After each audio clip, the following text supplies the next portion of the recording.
There is nothing wrong with your television set. Do not attempt to adjust the picture. We are controlling transmission. If we wish to make it louder, we will bring up the volume. If we wish to make it softer, we will tune it to a whisper. We will control the horizontal. We will control the vertical. We can roll the image, make it flutter. We can change the focus to a soft blur or sharpen it to crystal clarity. For the next hour, sit quietly and we will control all that you see and hear. We repeat, there is nothing wrong with your television set. You are about to participate in a great adventure. You are about to experience the awe and mystery which reaches from the inner mind to the outer limits.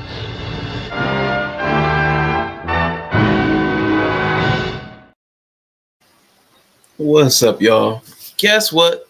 I don't feel like being on camera with these lights in my face. I just don't feel like doing it. Hopefully that's okay. What's up, Dury, man? How you feeling, bro? How you feeling? Good afternoon. Good evening. Man, so I'm unmuted. Not gonna make that mistake again. I'm off of mute.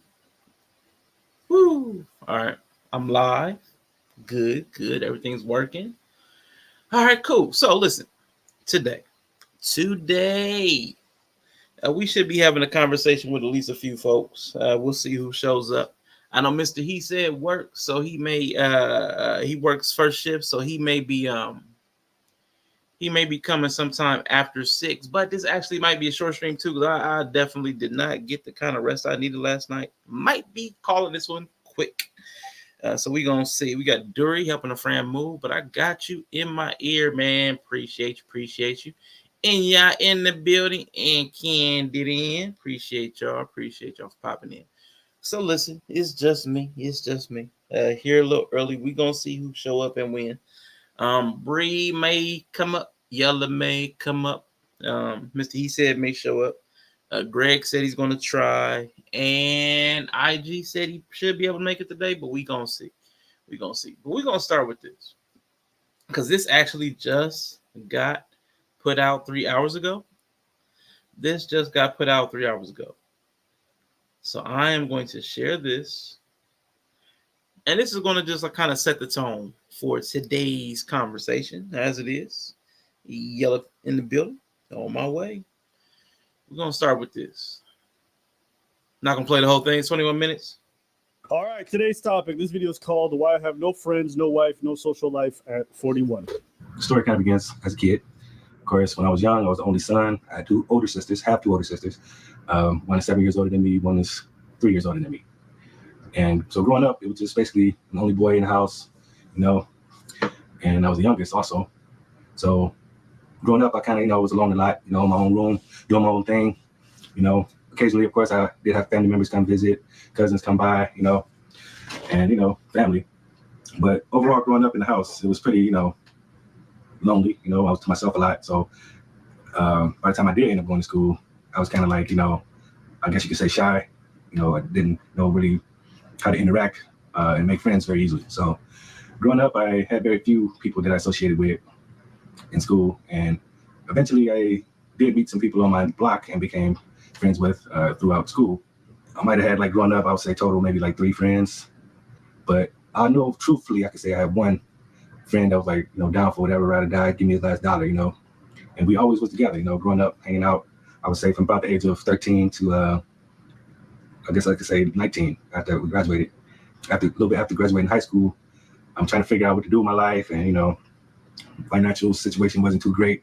Didn't know how I was going to make it if I moved out of my home. So I ended up enlisting to the Army.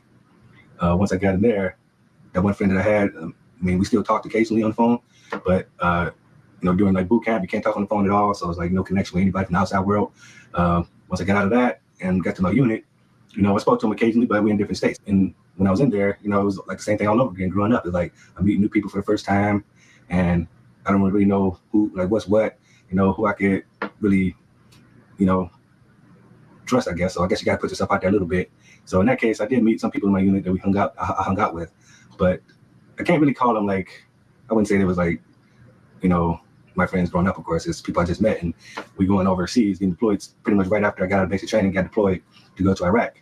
As soon as I got to my first duty station. So all these people I'm meeting just for the first time, and you know, you really want to make sure you surround yourself with real people that's going to stand by their word, because these are people that you're going to war with, and you never know what's going to happen over there. And you might need people. Of course, you're going to need people when you get in a bad situation. I did get close to some people, I could say. Unfortunately, in a short period of time of being over there for just 1 year, a lot of things happen. You might meet people that you got close to, and now things happen where, in my case, see some people not make it back, while you're over there. And, people that you might have gotten close to, and something happened to them. And it just made me feel like I guess kind of traumatized when you tell people a lot about yourself, you get to know people, and next thing you know, they're out your life because they've been taken from you in various ways. In this case, killed at war, and that really kind of did a number on me too, in a way, like where I felt like I didn't want to get too close to people because I, might end up losing them, So fast forward about, I was over there deployed for a year. I get back my hometown, Detroit, Michigan, and I see my friends I grew up with, some friends.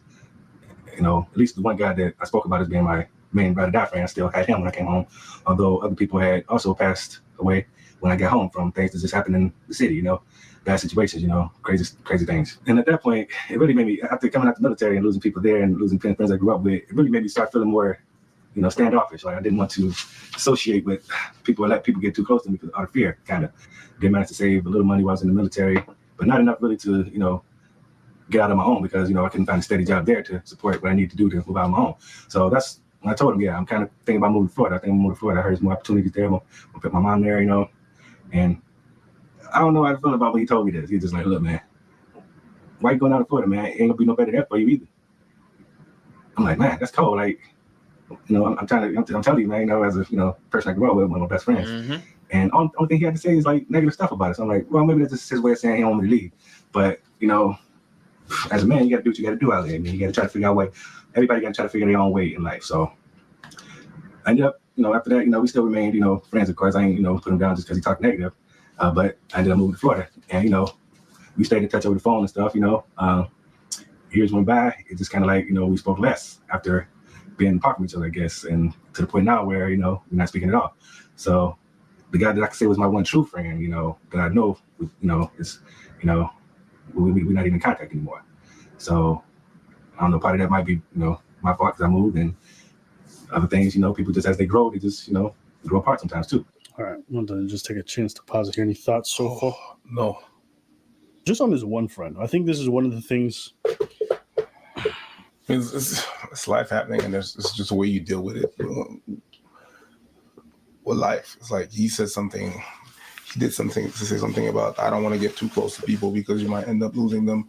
I understand that that's a way of protecting yourself, especially if you're in the Army. I get that.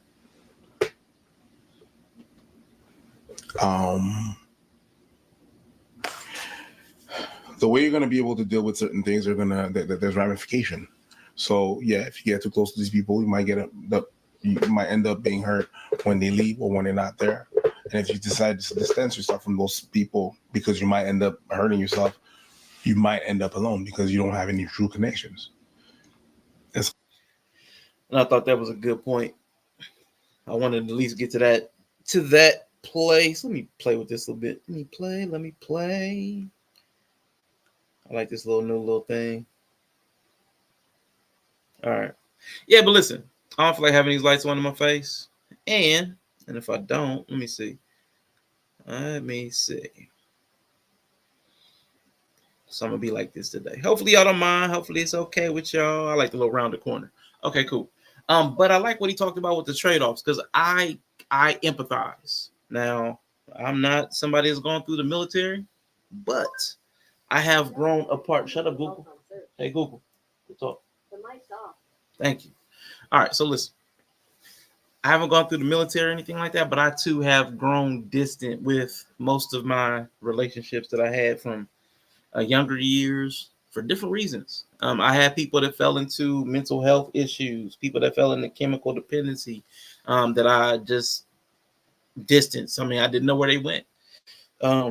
One of the guys I used to hang out with, man, I remember seeing him. He looked totally different, just out on the corner, man. Just seemed crazy. Went out and said what's up to him, gave him a hug and everything. But he was on a whole different level now.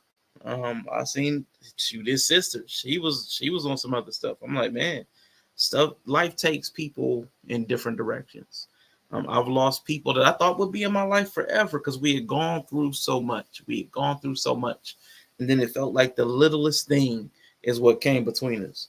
And again, like the usual, that we grew apart. There's people that we just like time, distance, family.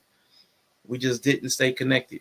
So, I mean, you lose people over time. And like you said, either you lose people through the natural attrition of life, or you do what's been my coping mechanism and just not develop a new connection. Like, don't try to, like, not replace people, but don't keep trying to meet new people. Don't keep trying to add more people to your life because it's just pre-loss. Your premeditated loss. You know they're going to leave. You know you're going to lose them in some capacity.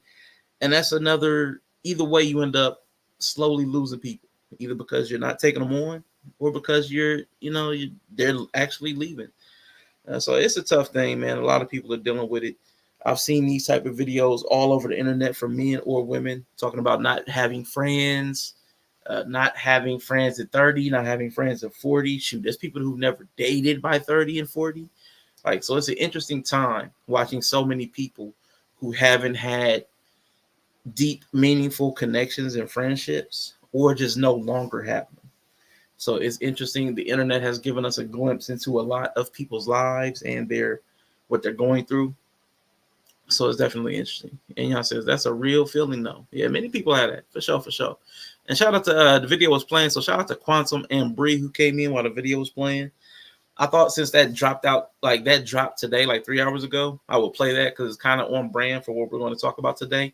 If the people show up, if they don't, man, this could be a short day because I ain't about to talk to myself.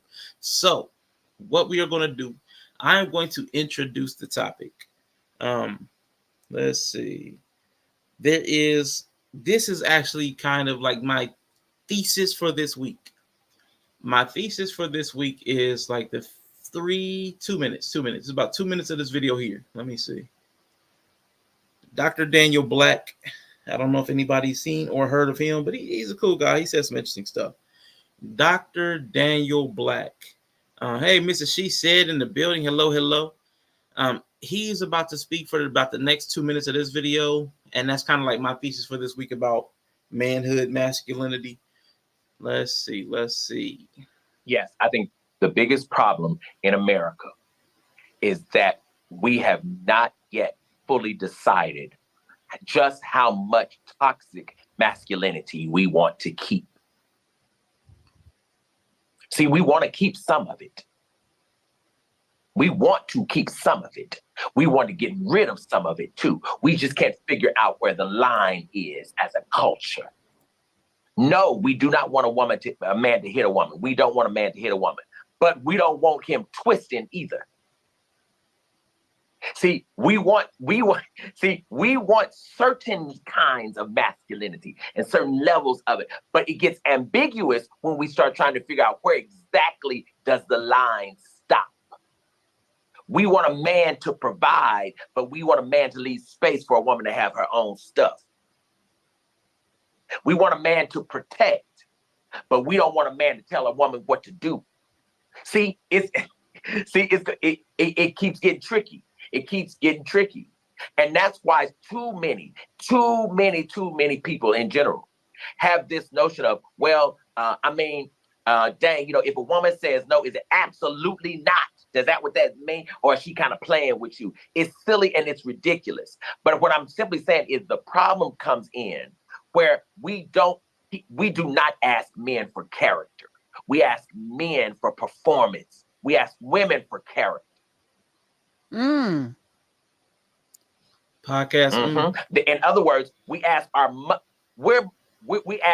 mothers not to drink. We ask our mothers to be upstanding in terms of how they walk. We ask our mothers to be upstanding in terms of how they move, their sexual behavior, etc. Our fathers can have sexual escapades and brag about it to the son. But we'll kill a Negro if he talks about my mama like that. See? Huh. Mm. So that is kind of my thesis for, because I had 5 different streams planned. I only put up 3 because I was like, nah, I don't think I'm doing a full week again. Don't think I'm doing a full week again. I got something else on Tuesday around noon. Don't think I'm doing a full week. What's up, IG? How you feeling? He might be in and out. Might be at work. But he'll pop in when I hear you. What up, Bree? How you feeling? Hello. I'm great. Can't wait to hear this. Learned a lot yesterday. Yeah, yesterday was dope. Yeah, you said I was invited, so I'm here. Yeah. That's the, the outside perspective. Yeah, so appreciate y'all, man. Hopefully y'all can, we can have an interesting conversation. Now, listen, I know I am a bit not under the weather. I'm not sick, but I do know my headspace is not where I need it to be. But I do want to have the conversation. I don't have any other videos. That last video was kind of my thesis, because I do feel that as far as men, we in America, in our society, we do have a thin line that we try to have men walk. We're asked to walk a very thin line between column A and column B, whatever those 2 columns are, 2 ideologies, 2 philosophies, 2 modes of being, 2 personality types, be a little to this, be a little to that, and, switch in between as, the world sees fit. And as far as toxic masculinity, as it's called sometimes people ask for it and other times they shun it and shame it. So that's kind of the theme this week is, I guess, like the ramifications of that. So today in specific is going to be, I put Big Boys Don't Cry, like the cost of isolation, mental health, and unrealistic expectations, because I do believe that's the trick bag that men have been put in. We heard the guy at the beginning, Ivan, preach again. That video came out 3 hours ago. 41 doesn't have any friends. I've seen that. There's a lot of people. It's become a thing where even the Surgeon General talked about the health of men, the cost of the physical toll on men not having these friendships, the loneliness epidemic. It is the same as like smoking 2 packs a day. The Surgeon General says something like that. I can't remember the exact number of packs. It might have been 1 pack.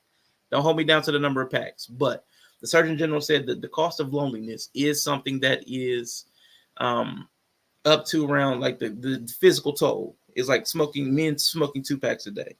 I don't know how they qualify that. I just remember it was said. It just, it stoked my ears. And I've been hearing a guy, I want to say it's Richard Reeves. He's been talking about the loneliness epidemic among men. That's a thing. It's been a male loneliness crisis. There's a lot of people talking about it all over the internet. Some of the things I've heard is not even just in friendships, because we don't have the same amount of friendships. I think it was like 25 years ago, a guy might have around 6 key friendships, but now it's down to somewhere between 1 and 3. As far as back 20, 30 years ago, also, I want to say close to, I can't remember the exact number then, but I know it's down to like a third of men, a third of men between 18 and 32 have had sex within the last year, which is down from whatever number it was. Can't remember all the numbers, and I didn't keep all the stats down. But let me just shout out Narratives and Dialogues. Hello. You came down my algorithm, and that is why I'm here. But I do see some familiar faces, so this must be a good place to be. Hey, appreciate you, bro. Appreciate you for stopping through. We got Mr. He Said in the building. How you feeling, bro? I see you on the move. All right, Yellow's in the building. Yeah, man, fighting traffic home from work. Everything is good, though. Can you hear me? Yes, sir. Coming through loud and clear. Perfect. Loud and clear. Appreciate you. Hey, Bree. What's up, IG? Hello. I don't know if IG is really here yet. Yeah, I don't know. He might be on the plantation, as he calls it. He might still be making rounds, moving and grooving. So I'm actually at home. I'm washing clothes and packing for tomorrow. Okay, getting ready to go to New Orleans. Yes, indeed, baby, going home. Let's go. All right, so let me get into it real quick. So after, I played a couple of the videos. The topic is on masculinity, the isolation, the mental health, and the unrealistic expectations. So I have a couple series of questions. And I'm not going to play videos throughout the rest of this, not reacting to anything. It's going to try to get into your minds, your experiences, and your opinions. So we'll kind of just go around, around the horn with it. But I'm going to start with Mr. He said, just how do your ideas, or how do our ideas about what it means to be a man set unrealistic expectations, and how have these expectations affected your life personally? Oh man, TV, TV and entertainment. It has shaped the reality of popular consensus of pop culture of people. So when they see me, they see O-Dog, they see Kane, they see Bishop, they see Q. And like I always say, we are coloring on 4 colors out the 64 crayon box. Like, it's so much more to a man, a black man particularly, but we're perceived as, just macho, super machismo, ready to fight or ready to be angry, and not much more. So that's what I've experienced, and the scar on my face, the dreads I put on my head, the weed I smoked, the places I party, it didn't help. It just added to the stereotype. And hundreds of people said, I would have never thought you thought like that, or sound like that, or talk like that, until I talk to you. And that's what's messed up. You gotta, read the book, because you're too busy judging it by its cover. So, being a product of that, I've just leaned into it. If you think I'm the big bad wolf, then so be it. But it's been television, entertainment, and pop culture that has shaped the narrative of what a black man is and supposed to be. And it's shortchanged all of us, because we think we're only these tough guys, and money defines us, and we're defined by how much sex we get, and it's just not it. So television, entertainment, I'm a victim of it. That's my answer. You, man. Appreciate that. Also today, y'all, I know I be keeping a kind of tight, moderated panel, trying to keep things in like a certain sequence. But today I wanted to be a little bit more conversational. So I know yesterday I was kind of like the interjections. I was kind of policing the interjection. But today, man, if y'all have like side questions and interjections, man, like, I want to keep it more conversational, because we may be able to investigate each other's perspective to get more out of it. So I just want to put that out there. Yellow, are you with us, bro? Unfortunately. Jesus Christ. What are we doing? Damn. Woo! All right. So, man, first we need to check in with you. Unfortunately, what's going on, bro? You all right? Is there anything I can do to make your day a little bit better, bro? Well, there's nothing you can do when you live on a planet with P. Diddy and R. Kelly. You must understand that these men exist. Okay, Sid, They do. They do exist. They do appreciate exist. you, narratives. Unfortunately. Yeah, you silly, bro. But yeah, I know. I wanted to ask you the same question, essentially, man. The unrealistic expectations, like how do our ideas about what it means to be a man set unrealistic expectations? Like in you, how have you experienced that? How have that affected your life personally?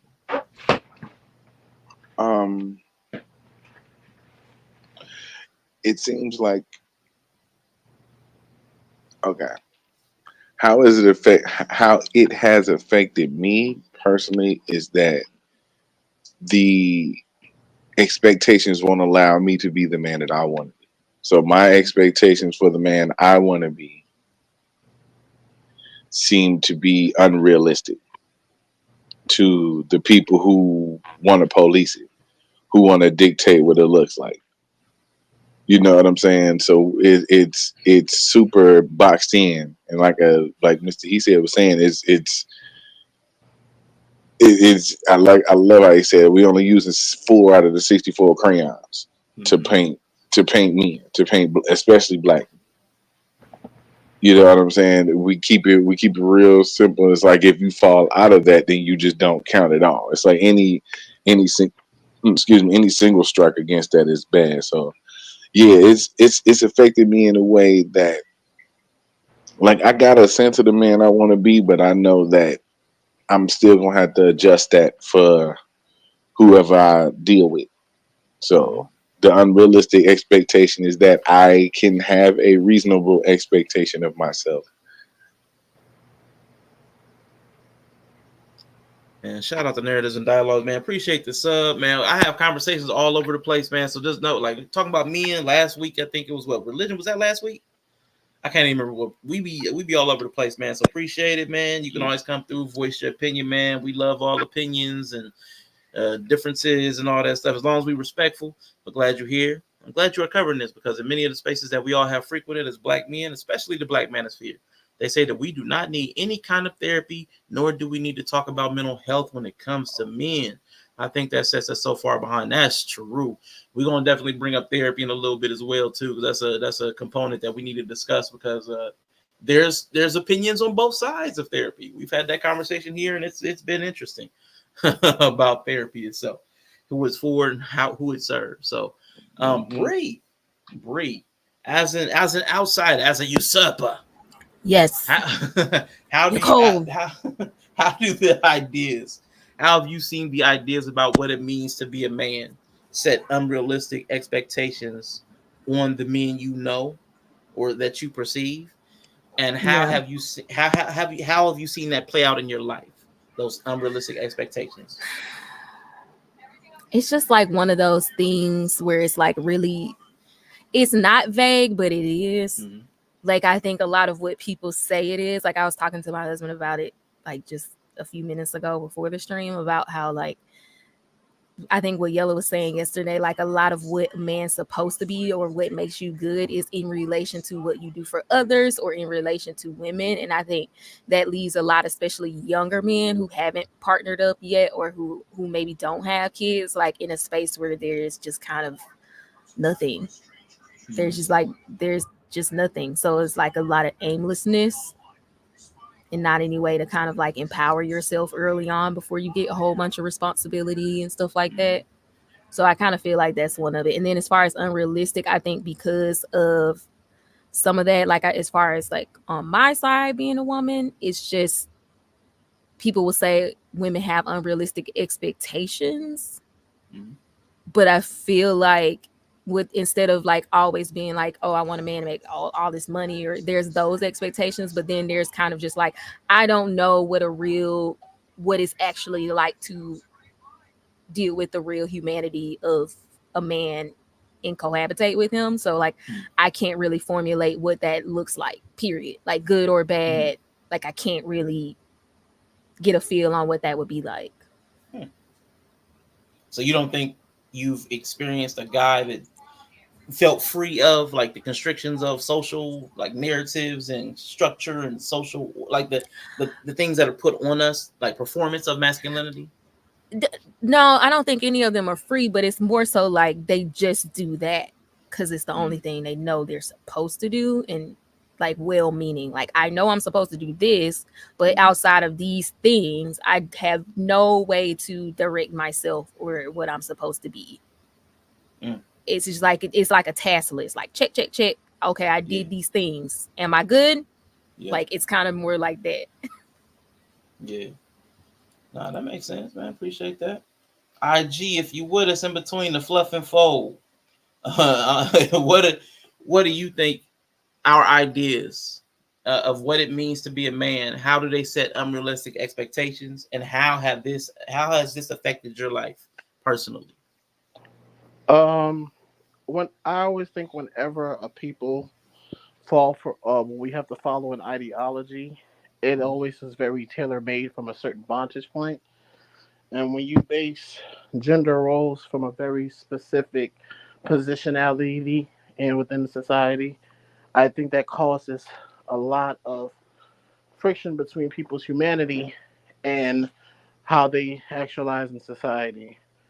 It's because when you have, men, since we're talking about us, if we're trying to appease to the levels of status and all those things, and if that's supposed to be the representation based off of your class, your income, your providing ship, if we're going to keep following the ideology of a certain specific form of patriarchy, that was never really created for the bottom class of men who are not linked to lineage and not linked to a certain family. I think that really is what a lot of times get into most of us caught up there in between the relationship with his nature and versus nurture and being a male and being a man.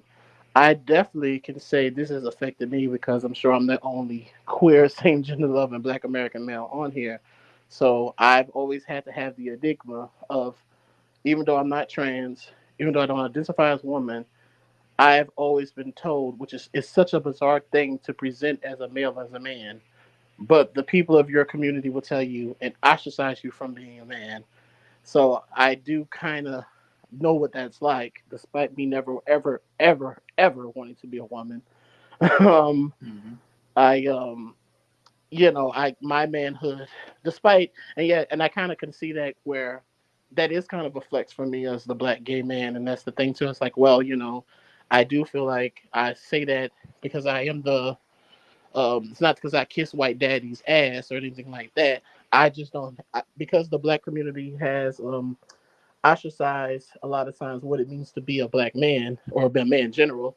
Well, then we will pick up masculinity and what it means to be a man from other communities outside of the black community that I'm so grateful for. So I can definitely say it has affected me in that context, and not just from other men, but men and women as well.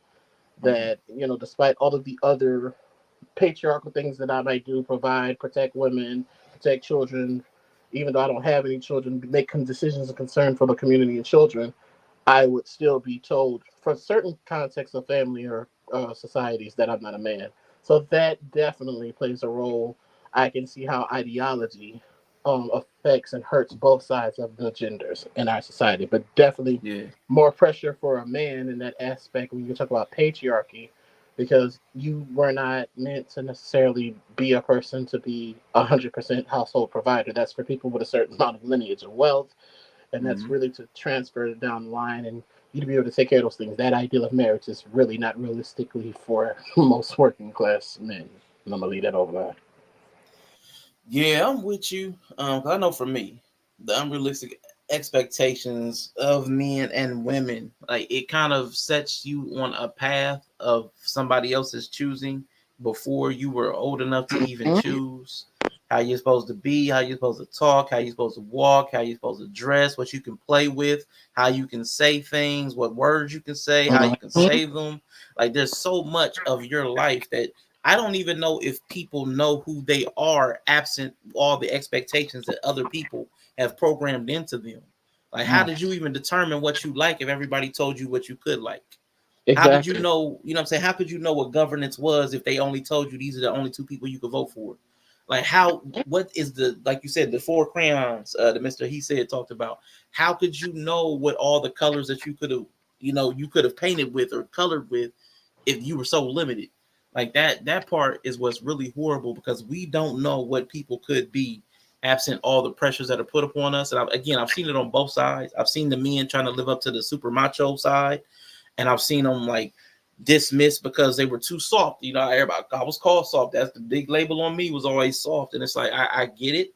I understand where people were coming from, but it's one of those things that needing to perform up to somebody else's level, it shuts off a part of you that feels the need to express and feels the need to feel validated. And I think it's hurtful. I think people end up losing pieces of their humanity, living to what other people expect, and it's difficult to come out of it. Again, I see it with women too. I'm not even trying to make it about women, but I see women. It seems like they don't even recognize some of the things that they're expected to do, like Susie Homemaker, Martha Stewart type role. Like, where did that come from? Is that pressed on you, or is that like what you really wanted? And I see people like really going against it now, and I see like the nuclear family. People are wondering, like, was that really what I wanted? I don't want a family. I see a lot of that pushback from men and women, and I see a lot of people trying to figure out what it is that they truly want when they have their own choices. And I because we're wrestling with it, it's not comfortable. It's not settled in. It's not something where we have unpacked it yet. We're so busy wrestling with it from a place of conflict, like internal turmoil, that we don't even have the comfort of just being able to rest in whoever we are, because we're still fighting with all the agendas and dogmas and ideologies. It's not natural. That's what I'm saying. Yeah. It's definitely not natural. Like I said, there's really nothing natural about a patriarchal society. I mean, I don't see herbivore males preventing herbivore females from eating up the leafy vegetables. I don't see male carnivores preventing and they're getting together and saying, "Oh, we're gonna get together with the sausage party because we're all males and bigger. We're gonna use that to impose sex and mating." And that's just not how it works in nature. So when you create something that is artificial, that is against nature, it's not saying that males and females don't need each other to cohabitate, but the ideals of the gender roles of humanoids, a lot of it is synthetic and synthesis. I will believe so. So that's why it's a thing. Because even when I have conversations about dealing with what is a man or a woman, when I deal with the trans community, I always ask trans women and trans men, is your ideal of being a woman or a man comes from the ideal of what another man or woman thinks? Does your ideal of being a woman as a biological female comes from what another man says you're supposed to be? Because if you live in a patriarchal society, then how would she know? And vice versa, same thing. Does your ideal as being a biological male and man, it still comes from another man? And I'm not with the dick worshiping, so I don't do the sausage party thing just because we all share XYs. I mean, Siberian Huskies and Alaskan Huskies, they're both part of the canine family, but the way that they behave in nature is two totally different. A mountain lion and a tiger, they're both So they're not dogs? Huh? Hold on, you're losing me. You're losing me. You're losing me. So they're not dogs? I'm not saying we're dogs. I'm saying in male behavior. I'm saying that a Siberian Husky does not act and acquiesce the same way an Alaskan Husky, even though they're both Huskies. They're both males. A male lion and a mountain lion and a terrain lion, identity and what it means to surround themselves in that area as being male is going to be different. It doesn't matter that they're both male and both feline. Why would we think they're the same? Because the way that we acquiesce the patriarchal society, that we say that just because everyone shares an XY chromosome or presentation, by that this is the formula. But we know that's obviously cannot be the case. All right. So what you're saying is when we hear the word lion, we kind of group together all lions. So when we hear the word man, we kind of group together all men. Yes. It's like monolithic. Okay. Yes. It's kind of like monolithic. It's not monolithic. Yeah. Sex and gender is definitely not. It cannot be monolithic. But historically, it's seen as monolithic. That's the point. Like historically, like people don't have space for individuality, uniqueness within. But isn't that a part of standardization? Because I'm just one of those people that feel like I'm very chaotic. I call myself a wilderness girly, energetically. Like I like to be outside. It's chaotic. It's unpredictable. You know, that's me. I like that. But I am in the sense of I don't think nature is always the best answer to everything. Correct. I think there needs to be some order. I think what we've seen more so than the issue with order is that the previous order has fallen out of usefulness or effectiveness for what we got going on. So we need a new structure, or we need a new order that really people want to enter into. People want to enter into that structure, because I don't think people want chaos either, which I love it. But I know that's not for everybody. No. So, I think that we need something. I don't think all the aspects of patriarchy will ever be gone. The remnants are going to be remnant. They're going to just be in people. So I do think we will have to use some of that and carry it over, just because I think some people are so naturally programmed. We've been in it so long. I think Rashawn always says, like, men didn't know what women actually wanted because women had to be a certain way. So now that women are getting choice, men are like, oh, y'all out here. Hey, y'all out here. Out here. We thought y'all was demure, very cutesy, very mindful. Not really the case. So I think, it's kind of one of those things where we don't really know the nature of each other. But I'm also a little hesitant with just letting everybody discover their real nature, because that has a lot of room to be terrible. Yeah. That's a question I got today too. And that, but here's the thing then, because then is nature in itself flawed by design, even though it's something that was created regardless of humanoids. It is didn't can we didn't say nature, we know better than nature, and nature is flawed, because I think if we say that it's chaotic, I don't think it's really to our perception it's chaotic, but to everything else, all of the other creatures that's connected to the planet and have to depend on the planet, it's not. It's just the seasons. It's just part of those things. I think that if we, because I'm not one of those people that don't think systems aren't in place. Even in nature there are systems in place. It's just not based off of, yes, it's based off of sex and gender and cohabitation, but not because of, purely off of sex autonomy. Nature works, and it works in more sense of cohabitation, co-creation, not just because you're male or not just because you're female. So that's the only difference. We're not functioning necessarily in a total, where it's cohabitation with. But it's a lot of brutality that we would have to sacrifice civility for if we wanted to go pro the nature route. Like I think nature is chaos to the highest degree. Like, not to say Right. that that's a bad thing. I don't think chaos is bad, but you can't predict a lot of things within chaos. I think that's why nature is an example of a chaotic energy at Mm, its highest. Like, you can't predict when it's going to rain. Like, you can't know it's going to rain in 2 days. You can't know that your plants are going to come up. You can't know how much it will yield. Like, it's very chaotic. There are aspects that are, you can say, well, the seasons are going to come, but then you can't really know when the last frost date is, right? So it's very chaotic in that way. You can't predict much. So you kind of just have to be in survival mode within nature. There's no room for thriving within nature unless you subdue nature. Hmm. right. Right. So that's kind of more so what I mean. I don't think that's conducive to thriving. I don't think it's conducive to civility either, because nature is also very brutal. You die. Right. You don't have enough food, you die Quickly, Yeah. quickly.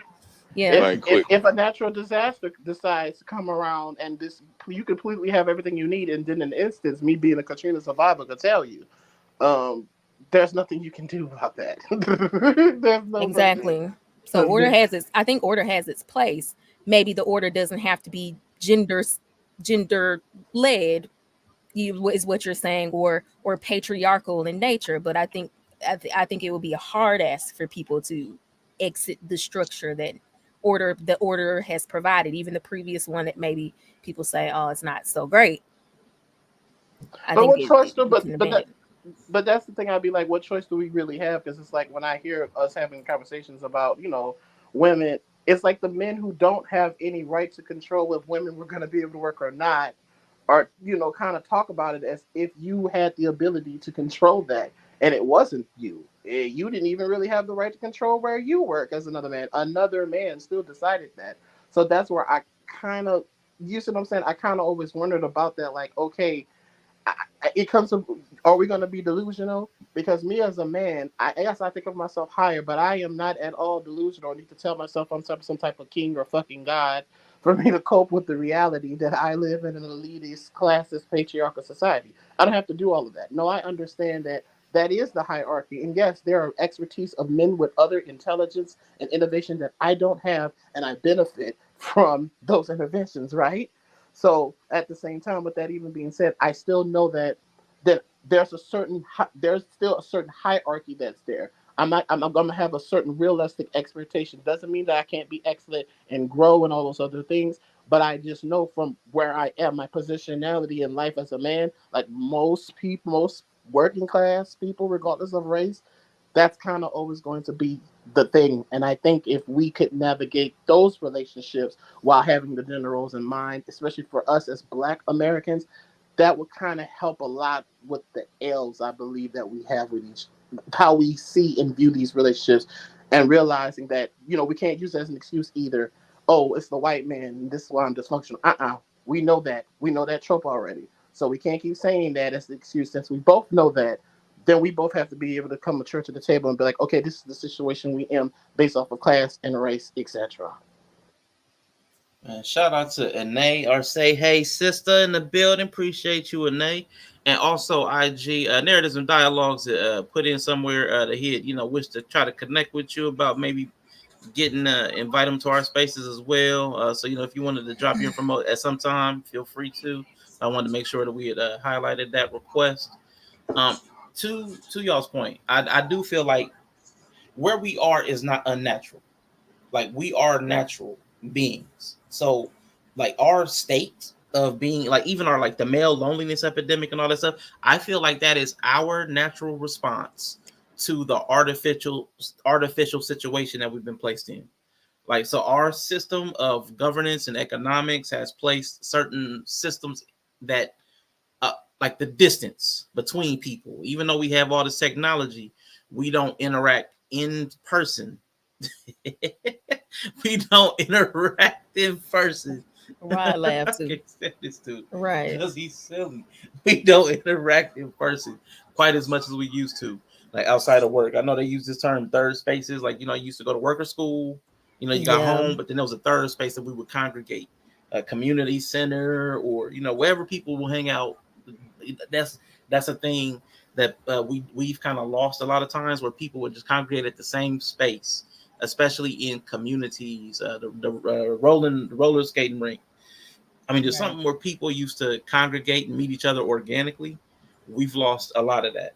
But I do want to ask this next question. Because y'all brought it in. Bree brought it in, and this is a complicated question. Hello? So ask me. So we say, IG. Hello? We hear you. You talking to us? You didn't hear him? Oh yeah. Oh, okay. Okay. The signals, y'all signals struggling today. Yeah, I see. it is signals today. Is Signal that snatch. store boy, that hurricane pushing these Wi-Fi signals all over the place. I agree. Men are complaining where it controls their everyday life about things that keep them from moving forward, such as Lizzo and Cardi B and LGBT. If you do not like something, disassociate yourself from it. Simply put, got you. Yeah, we did. There's a lot of, and we're gonna talk about that too. Some of that, like that red pill ideology, and how people kind of sit in a victim mentality. So we got that on the docket as well. But right now, I want to ask y'all, what does a man who embraces emotional freedom and feels safe being vulnerable look like? I want y'all to kind of like visualize that and verbalize it. Are men safe to even be authentic to who we are? And more importantly, and this is like to what Bree said, does our natural self endanger those around us? Does the natural self of a man, does manhood, does maleness, does that endanger the people around us? Because y'all talked about it being brutal. Nature is brutal. So what does a man who embraces emotional freedom and feels safe being vulnerable look like to you? Then I got a part 2 to the question. But what does a man who embraces emotional freedom and feels safe being vulnerable, what does that look like? I want y'all to visualize and verbalize that for me. And I'm going to start with you, Stone Cold. What? He's carrying on. Yeah. That's good question. Long question. Yeah. What does it look like to be a safe man? What does it look like to be a safe man? To have all the safeness, to be able to be emotionally vulnerable and free. What does that look like? I don't know. I would probably only be able to describe that with men I've seen that say I've never experienced that, really. Like not in the personal relationship. Like I have the freedom to kind of do that. Yeah, who is that? I don't know who That's this our is. guy. Hello. It's gotta be Greg. Yeah. Oh, okay.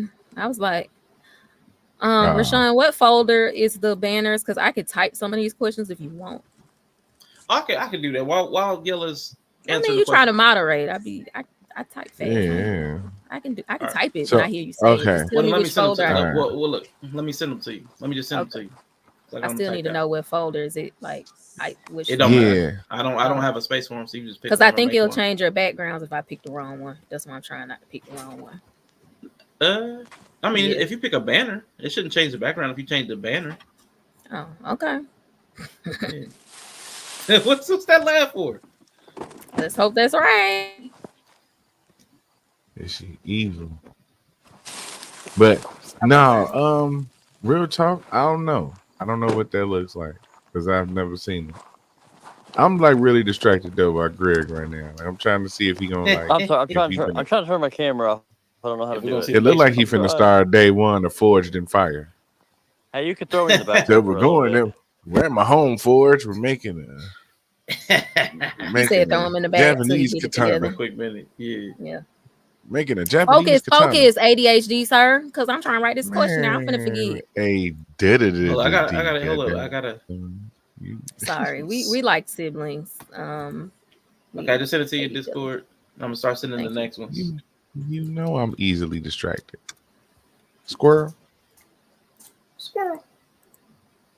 All right, but no, like I was saying though, like real talk, I don't know. I don't know what it looks like to be safe because any perceived safeness I thought I had as a man, I've seen that immediately get removed or disqualified or ignored, yeeted right out the window. So and it ain't like a doom and gloom type of thing, but that's just kind of what it is. Because like safe, I would think is like something that I can always kind of count on, and maybe I can count on it for that day. Maybe I can count on it for that day, but I'm not 100% sure that I'm gonna be able to wake up to that the next day. It's like I gotta do. It's like I almost gotta recreate what I did. It's not consistent. Yeah. So I think safety is also in consistency as well. So okay. Yeah, if I can't get that, then I don't know. All right. What do you think, Mr. He said? What is a man who embraces emotional freedom and feels safe being vulnerable? What does that look like to you? Can you visualize that? Absolutely. It looks like Dennis Rodman and Prince. Hey. Come on. Yeah. It looks like Dennis I don't hate it. Rodman. I mean, just the freedom, the liberation that I don't give a fuck what you think. I don't give a fuck what you think I fuck, who you think I like, what you think my sexual orientation is. And it looks like a weirdo. It looks like a innovator. It looks like a visionary. It looks unfamiliar to 85ers, ordinary people that can't have foresight, that can't see outside the box, that care about what everybody thinks. It just looks like freedom to me. And in America, seeing Dennis Rodman wear a dress but still fuck Madonna, play basketball and bang with Karl Malone, and go out and go to Vegas and ride his motorcycle, go to practice when he want. Like, it was just a freedom. And Prince just looks like a fucking visionary. He was off the internet when everybody was on it. He was on the internet when nobody knew about it. He was just always one step ahead of everybody. And nobody knew what he did until he was gone. And most people still don't know some of the people he helped and the things that he did. The women that he boned was just out of this world. While we thinking he liked men, he was boning some of the most incredible women in the world. Man. So it just shows me that, some people, that 85 shit that we be talking about is real. 85% of the world is dumb, deaf, and blind. 10% no, but they lazy as fuck. And 5% is going to be different. And Prince, Rodman, visionary people like that, just different. That's what it looks like to me. Yeah, I like it. Shout out Dennis to DJ Rodman. Dose in the building. Sound to C3 and Realistic Vibes. But the vibes is always positive, as I hear on the SEDS channel. Appreciate y'all for being here, listening from the clouds. Appreciate you, Red Lipstick. All right, so and to Bree, from your perspective, answer that question for me. I agree with Mr. He said. It's usually those people who just seem like they really have carved out who they want to be, and they're very strong in that no matter what space they move into. And a lot of times it does look like what people don't expect. It's those people are like, what is this? Like when they see them, they want to find a box put them in, like, but they're hard to sort because they may be this way here. I think it's those people who have the freedom to break out of whatever role they don't want to be in, almost. And even to a regular person who's not maybe a celebrity, that could not be to the same degree, but it's still someone who's comfortable in saying, I'll take this, I'll take, they're basically choosing. They see the, a la carte, like, I'm cool with this, not cool with that, I won't do it. Like, and still being able to be secure in that, which means they'll be able to still work with other people. So I think it's just kind of along the same line. All right, respect. IG, what you got? What you think about that question? I do agree with Mr. He said, and a lot of aspects, except it's just like, it's like when we name people like Prince and Dennis Rodman, it's like, to me, they are innovative, but they're just not as innovative to me as people like RuPaul and I would say James Baldwin, because it's like these men, they were innovative, but they weren't as innovative, because as long as they were perceived to be like straight, it's interesting. We can tolerate queer, feminine, expecting things if it's linked to a heteronormativity. But meanwhile, there have always been queer and gender fluid people who always express themselves that way, regardless, not as the form of their sexuality. So, I do kind of do see it like, I think it looks like James Baldwin, because James Baldwin, he wasn't a queer presenting, he dressed in men's clothing, but he did fight a lot for the black community and the civil rights movement, despite having to fight against his own people about who he is for his people. To me, that's extraordinary. You get people like RuPaul for the art of wearing drag. There's no difference between RuPaul and and Dennis Rodman. The only difference between these two males is their sexuality, but they're both still going against the archetype. You know what I'm saying? But the only difference is one is just going to be praised more. And again, that's the burden of being same gender loving like us. We've always been the Dennis Rodmans. We just wasn't recognized. We were just demonized for it. So, you know what I'm saying? Like, Dennis Rodman got his style from gay men. You know what I'm saying? Prince got his style from gay men. It's not that way around.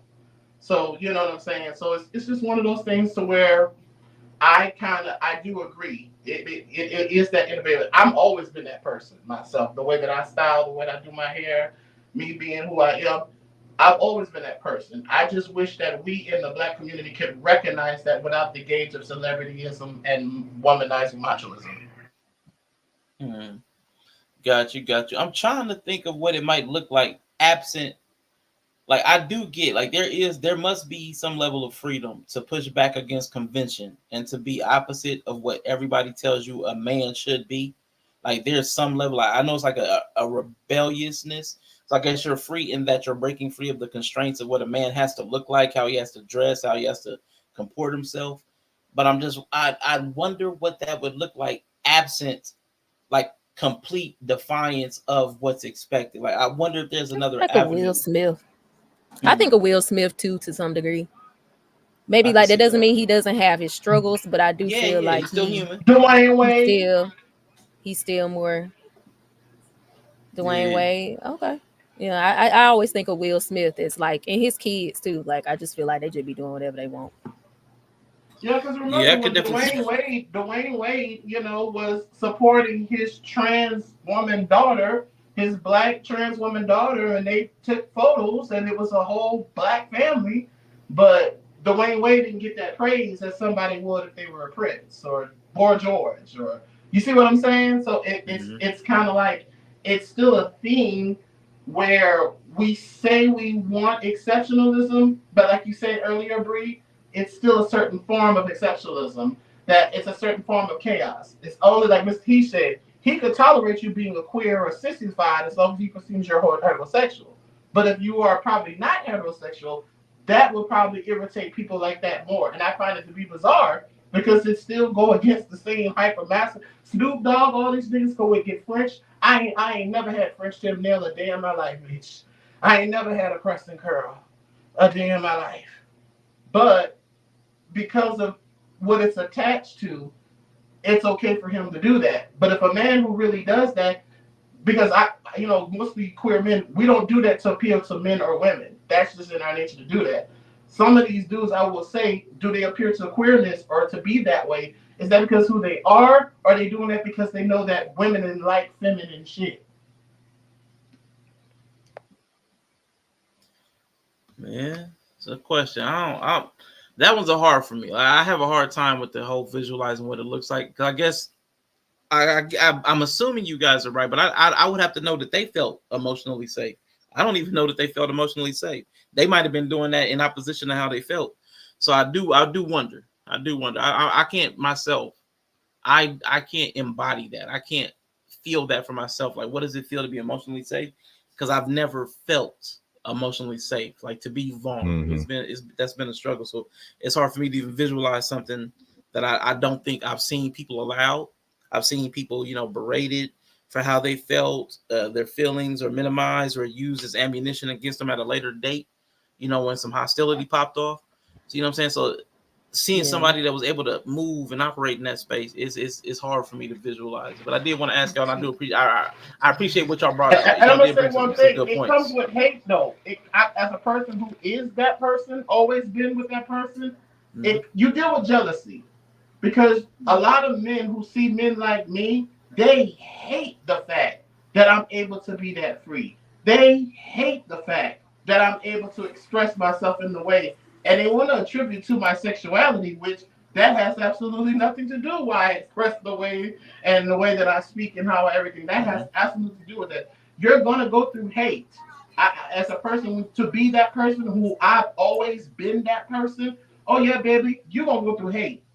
People hate to see you be free because they wish they could vicariously do. They wish, especially with men, they wish you had the nuts. They wish they had the motherfucking balls, bitch, to do what most gay and queer men do. They wish, because that takes balls for you to say, I don't give a fuck what you niggas think. Yes, we like to fight in the water, so we don't deal with the whole bullying. We shoot and stab and everything else too. But it's like, yeah, that take nuts for me to say, man, fuck what your religion say. Fuck what your everything else say, nigga. This is who I love. This is who I want to be with. And I think That's one way to look at it, IG. But if I go in the middle of the block and let this chopper off while the kids is around and grandma is outside and say, I don't give a fuck about y'all religion and y'all standards, I'm letting this thing go because I'm a gangster from the street. It's looked at in a certain light. I think that we kind of give a benefit of the doubt to people that, why? If that's the case, we got to spread it around equally. A man that has been married. No, we don't. Why not? That's so. Are you going to equivocate? So you're trying to tell me that you're equivocating someone using a firearm that can be fired off recklessly, dangerously, and killing someone. And the aspect of them saying they don't give a fuck about that, you would say, for a person just living in their truth, you're going to equivocate that? Is that what you're doing? That's what you just did. I believe that's what I did. Yeah, I'm not. Yeah, I'm not gonna pull it back. Okay, that's what I did. What happens after that? That's not. Yeah, but that for me, that's part of the problem. Okay. That's part of the problem. So if you, but that's the same thing women have to deal with. If you give them a little bit of freedom, now we have to go doing the all lives matter. It's kind of like what we do with Black Lives Matter. We can say, oh, yeah, there's a specific thing that we can show there's laws, but once we start changing that, we're gonna start the whataboutism about other things that don't attribute or that's not as harmful. Because I wouldn't say that, okay, if a man or woman says that, okay, we're gonna go out here and just have sex recklessly, I'm not gonna attribute that to someone saying, okay, they're gonna get a gun and fire and they don't give a fuck in the same aspect. But that's exactly what they're doing, though. They're playing Russian roulette, which is a game that needs a gun, with their life, but they're doing it sexually. You can't just throw your private area on the crap table and think you're not gonna be possibility or not think of the possibility of crap. Who said anything about doing that, though?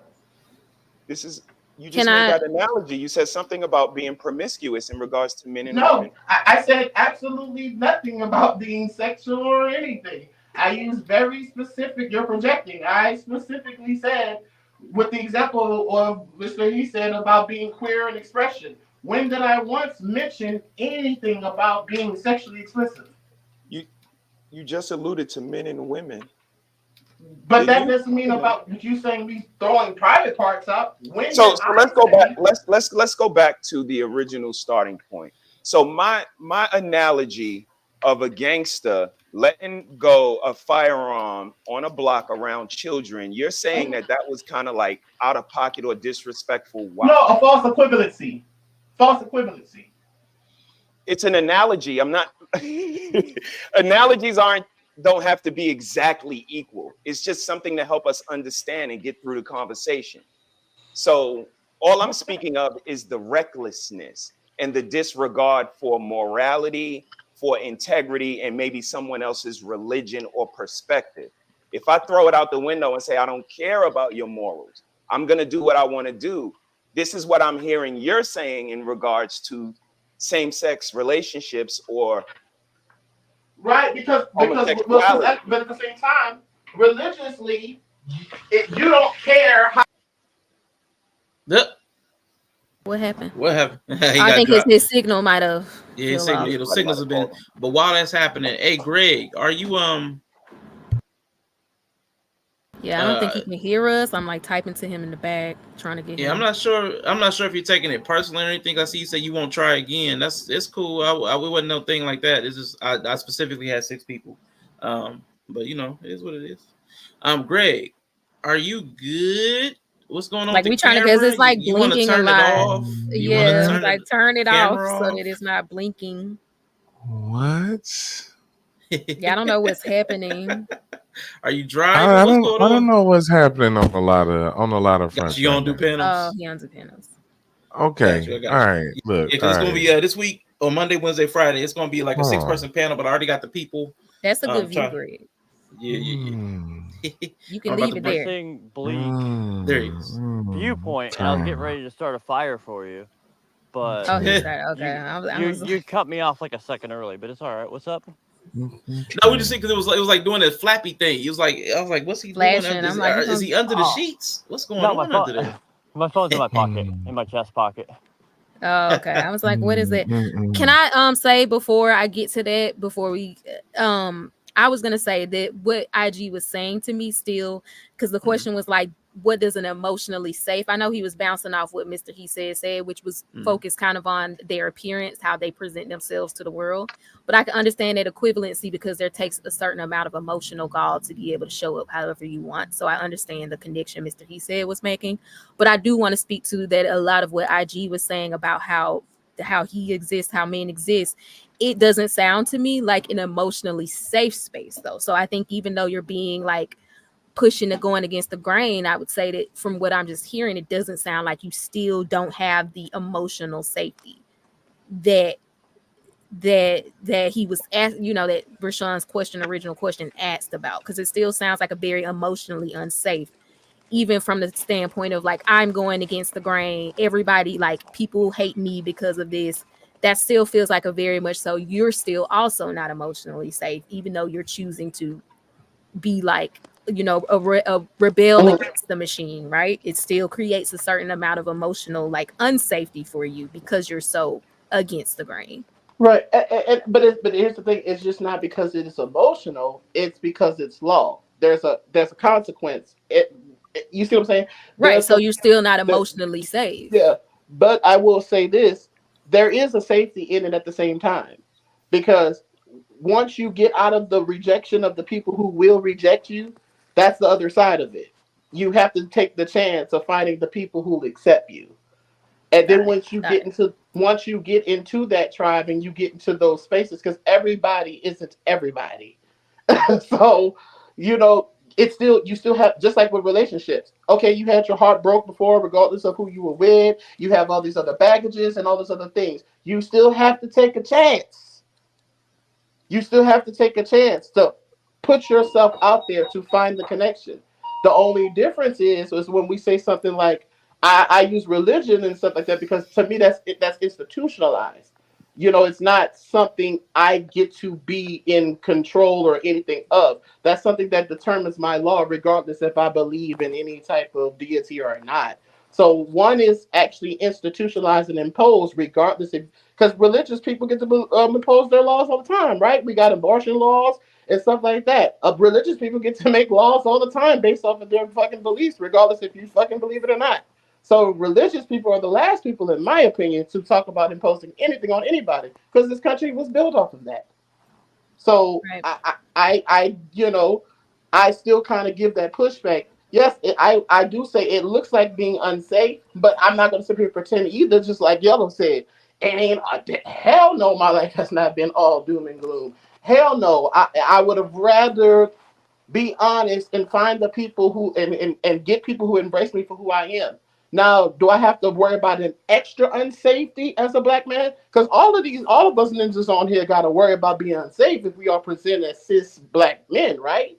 So, or biological black males. We all have to worry about a certain archetype, right? The only difference is that I have an extra layer of having to feel emotionally unsafe.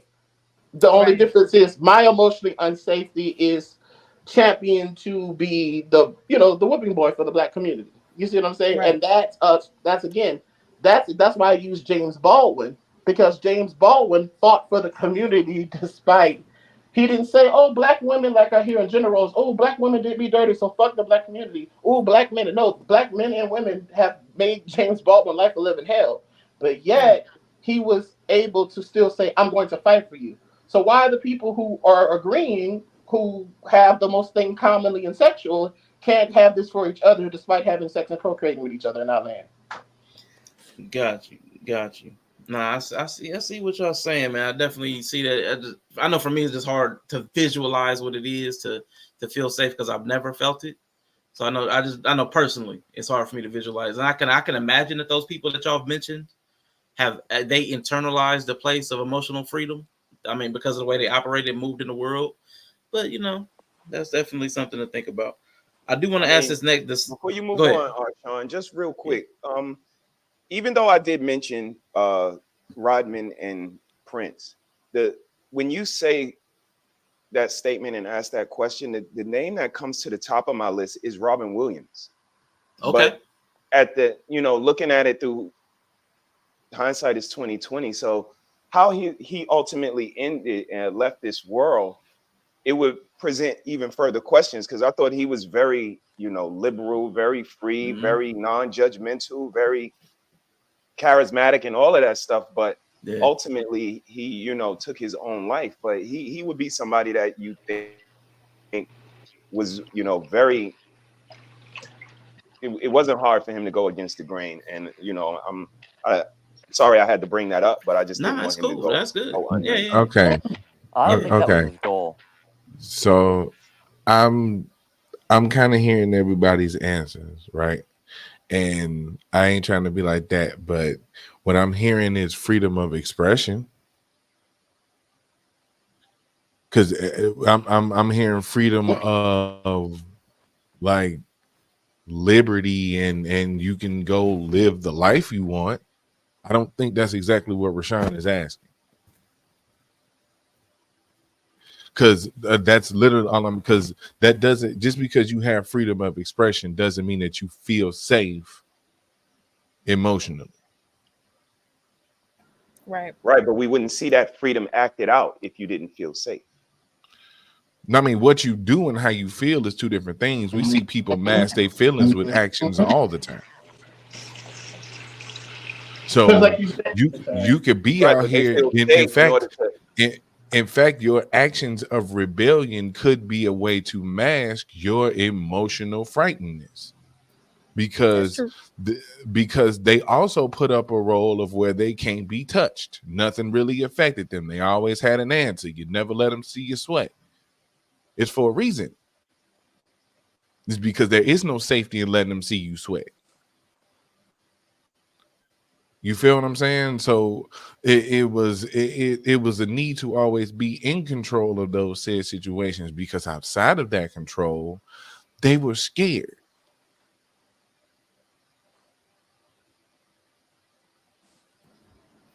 I can see that.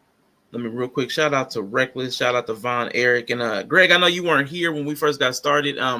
Today I don't have I have questions, but I don't have like videos and lead-ins as much.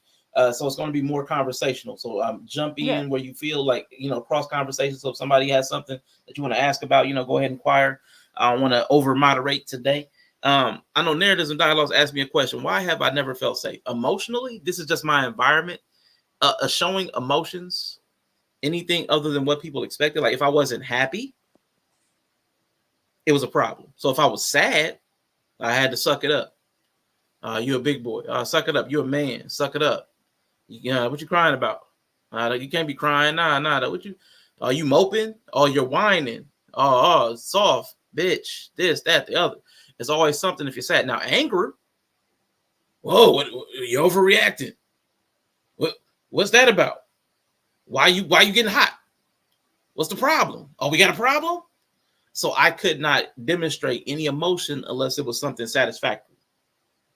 And again, those are just like three of the most basic emotions. Like more complex emotions, it gets even deeper. Like God forbid you seem a little down in the dumps or depressed or melancholy or something like that. God forbid it's something like that. It's a little bit more. Because I promise you, one of the worst moments was when somebody who say they love me went and told somebody else that they thought I was suicidal and depressed. And instead of talking to me, they went and talked to them. And then that person came and talked to me.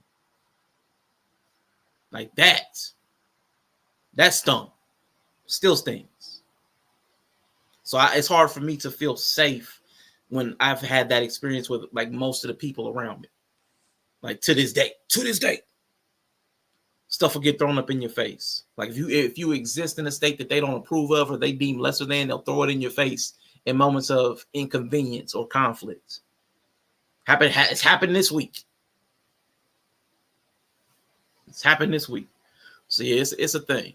But I do want to ask this question here to everybody. And I'm going to start with Greg, man. Last man in. Always appreciate it. Are men Always safe last to... man in. Last pause. Super pause. Go You would on. be. What is that? Hey, How many? Deviant. Deviant. I ain't picky, man. Hole is hole, bro. Hole is hole. Okay, so are men safe, Greg? Are men safe to be authentic to who we are? And more importantly, does our natural self endanger those around us? Are we worse than bears? See, I think you're expecting safety to be an external thing. And which, I mean, I understand that. I don't know if that's how I really view it. I just see it as like, I am who I am. And if you got a problem with it, I'll give you my address. You can show up and we can talk about it or go whatever way you want to go with it. You know what I mean? Like, I just go through life being... So I don't feel unsafe emotionally or anything like that, like expressing myself. But it's like, the people who have a problem with me can do what they want about it. I don't think people need to make room for me to be who I am. I just am who I am. I say ridiculous, outrageous stuff all the time that offends a lot of people. Don't like me. Doesn't really bother me. I just don't let myself be moved by other people. Okay. I can definitely respect that position. What about you, IG? My bad. I was about to. Are you safe to be authentic who you are? More partly doesn't naturally endanger. Now here's the thing. This is for everybody. I agree with Greg in an aspect. That varies for everyone. Even if you deal with the same group of tribe of people, right? There are certain things, certain ways you will not express yourself at work as you would on the panel. It doesn't matter if everybody's your same gender, your same sex, unless you build that type of camaraderie and relationship to build that comfort level. So even me working around different races and class of people, baby, white people code switch all the time too. They code switch and switch shit up and how they talk to these customers and be cussing them the fuck out and not feeling like and they voice dropping everything too. So I really think that being your authentic self and who you are, yeah, some people can't help but be who they are. But at the same time, everyone does have a certain form of edit for self-preservation. You would have to, in order to make it. Even with me being who I am, I understand in certain places it's better for me not to talk that much and just let you look at me because it's better for me to let you not hear my voice and then you're going to judge my sexuality. So it's better for you to see me as the 6'2", 275-pound man because I understand in the environment where I'm at. that's why that has to be the case. But then in other cases, I could be around another group of people or anything like that, and I can be exactly who I am. Now that doesn't mean that who I be is sexual. No, it just so happens that unfortunately in a patriarchal society, anything that is feminine or feminized is seen as being sexualized, and that's not the case because that's not the case even with females. So it's definitely not the case for me as a man. The part of me that's being feminine has nothing to do with sexuality. So I think for most guys, even I could say for us gay men, we would butch it up quick, fast in certain areas. Why? Because we know we have to do that. You know what I'm saying? A lot of us had to have sex with women when we didn't want to. Why? Because we understood what that might mean.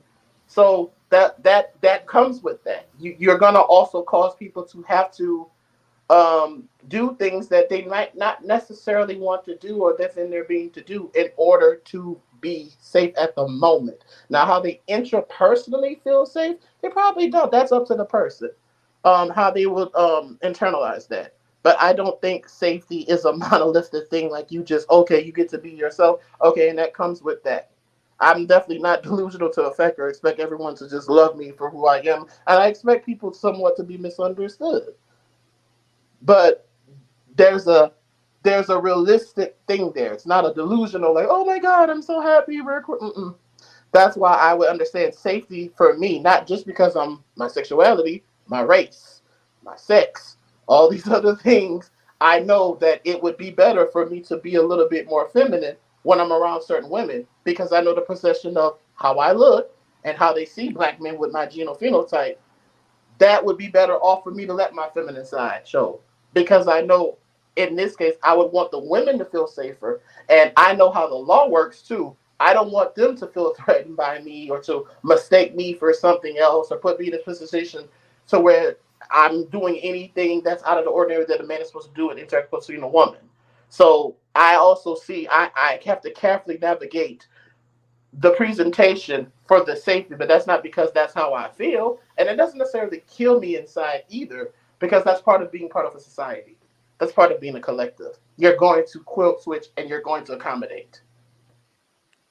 Can I touch on that Gotcha. real quick? Yeah. Pause. Go on. Yeah, I'm gonna touch all over it. Yeah.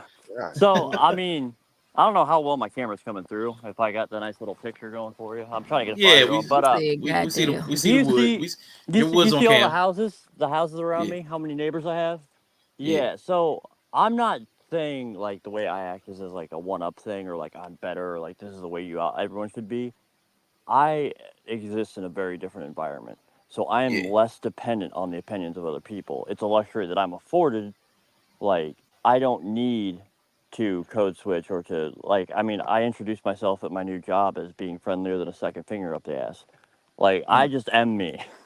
Like, first thing out of my mouth. Very So, much so. so like, but I'm allowed to do that because of the environment I'm in. If I was in a city, I would not be able to do that. Man. So it's not like a better or worse thing. I'm just saying that's why my perspective is different. So I get what IG's saying, and I'm not saying you're lesser or anything for minding your manners or butching up or whatever examples he was giving. Like, I understand that in situations you have to act differently.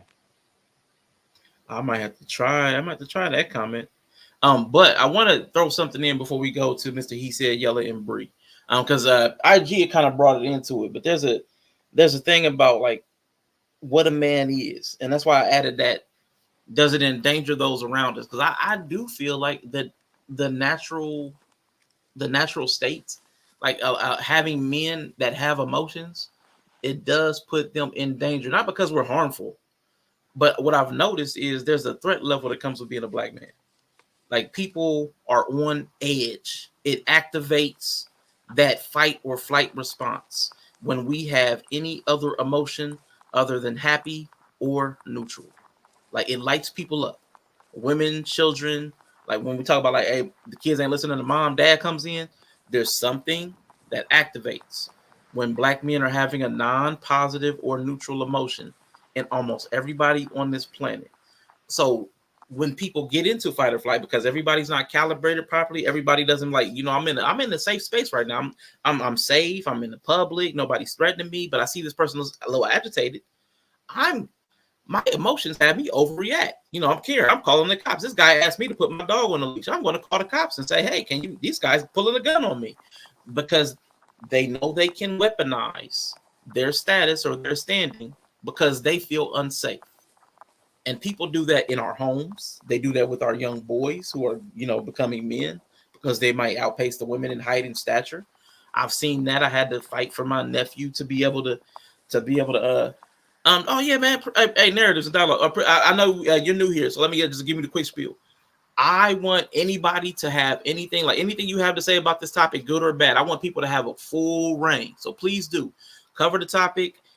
Only thing I ever ask is, even if you took anything I said like verbatim, if I said something witty or clever, if you steal it verbatim, just send it to me so I can see how you used it. That's all I ask.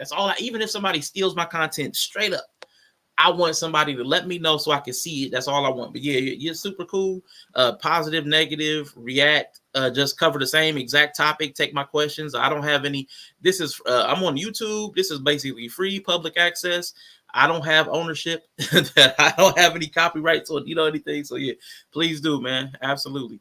But just, man, I will try to check your channel out when you do cover it. If I see the topic, man, I don't know, like to add critically drinking in the topic or something so I can see it. And I'll try to, check it out and, support and everything.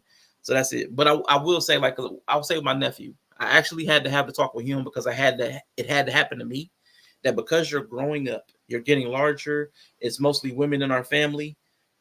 You have to compose yourself differently than everybody else does. They might get to fly off the handle. They might get to get loud and aggressive and abrasive. But you, because you're a young black man, you're going to be seen differently. You're going to be seen as a threat, even with the women in our family. And things are going to escalate simply because you're having an emotion. And he got to see that. One time when my older sister was heading towards 50, was getting ready to fight my under 18 nephew outside of church because he didn't like being sunned. He didn't like that. Well, you're just a kid. You don't know nothing. And he's like, he wasn't feeling that. And just because his response, which wasn't disrespectful, he just confronted, like, listen, I don't like you. I don't like when y'all do that. Like, please don't play me like I'm stupid just because I'm young. He was respectful about it. But simply because he had pushback, it got escalated because he had an emotion. He had a negative experience of somebody and voiced it respectfully. And it got to the point where she was walking up in his face and disrespecting him. Well, he was like, all hands on deck now. I'm about to get in your face and we about to fight. And I had to stop him. Like, listen, I know how you feel because I went through this. I know it doesn't feel good. And I know it's not fair for me to ask you to back down to somebody that's trying to punk you in front of people. But I need you to back down just for me. Not that they didn't deserve getting mollywopped. I'm just asking you to not respond the way you feel like responding. Because our feelings do, for whatever reason, they endanger them by putting them on pins. It activates them. I don't know why, but it seems to be something that's natural. I've heard about studies from academics that talk about black men have the highest threat response from all populations. Then next is white men and black women equally. Then below that are other types of men and women. So like there's a thing there that can be studied and quantified. And I worry about that because I do think it puts us and other people in danger simply by having emotions. But I want to go to Yella, Mr. He said, and then Britt.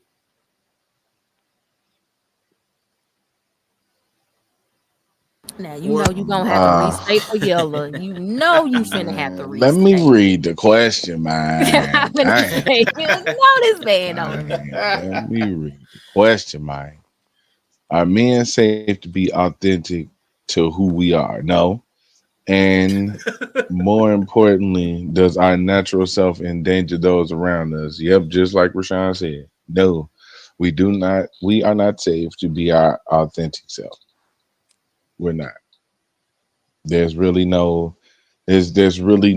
plane of existence where men get to have that freedom because that imposes on female and female alike type people. You know what I'm saying? And I think that's kind of what you was trying to say, Rashawn. It's like it seems like it activates them because their feelings and emotional status is a number one now. Like it's hard not to be the center of attention when you want to be the center. Not even when you used to be, when you want to be the center of attention. It's hard not to be. And just be honest, men being our authentic selves ain't high on the priority list, even for some men. Yeah. You know what I'm saying? Because we prioritize everything else because we kind of caught up in how we supposed to do things and what everybody thinks. So yeah, I'm gonna say no on the authenticity. And does our natural self endanger those around? I mean, yeah, like you said, it's gonna be a byproduct of just wanting to put yourself first. Some people don't like that shit. Respect. Mr. He said. Yeah. So drizzle, nigga. Oh, my bad. Was that a long pause? My bad. It wasn't. It wasn't. It was just a yeah. Cool. Cool. Mr. He said. Yeah, no, I agree. I agree with Yella. I mean, drizzle. No, you are not allowed to be your authentic self. It could put some people in danger, could rub some people the wrong way. I mean, I look at it kind of like living in Brooklyn. You didn't hang around with stick-up kids because collateral damage could come. You don't know where that's coming from. So in order to stay safe, I'm just gonna stay from around you, and that's what being a man is. That's what if you have a homosexual child or you have extra feminine women, they're going to stay away from you. The kids are going to be outside all the time. They don't want to be around you. They don't want to hear your opinionated masculine 1950s. This is what they're going to call you. So it's not safe at all. And you will put people in danger. It could be guilty by association. It could be collateral damage. It could be return fire from the enemy. It could be friendly fire. So no, nobody's safe. Got you. Now, Bree. Do you believe from your side of the fence? Build a wall. Do you think Right. do you think that our emotions create a lack of safety for people? Do you think it causes some harm or it causes some transgress? It causes some friction, as you like to say. Do you think our emotions, if they're non-happy or non-neutral, cause friction in other people? And that's what I kind of mean by because of the state of most people. I don't think they're able to regulate their emotions and assert good enough boundaries for their emotions to be safe for other people. I think that's just a problem in general. Yeah. You can have negative emotions, but self-regulation is the most important thing to negative emotions for anybody. And then as far as the nature, I think the nurture of men make them dangerous to people around. Hey. I'm just saying. You said nature. I'm just not natural self. I don't really know what the state of a natural man would be if he just came out of his mama womb, was just hanging out. I don't know. I ain't never seen that. Right. I've never seen that. But the nurture, how men are nurtured and told what a man is, makes them, I think, a danger to themselves and people around them. Okay. I can respect that. So let me ask this next question. So when do we have these? Go ahead, Chris. So what I was actually talking about this yesterday, but like the most dangerous position to be in is to have people be afraid of you. Mm-hmm. Always, like, because they will get together and that's when they're like, they call the cops, things like that. So it's like, I actually understand that quite well. Like the reaction to anything to do with Trump has nothing to do with Trump, but I'm not a Trump like super fan or anything, don't get me wrong, but it's like the hysterical reaction from the same people who call the cops on you for not having your dog on a leash or walking down the street or whatever, to that has to do with the people who vote for Trump, not with Trump. Like they don't actually believe he's like some kind of cult leader or something. They are afraid of rednecks, basically. which I mean is fair. But then you deal with the backlash of people being afraid of you. So I mean, but that's what's so insensitive about it, Greg, is because me existing in your mind, like that's the power of your mind. It's always going to be more powerful than what I actually do or how I actually present myself. I agree. So when I get in an elevator and I get in there with Laura Croft, again, all the women on the screen is kicking ass and taking names and saving everybody. And I get in the elevator and she grab her purse. Shit is disrespectful. And this is how it's always been. And we know it's like that. In the 90s, we didn't say as black men, oh, no, we're not like that. Right. No. You guys are giving us the wrong perception. No, we understood exactly the image we were presenting. America reiterated it and told us to change it. And we said, you know what, you might be right. And Narratives and Dialogues put up a comment that said he don't care about what people think. I'm the opposite. I care about what people think about me. And I hear so many people say that, and I just don't believe it. Or they could be that selfish that they don't. But if you don't care about how you're perceived, the way that you're acting, because again, like I said yesterday, I control what I do. You could lie on me and perceive me as this savage Neanderthal, but I know every time you saw me, I was reading or just chilling out. I had no arguments with anyone, no disagreements. So where are you pulling this from? And again, this is what a black man is. Like D.L. Hughley said, we exist in people's mind, and that is we are the worst thing in the world. And it's hard to fight that because Catholic priests can't fight that narrative. We have to take the same identity as Catholic priests. We have a horrible representation. We have to change that. Yeah, I agree with you. I'm not trying to like say that's not true or that you don't. I'm just saying that is what I'm saying is dangerous for people to be afraid of you. To have that reputation inherently puts you in danger just by existing. Because people assume you're dangerous. And even if you don't do anything to them, like they're going to move against you just because you could do something to them.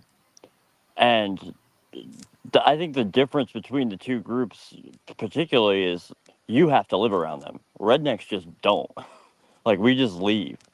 So it's a different environment. It's a different lived experience. And I'm not saying it's in any way equal, but I'm saying like it's an easy way to get them to take the entire force of law, the entire force of government, and move it against you because they perceive you as dangerous. That's all I was trying to say. Yeah, got you.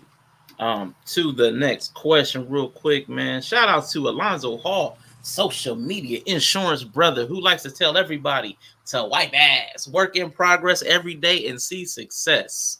I love it. I don't know why I love that so much, but I love it. He's got that tagline down. Cause you're nasty.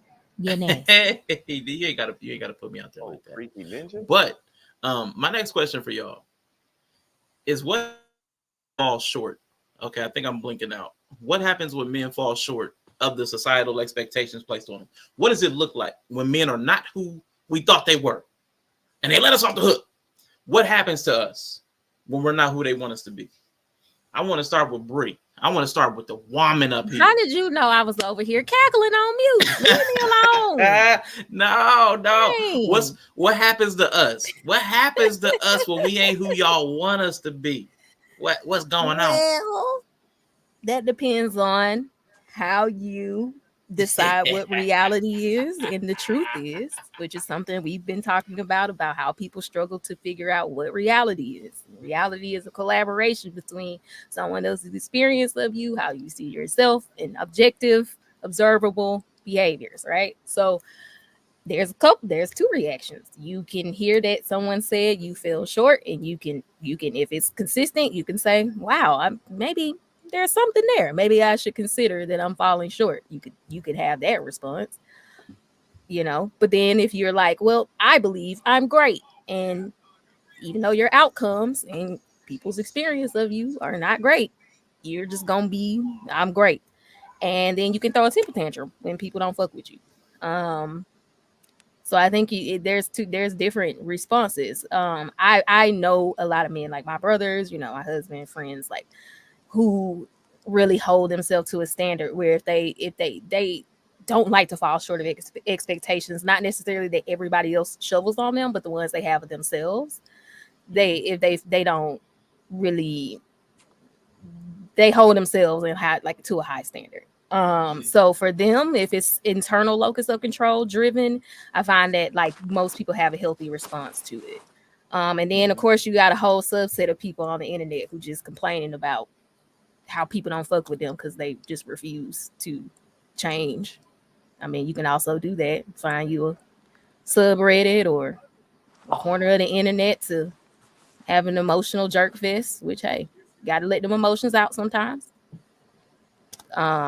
But then get nothing done. So I mean, there are a lot of different responses. You can reject that, you can accept it, you can adjust, you could. I mean, there's all sort, but typically, I don't want to say most men because I know some really good ones. Like I know my husband, like my brothers. I know some really healthy, grounded men who can hear criticism and really like transmute that and process that and become better.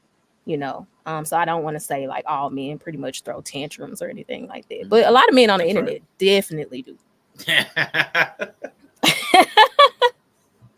That's a fact. Yeah. See, there you go. Yeah, that's Bree, man. She's dope. She's dope. On Tuesdays, Thursdays, she's pretty much all wrong. But Monday, Wednesday, Friday, she be solid. She be solid. Yella, what happens when men fall short of the societal expectations that's placed on us? I think your picture says it. I don't even need to ask you. Your picture says it. Let's go to Mr. He said. It does. Yeah, that's best. Yeah, that's basically it. That's basically what whoever gets to make the decision on if you fell short feels. But it's also a trap. It's a trap.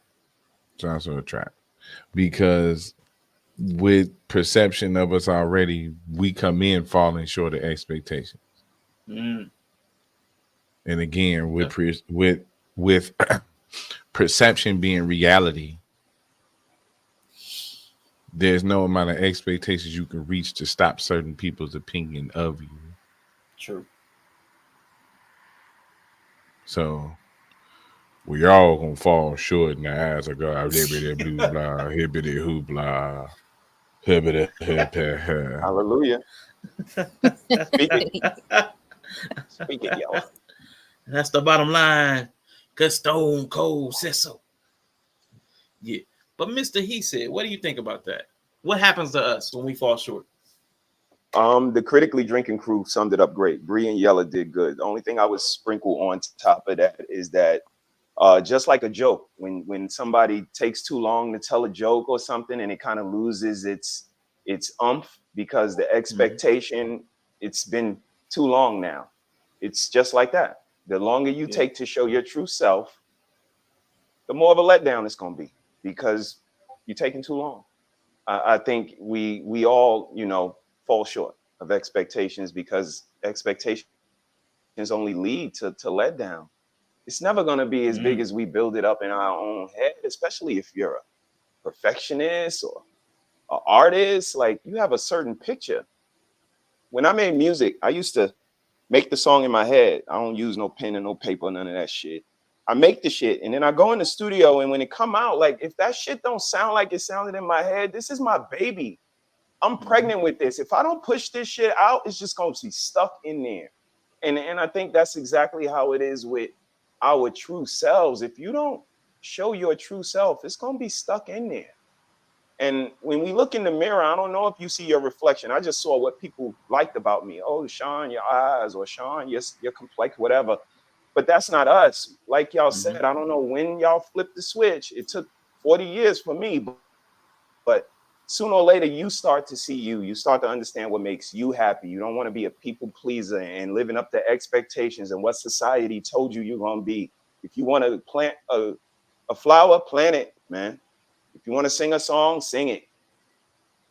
But be your authentic self, because again, if you take long to be yourself, it's going to be more of a letdown because the expectation has been built up too much and there's no way you can equate. Sorry for being so long. Nah, you good. Nah, that was good. I definitely agree with you. I want to ask Greg, man. Greg's next. What happens when men fall short of these expectations? And I know you live in a different world, but in your world, what happens when they fall short? I definitely do. Because I'm going a completely different way with this. I think the most common failing is a paralyzing fear of violence. Okay. People who just will not, like, they see someone getting hurt and they'll just walk away, like, mind their own business, just not get involved, even if it's like a woman getting her ass beat in the middle of the street.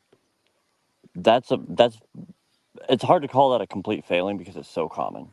That's how most people operate. And I think the worst failing is emotional violence. Like men who are running around, just get mad, start shooting up, random corners or whatever, beat the hell out of women, like stuff like that, like man children, basically. But I think it sort of centers around violence because violence is very much the domain of men. Like it's the one thing that it's the clearest distinction between the genders. Is violence, women are not violent to that level. Like, I think it's like 98% of all violent convictions are male. It's like not even remotely close. So I would say, like, living up to your expectations of men is controlled, passionless violence in defense of other people or for a noble purpose. Because there are going to be people who are going to be violent, who are going to take advantage of people, who are going to subjugate people, like, and the only antidote to that is men being willing to, be violent in defense of other people. Probably a little too deep on that. No, I'll go back to dick jokes. Nah, that's definitely something we've talked about here before too. Like men need to be dangerous, but you need the good danger to fight the bad danger. Because if the only thing that exists is the bad danger, well, then the people who aren't violent are going to suffer the most. Yep. But we got IG. Tell me, man, what happens when men fall short of these expectations heaped on us? I think it depends on where the community and where they are. That's going to look quite differently. Because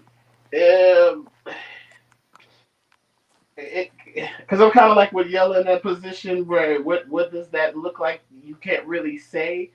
But I do also agree with Greg when it comes to the violence thing. That's one reason why I don't ever want to go to jail, and I never want to be around nothing but men. Because I understand that I'm going to have to tap into my violent nature. The feminine thing, that's not going to work with the niggas. I don't want to be in a constant environment around that much testosterone to where I have to be violent. That's why I say the idea of going to prison never appeals to me. I don't ever want to go to jail. Mm-hmm. What does that look like? I mean, in my household, for my father, how that raised me, what's your reputation as the community? I also do agree with Mr. He said and she said, Mr. He said in that regard. People do care about what people say. That's why people can't actually show up in their true selves in certain environments. You do have to care to a certain degree. But here's the thing.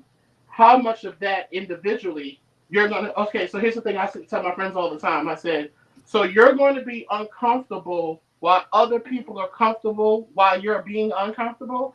You have to... The buck has to stop there. So regardless of if it is religion, if it is politics, okay, I'm going to have to push back. I'm not going to sit here and be uncomfortable, which no one should. We can't tell you what that looks like, what that reaction should be. You know what I'm saying? And then something you were saying, Greg, earlier to the earlier question, you said how people are perceived. That's the thing. Perceptions are not often created from people like the majority. I think what happens is that people who have the most influence spreads that to the majority, because there are some people who are just being who they are, but who they are is perceived as something that they're not. If people have a perception based off of an archetype, then yes, just like me, I can't do nothing about niggas who fuck with deityism and Hebraic faith. You know what I'm saying? There's nothing I can say. It doesn't matter how good of a character or or person I am. I know that it's best for me not to be around or cohabitate near these people because in their mind, I get to go to hell and I get to get treated a certain way. You see what I'm saying? So I understand that, okay, that's not my bag. I don't need to be around people who have these Hebraic faiths because I know that I'm going to have to deal with the judgment on this earth while I yet live. And that's why I tell people I'm not afraid. That's why I tell people I'm not afraid of God or Jesus. No, I have to be concerned. It's the people who believe what they believe and they determine what my politics and my life is based off of that. That is definitely more terrifying to me than a nigga in hell with a fucking pitchfork or a sky daddy in heaven. That I'm getting the judgment now. I don't have to wait and die. I know what that judgment looks like now, and I embrace that. But I'm not going to give my intrapersonal. That's where it comes to your soul and your spirit. I'm not going to intrapersonally allow that to be the guys how I see myself.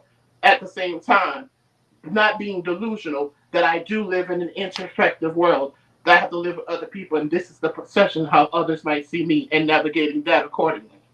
So what that looks like will vary. In my household, if you was okay, you're not working, you're not taking care of yourself, you dishonor women, you lie to men and women, you're not a man of your word, you're a liar, you're a deceiver, you're all these things, that would be disappointing. In my household, it wasn't sexuality.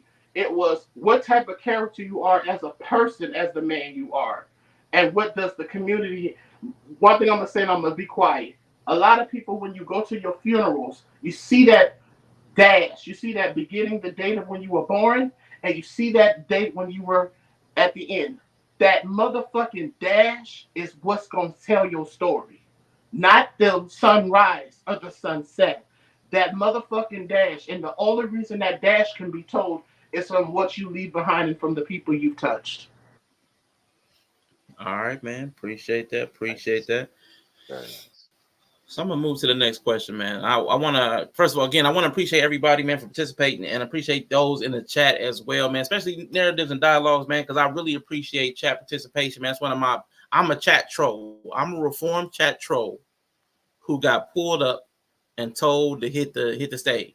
They told me to hit the stage because I was a chat troll, always been one, always gonna be one. That's why my thumbnails and titles be chat trollage. But when I actually if I'm going to hit the live button, man, I actually want something a little more substantive because that's just me. That's just how I am. But I am a chat troll, so again, I appreciate those that be in the chat, man. So narratives and dialogue, man. Shout out to you, man. Appreciate Salute you to keeping the it rocking. famo. Yeah, man, that's family right there. Narratives and dialogue.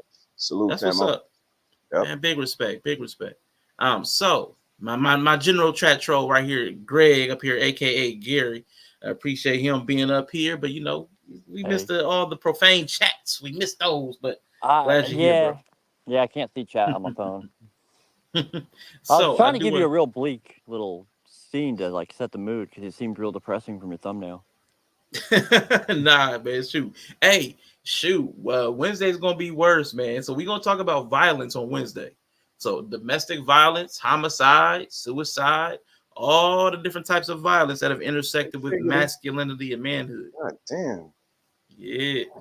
We're gonna shoot sexual I'll find assault. Something real bleak for that. Yeah. Thumbnail looks bleak. The conversation is bleak. The outlook is bleak, but we're gonna talk about it. We're gonna try to have a conversation. So yeah, that's gonna be DJ Dose in the building. Yeah, I love it. Oh nah, I ain't into the trolling. What I say, I be serious. Yeah, I feel you, but I know I'm a chat troll. I know I'm a chat troll, but you know they told me to start the channel a long time ago. But when I hit the live button, man, I don't like trolling from my people. Yeah. Let's go, DJ Dose. DJ Dose. As somebody said, trolling. Let's get to it. All right, narratives and dialogue. I'm gonna check you out. I just subbed on your channel, man, like my personal account. I definitely will check you out, man. Appreciate you being here. But I have a few more questions. I'm going to pare down the questions as well because we're already like almost 2 hours in, and I want to probably just try to cap this at 3. So over the next hour, I want to ask about 4 questions. So if you could, gentlemen and gentlewomen of the Bree, if we could like kind of cap your comments around like 3 minutes. You know what I'm saying? Like, you know, just about 3 minutes. You know, if you hit the 3 minute mark, man, if you feel yourself wanting to reach for a glass of water to continue your, you know, what you're saying, go ahead and cap it. You know what I'm saying? When you got that cough, when you got that itch in your throat, what? I'm gonna pass the mic. That's what. Just for the next few questions. I can finish in 3 minutes. I can't send you. So when you look at the state of men today, I'm gonna start with you, Greg, since you can finish so quickly. Gonna get you in and out.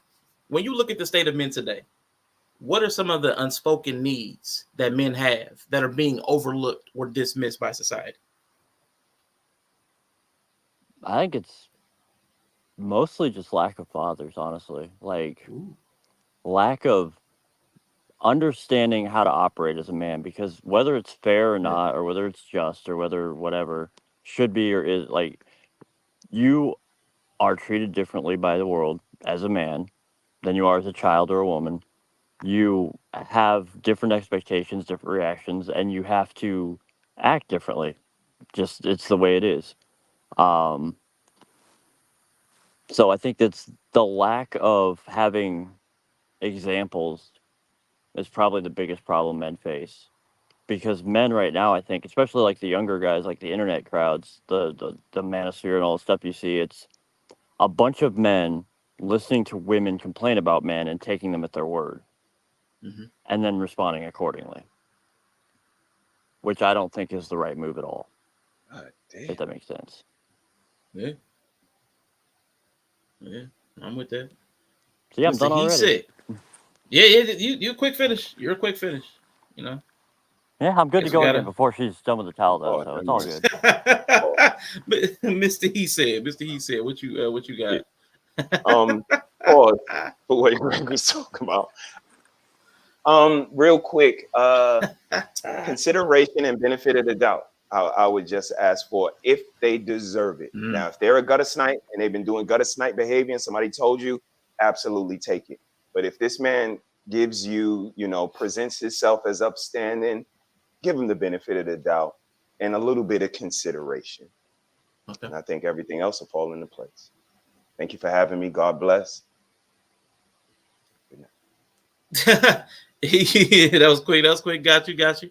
Reckless. I'm capping it at 6 today. I got like 6 folks up here. It's hard to get all through all these questions, man. Appreciate you, but I'm gonna have to schedule something with folks, man, because I definitely it's hard to get all these thoughts in, man. It's hard to get all these thoughts in, but appreciate you, bro. Yella. What you got on this question? A hard six is the story of my life. Yeah, we only working with 5 now because Breeze dropped down, but she in the back. Wow. All right. Lord Jesus. Well, we're a little soft. We down to 5. We're a little soft. Yo.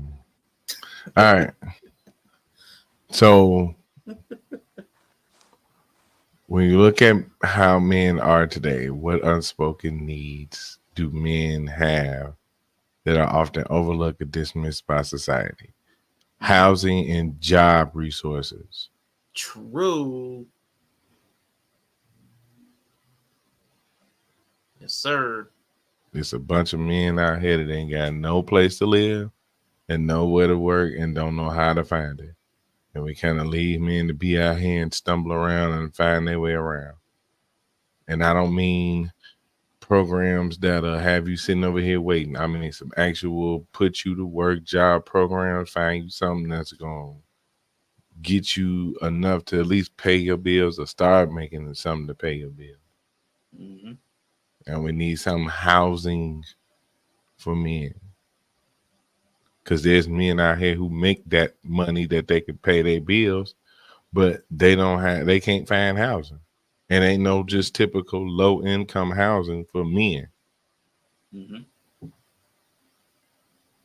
So ain't no reason somebody should be making $16, $17 an hour, $18 an hour, and he can't pay his rent.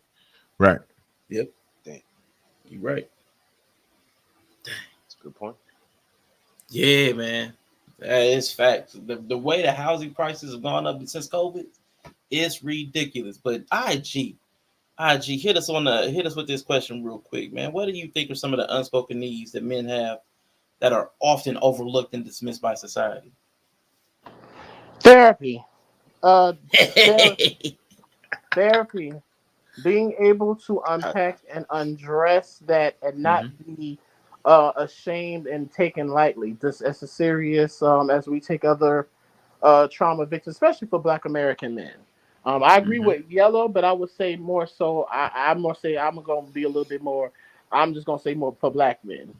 We Okay. definitely need more specific housing, and I do mean all black men, not just Mhm. gay men. I would say all black American men would need that other type of undergirding, not because it's a handout. No, it's for what we contribute to the greatest attribute of this country. It's our Yeah. backs and our labors and our civil rights and our intelligences. So where all these other men from other countries get to now come here, and women, and stand in the shoes and benefit from that. So I definitely know we need political redress as black men because that is something that did happen politically with us. Which again, unfortunately, I hate to say it, it was the black boule men mostly who made the decision not to be concerned about those things that specifically affected the black household, which would be things specifically for us as men in the patriarchy, right? So I would say that we definitely need therapy. We need specific political redress for us as American citizens because of again our contribution is very different and much more in blood, sweat, and tears, and that are lineage anchored outside of people of color. So the unspoken needs, yeah, therapy and political redress, and Okay. often those things are definitely overlooked. Um, and I can say from our society living here in America. All right. So the next question, I'm gonna start with you because you mentioned it. So do you advocate, obviously, since you say therapy, do you advocate for mental health care? And You what steps mother. would you tell a dude in crisis to take? So if you know a dude is in crisis, what would you tell him? Like, what steps would you tell him to take? Oh, I've been in that position a lot of times with my straight black male friends, right? So oftentimes, I'm very careful. I don't want to make them feel like, okay, I'm going to call someone. I try to offer the assistance. Hey, bro, I'll go up here with you together if I Mm-hmm. can. I'm going to call someone that you trust that mutually, if there is, what I'm saying, because that's a lot of times they don't, a lot of men don't have those networks. Mm-hmm. Um, I have definitely one friend, he had survivor's remorse and he wanted to Mm-hmm. unalive himself because of the things that he had experienced and the people around him are dying, that he went through a certain life, and there's a certain guilt and stuff like that. And for me, I had to just direct him and said, hey, don't don't feel or carry the guilt of survival. You didn't survive just to unalive yourself. Then that's more disgrace to your survival. Don't feel remorseful for surviving, even if you were in the wrong. If you have recompensed, now I can't tell you not to do that if you did not recompense and make wrong what you have done right to whoever you did wrong to, right? But if in the fact that I would try to make sure that you surviving, don't feel bad for surviving. Don't feel guilty or undeserving of survival. And I find that with a lot of men that they feel undeserving of surviving. So I would definitely point them in the direction of therapists, recommend them some better health, other networks. Of course, you can do all of that shit, but I think you have to be Mm-hmm. more involved. You would have, if you can, Yeah. do you need me to sit in with you? Do you need me to go there with a session? Do you need me as a support or accountability ability? Do you let, yes, me being the friend, and it can be draining, but carrying the load of letting you emotionally dump and vent to me. Even though I'm not in that space, I'm not Yeah. negative. Life is great for me right now. But I would, in order for me to say that I care you, you're my brother, I love you, I have to bend that lending ear and allow you to have that emotional vulnerability with me. You see what I'm saying? In a way that Mm-hmm. I'm not going to betray your trust as a man, because let's not pretend that is something that men have done to each other, not just among women. As a matter of fact, the gag is men have betrayed other men's trust on behalf of women Yeah. too, as well. So, we would have to stress to each other: you should not feel bad or undeserving of survival. Nah, I definitely like that. Want to shout out Inya and Narratives, man. You like the way I have it structured, man. Appreciate you. It's been a very good conversation. Appreciate you as well. Thank you both. Man, listen, I just had to turn a brother away right now, looking for a job because we were slow. He looked like he once needs to work. I hate when that happens. It's definitely hard when you don't have the help that somebody needs. That's definitely hard. I know I've tried to stand in there and like look for resources for people, but it is so backlogged in, like I'll say, in the cities. It is so backlogged for social services. I was trying to get this developmentally disabled dude. His caretaker was his father, and me trying to get him hooked up with a caseworker and all this other stuff. It was a nightmare trying to get a hold of people and get responses, and even getting his phone and stuff turned on because his family had his paperwork and they don't live around here. They didn't have a phone number. Man, this stuff is tough, man, to really help people. So I understand why it's hard. Some of y'all have families and lives, and it's hard to like take time out to like really intercede for somebody. I understand, but I do want to say thank y'all for those that do stand in the gap for folks that are falling through cracks. And I also wanted to say, man, I know you mentioned better health. Therapy is so helpful in some ways, but I know it's not accessible for everybody. And one way that I know I'm good at, I am definitely good as far as like bending my ear. You just want to vent. I'm one of those people. If we got to hit the live button for you to vent, I'm one of those people too. If you want to vent in private, I'm one of those people. Probably won't be every day, but if you need like a 30 minutes, couple days a week, man, I don't care who you are, man, you can reach out. I'm always, that's something that's easy for me to do, is to sit and listen, maybe throw some feedback if you're looking for it, man. So anybody that's out there, man, that just needs some to bend an ear, I'm one of those people you can reach out to, and we'll find a way to, link up if that's something that you need. If it ain't something you need, cool, more power to you. But going over to Greg, what do you think about that? Do you advocate for mental health care, and what steps would you tell a dude that was in crisis? I feel like I'm like extra white today because I'm going a completely different way with it. So I don't think therapy helps men. It does some, but very rarely. Let's go. And I think women think in groups and men think as individuals. Okay. And I don't mean that as one is better than the other, but I think therapy is great for women. I think the problem is a lot of men, what you really need to do is spend some time alone thinking about your problems, which is something that men do not do. We'll either avoid them or, talk about, and like talking about your problems doesn't solve them. It just makes you more aware of them, which adds stress. And then you're just, you start panicking over that. So I think the best option is to really actually take some time, really sit down and think about your problems and how to get out of them. Because if other people solve your problems for you, you're always going to need other people to solve your problems for you. And for men, I think it's a very empowering thing to be able to fix your own life, to be able to find your own way through it. It gives you something to build on in the future when you have harder problems. And it may, you could still talk about it. You could still, talk about your struggles and what you're going through. But I mean, expecting someone else to come in and fix them is, I think, more of a crutch than a solution. Greg, sorry, not Greg. Yella, if you could, would you look for the video of the oil machine? Would you look for your oil machine? Oh yeah. Yeah. Mr. Let's go to Bree. What do you think about that? What do you think about this right here? Okay. Sorry, deep breath. Okay. Do I advocate for mental? I need to see the question again. Hold on. My bad. Okay. My bad. I do advocate for mental health care. Mental health care is going to also depend on where you are. A person in crisis needs very specific things.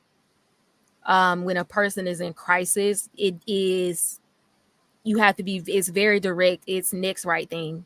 It's like, I cannot give too much instructions. We have to stabilize where the bleed is, kind of like, so, in a crisis center, like where they put you for the 72-hour holds and stuff, it's like you really have to put in structure, like, because like it's a routine. Then you have to worry about, you go to the Maslow's, like we have to worry about the physiological things getting put in place, and maybe at best you might be able to start thinking about the second level. So a person in crisis needs something completely different than someone who maybe is just a little bit not happy with where they are mentally, right? Because then you have a little bit more space to maneuver. So then there's like crisis, and then there's also like preventative care, right? So there's prevention, and then just not quite crisis, but not quite in the preventable places. Like if you actually have true issues, then you need like help.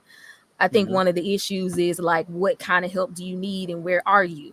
I generally say if you do not feel safe in your own mind, if you can't establish reality, right? If you are having such a different experience of reality or the feedback versus how you feel about yourself in your mind, and you're having an issue sorting that out, like you more than likely need some help. You may need some help sorting that out. And it doesn't necessarily have to be a therapist. I think to some degree therapists can be good because they can hold, a good therapist can hold space. They can push when you need to be pushed, and they can, hold back so you can have the room to kind of work through your stuff. So yes, mental health care is important, but that's not just therapy. And then crisis care is important. But I also don't think sometimes a person in a crisis may know they're in crisis. Yeah. So if you're isolated and you don't have people around you, and you're already messed up in your mind, or you, like, let's just say you were in a state of psychosis or something, like it's going to be hard to know you're in crisis. So that's just like we were talking about yesterday, or what Mr. He said was saying, having the idea that what other people say to you or think about you can be detrimental in some way, because you have no way of informing reality or deciding what reality really is. And we start talking about mental health care, reality becomes very important. Because if you hang too hard on the subjective or intention or the things that can't be seen by others, it can get really messy. So yeah. No, I like that, man. I want to. So I just wanted to point out real quick. I didn't take the question. I might have taken it out of context, but I didn't take it as you talking about psychiatric malady. So just to clarify, I don't think someone should sit alone and think about not being schizophrenic anymore. Not at all what I'm suggesting. Like, if you have a psychiatric malady, yes, you need intervention from a psychiatrist. No question. I'm talking about like just people general with normal sound mind having mental health problems like depression and whatnot. Yeah. So. Yeah. And I think that's to Bree's point a little bit too. Most people wouldn't know the difference. They don't know when they slipped into a state where they're no longer in control. And I think that's something to consider too. I've known a lot of people who, when they went over the line, they didn't know, and it took like all of their life falling apart for people to push them towards help, like professional help, because none of the normal person, family, friend interventions were helping. So that's definitely, both of y'all made really good points. You're absolutely right. If you know you have something like I'm bipolar or I'm schizophrenic, you don't want to just sit and think through that. That's not something you're going to be able to sit and think through. But I do think it's really hard. I would ask that everybody strongly consider the feedback that they get from people. If they're like, I think maybe you might want to, look out, reach out to somebody. You might want to speak to a professional.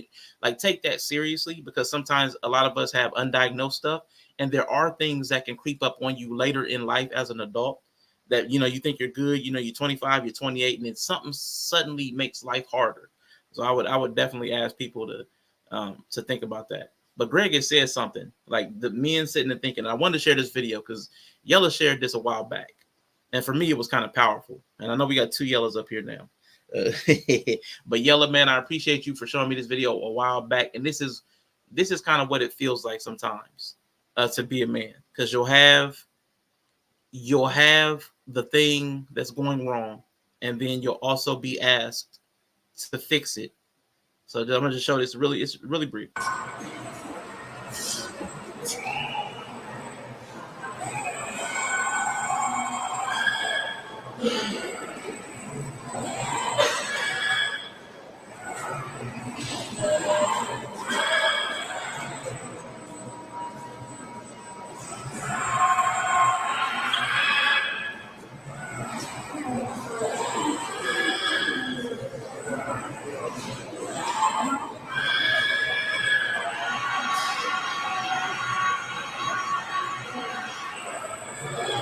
And I show that just because it's sometimes the futility of, while you're steady hemorrhaging, like leaking oil, you're leaking effort, you're leaking energy, you're leaking whatever it is that you're leaking from yourself. You just don't have the capacity to hold it in anymore.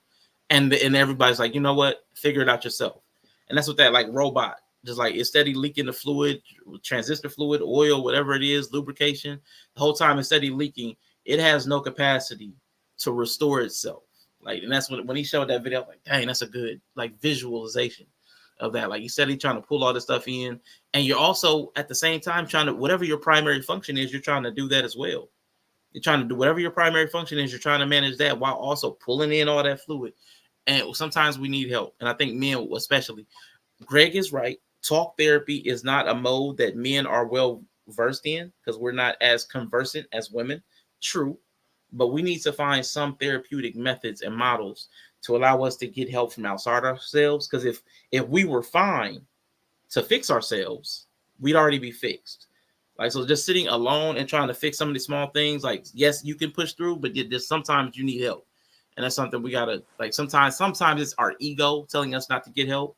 But then there are some times where we're kind of sitting in like, woe is me, and not taking necessary steps that we actually could take. So it's hard to know where that fine line is.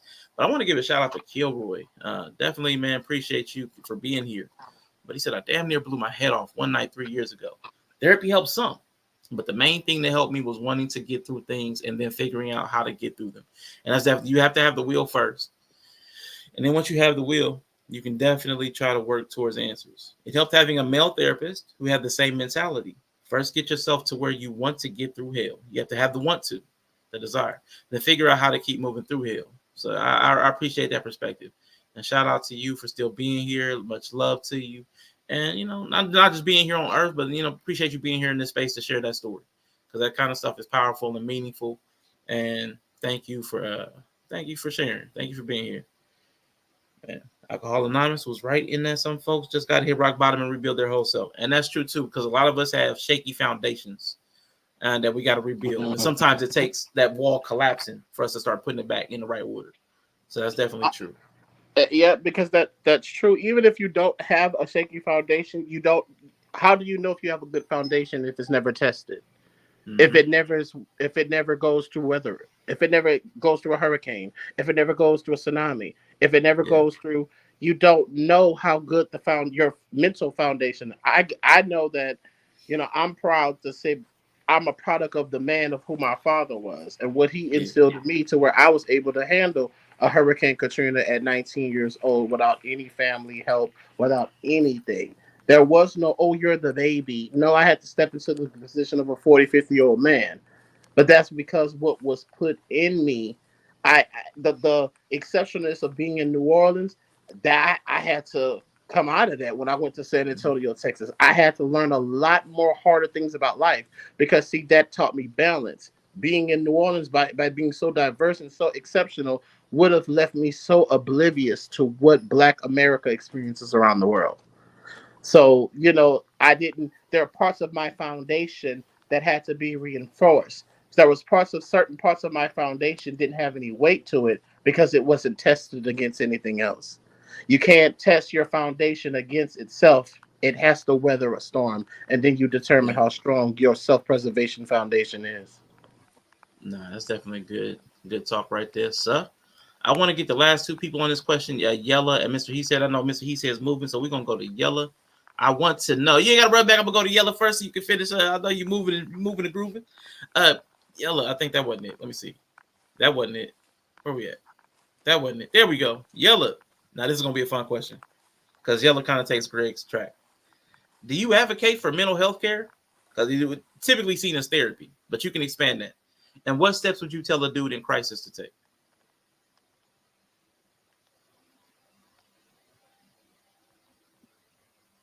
And nope. Let's go ahead and Mr. Easy. You're muted. Clicking on mute. Oh, everybody muted. Everybody love it. Everybody love it. Yella's thinking about his problems right now. Yeah, that machine, that oil machine. We might not have the real Yella might not even be here. That's true too. Because there were two Yellas in here for a minute. It's two Yellas, yeah. Oh, there he go. Mic check. 1, 2. Oh yeah, they back at the we know what we got when we heard that cough, nigga. That's that Yella.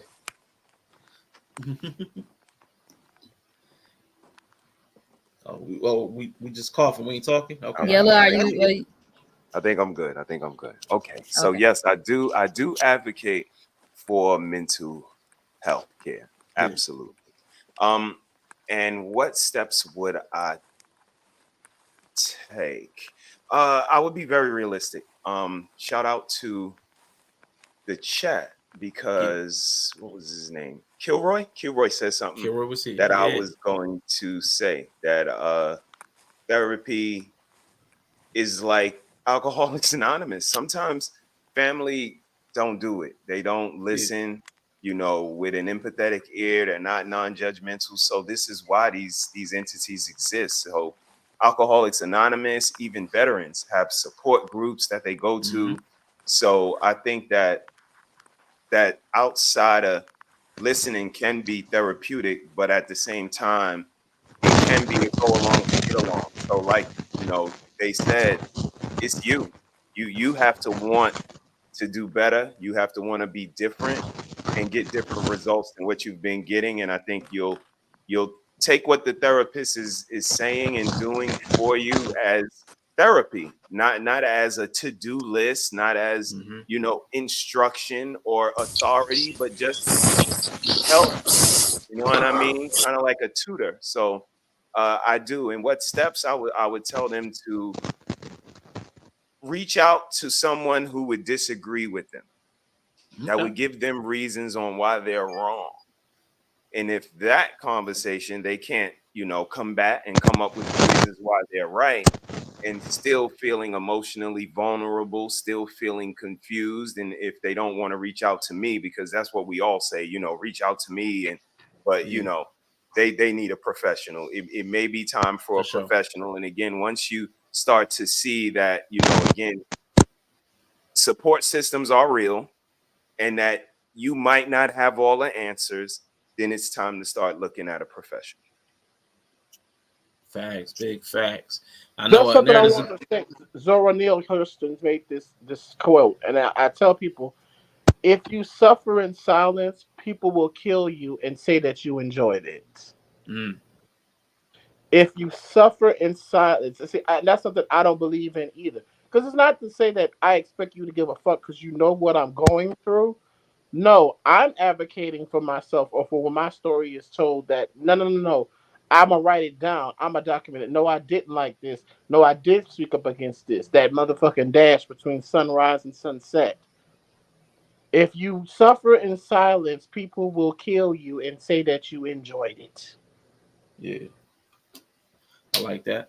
Yella, I know your mic was crackling. Are you back with us? Can you hear me? Yeah, you back. Let me read this chat real quick, and then go ahead and answer that question for me.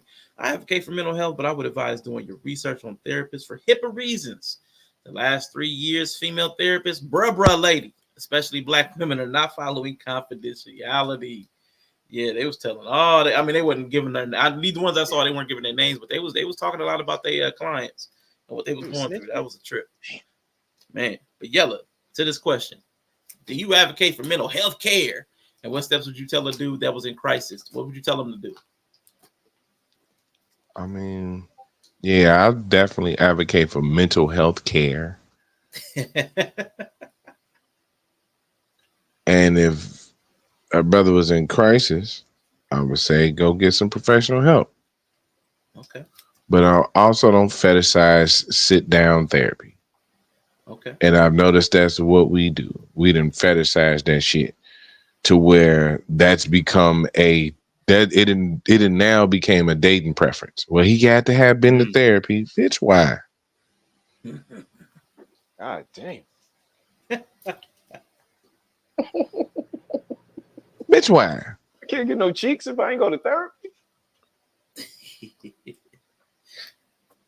Because you want to, because the thing is that okay, I'm gonna put it like this. I'm gonna open up this kind of conversation like this, and it just is what it is at this point. But this is my third conversation and my third stream, so I've kind of had it up to here. Let's go right now. Let's go. See, the trick is that women tend to fetishize therapy because they can also speak as freely in the society that they live in. So they can not only go to therapy and speak that freely, but then they can turn around and express everything they've got from that and go turn around and just be as expressive as they want to be in public. Man, we can't do that. We damn near got to go to therapy and we got to learn how to quietly. We go there they teach us how to quietly manage the world. Yeah. We don't get to be free. It's basically teaching us how to be restrictive in society. We don't get to be that expressive. So no, none of that shit helps. What we need is the freedom to be able to speak to the people that we have the problem with, the same way that women are able to speak directly to us about the issue. Mm-hmm. We ain't really getting that. You know what I'm saying? So going to sit down and talk to a therapist, I know I said that last time, niggas said that shit it sound good. It sound good. It's pretty. It's a show. It's an expression of mental health. It's not an exercise, and it's an expression. So yeah, that's good. You get up and go. But we ain't finna just be at the same time, men ain't finna just be making weekly therapist appointments. We ain't finna be sitting around talking about I love therapy. I don't trust nobody who sit up and say they love therapy. Nigga, you love just being in your trauma all the time? No, I don't wanna tap into that shit every week. I don't wanna have a designated appointment where I go trauma dump on people. Cause it ain't really doing shit, but just getting it off my back. It's not actually solving the problem. Nothing. It's not doing nothing about the issue that I'm having. It's just me talking about it and me finding another way to avoid it for 7 days. Which exercise are we going to use this week to avoid the bullshit, doctor? I don't give a fuck about you for real, for real.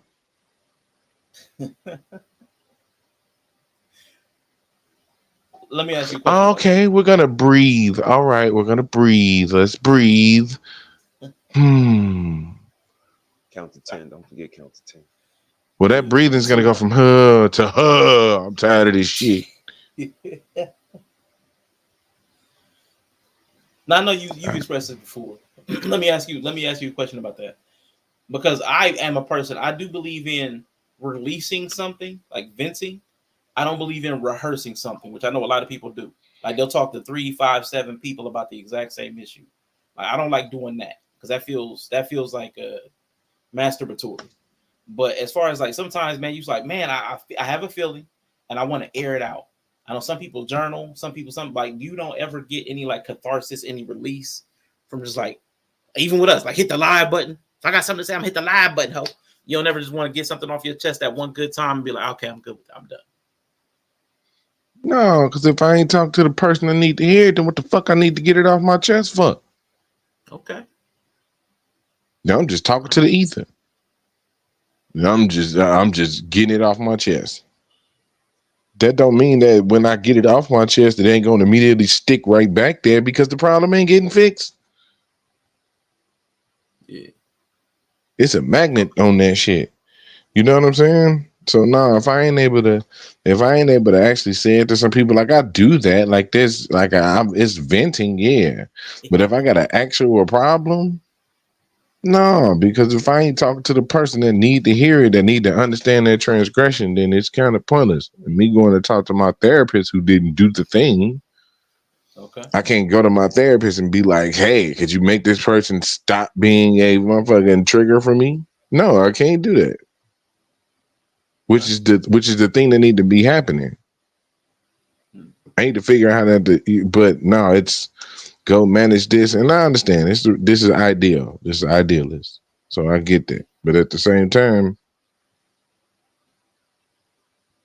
I think it's one of those things. Like if you always healing, then you always available to be healed. We always I'm trying to get to a place to where I'm good.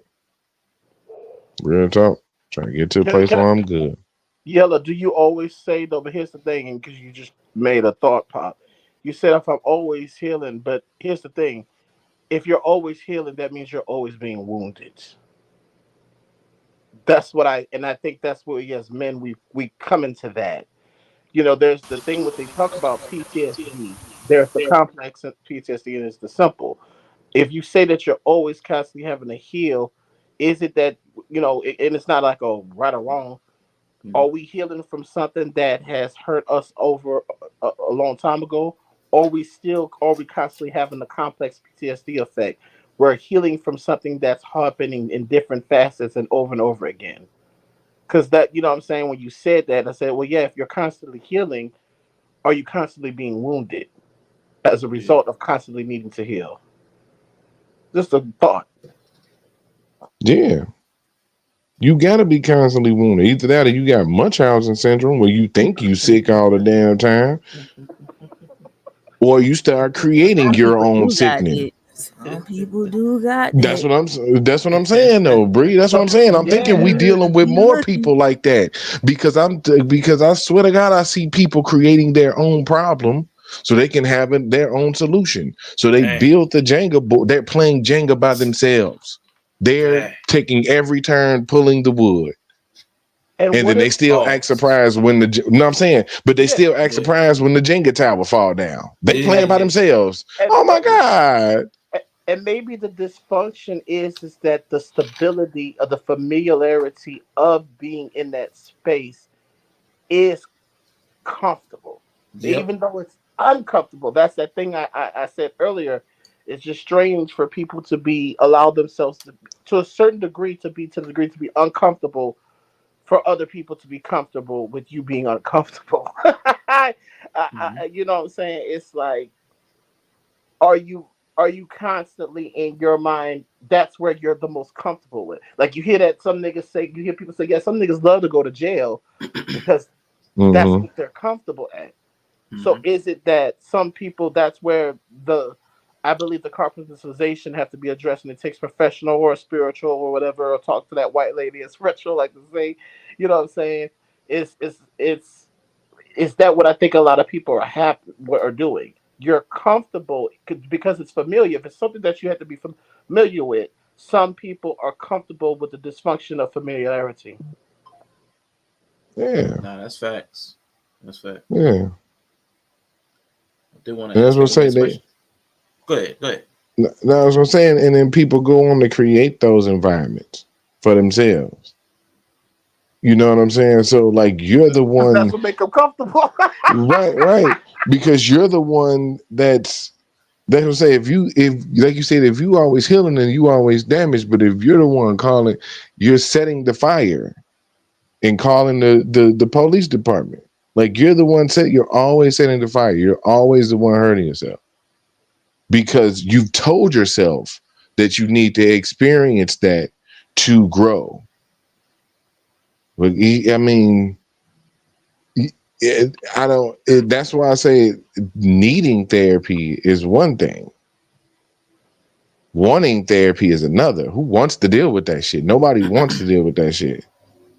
But nobody want to deal with that shit.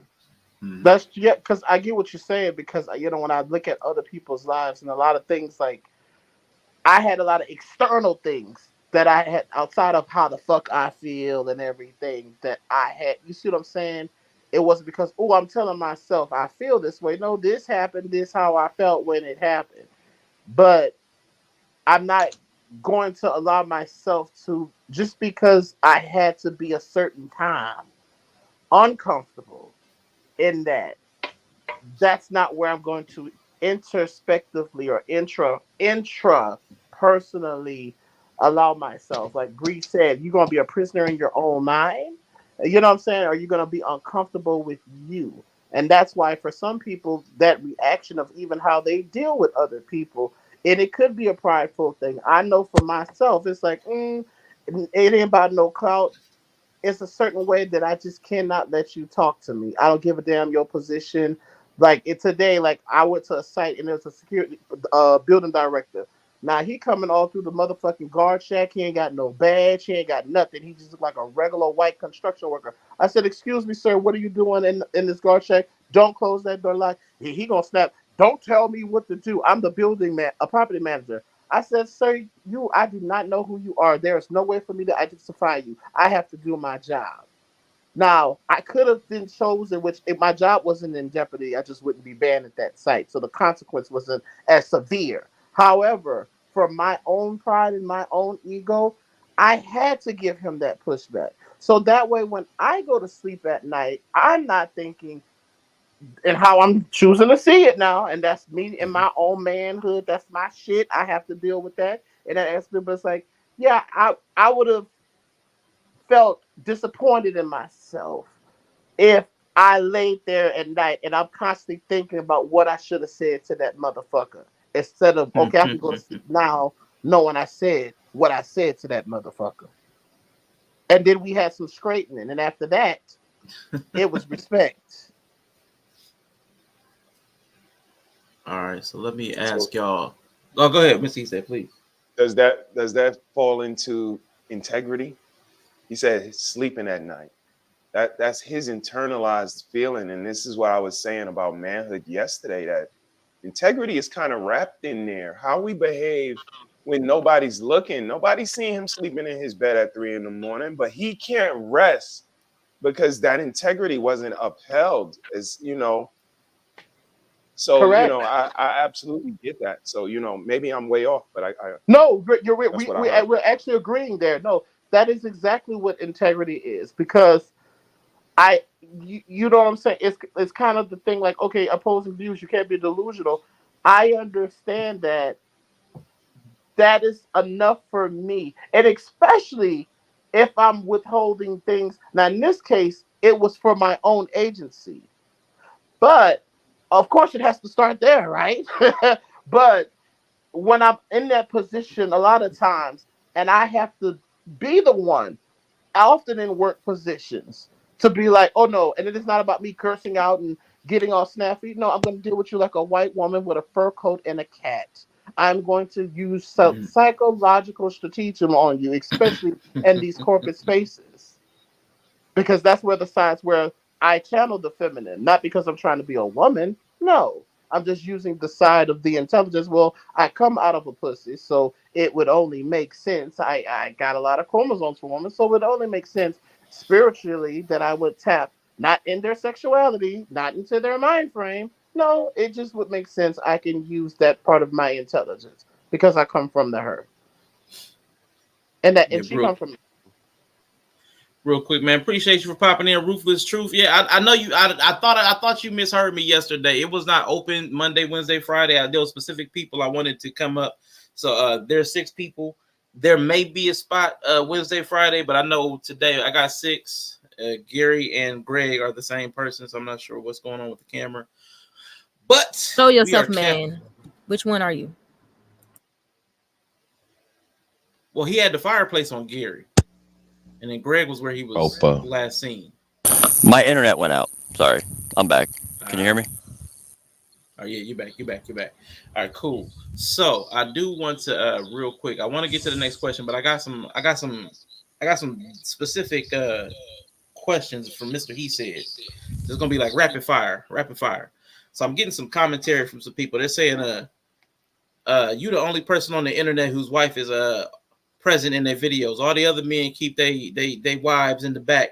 Why do you feel comfortable having your wife present on your video, sir? Facts, because that's my G right there. That's the Monet to my Davis. You know what I mean? The Mary to my Method, man. She's all that I need. But nah, that's how we do, man. We got an internet life. We got our live flow life. So this is not anything that's new for us. This is why we came here, because we wanted to show that, there is positive interaction between a husband and a wife, even when it's not the Huxtables. So, shout out. Thanks for noticing. I love that. I love that. I got another super chat I want to read. They say your wife is always bringing you food during the live streams, but she don't be bringing you food when you ain't off stream. She's telling you to feed yourself. Is that true, Mr. He said? You don't. That's not true. She feed the turtles. She feed the cat, the turtles, the kids, and it's always fruit and vegetables involved. I'm 50 years old, man. I'm 50. No Beijing. Black don't crack unless you smoke it. It's from Shorty. Oh, y'all so beautiful. I'm down for her. She down for me, yo. It's real.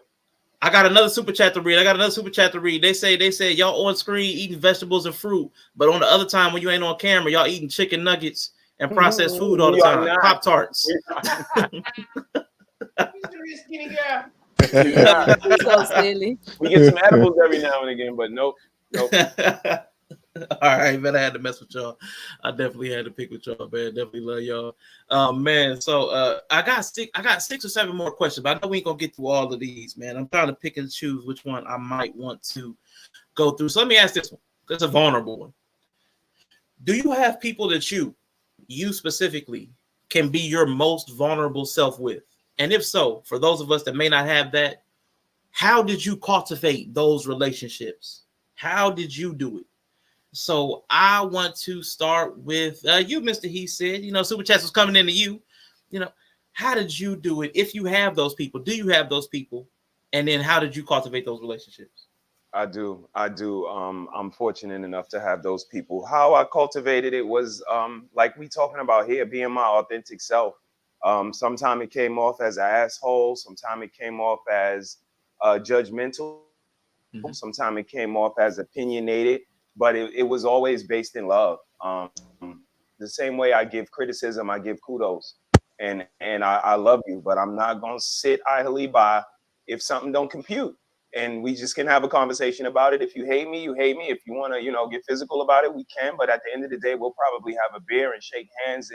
But I just think it's necessary to be yourself. So with all of these ladies in here, I was always a little passionate. I was always loud to let them know that,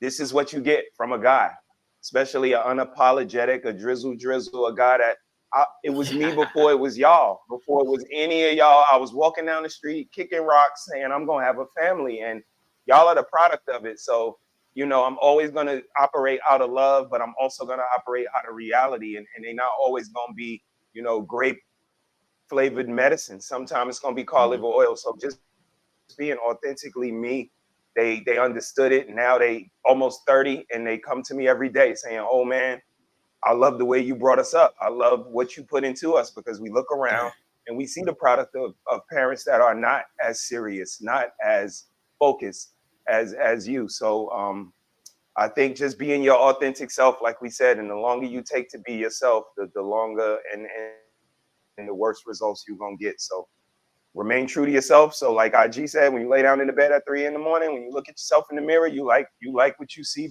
back. Yeah, man. I want to shout out to Narratives and Dialogues. He said, I used to until my friend and I for 19 years fell out. Since I was 19, fell out. When I introduced him to social media, they started spreading rumors about me because he was jealous. He wanted to beat me. I have trust issues now. Man, listen, I got trust issues now. Now you see this name right there at the bottom right, little internet friend. That started because a friend of mine that I've known since I was 18, 19. We've been friends. We've been close and friends 25 years, and it all fell apart over some dumb stuff. And they like, help you and your little internet friends is happy.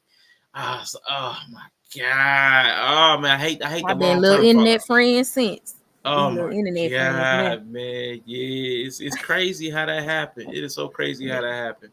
But I do want to ask Yella now.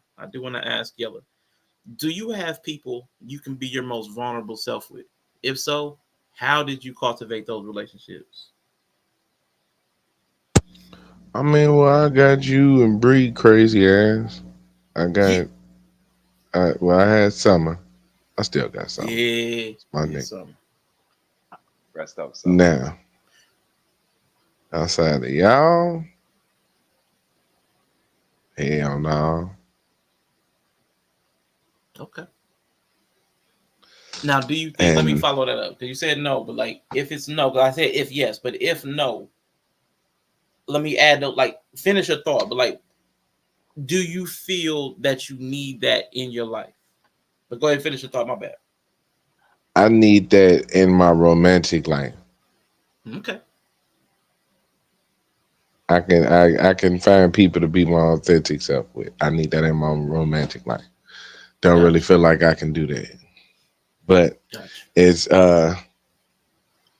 is you talking about if so, how did I mean, like I said, just with y'all, like just shit, being around y'all and now, kind of letting y'all peek into my life, see who I am. You know what I'm saying? Realizing that it wasn't a situation where y'all was gonna judge me. Yeah. And I also got to see y'all authentic self in some ways. You know what I'm saying? So that's also another thing. Yeah. So if I'm fighting you know what I'm saying, if I'm dealing with a situation where I got a personality that's gonna change every 5 years because you gotta grow, you always gotta be growing, you always gotta be looking ahead, you always gotta be wanting to, then I don't know who I'm dealing with then. Yeah. I don't know who your vulnerable self is because you ain't even the same self you was when I met you. Mm-hmm.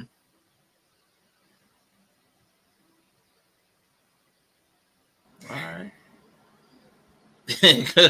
Go ahead, Bree. I heard that. No, I'm Inhale, laughing at exhale. IG face. I was laughing at IG face when He Yellow be was making the talking. faces. He was making a face. That's what I He was making the laughing Yeah. faces. IG be making the faces. at. IG I'm be in. I'm making in the face. agreement. It's Yeah. I understand. Yeah, you know, I bitched and did enough call centers. I code switch. It scares people. Like, yes, the CSR. I don't need you to be the CSR outside of a professional work experience. People give their customer service representative. Nah, nigga, I don't want. I want to wake up, unbrush your motherfucking teeth, the motherfucking bonnet on your wrap, girl. I want. That's who I want to know. You know what I'm saying? Yeah. Yeah, because that it's like it's disingenuous. You can't expect the person to say, "Oh, why don't they love me for me?" But because the conversation we have to have, we already have had today, right? There are other things Mm-hmm. systematically, and ideology is what's in the play here, and it's not that complete all parts of ideology is bad, but we have to learn to disaggregate and compartmentalize these ideologies different. So yeah, I'm sorry, the faces was it, but it's the truth. I'm like, Yeah. yes, Lord. You know, y'all know I'm gay. Hell, make faces. Go I ahead mean, and put your I'm not answer to on the question. cam, so I get to hide my faces. Okay, Sid. Wait, that's Go not you on ahead. the computer right there, Bree? Yeah, that's how I'm looking. Let's just pretend I'm stoic.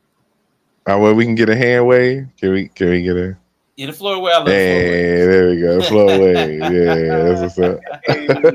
Man, my kids be just Flow coming in. wave. Like my youngest, she just in and out. Like my husband's Yeah. behind me, so I'm like, I'm just trying not to have them like on camera.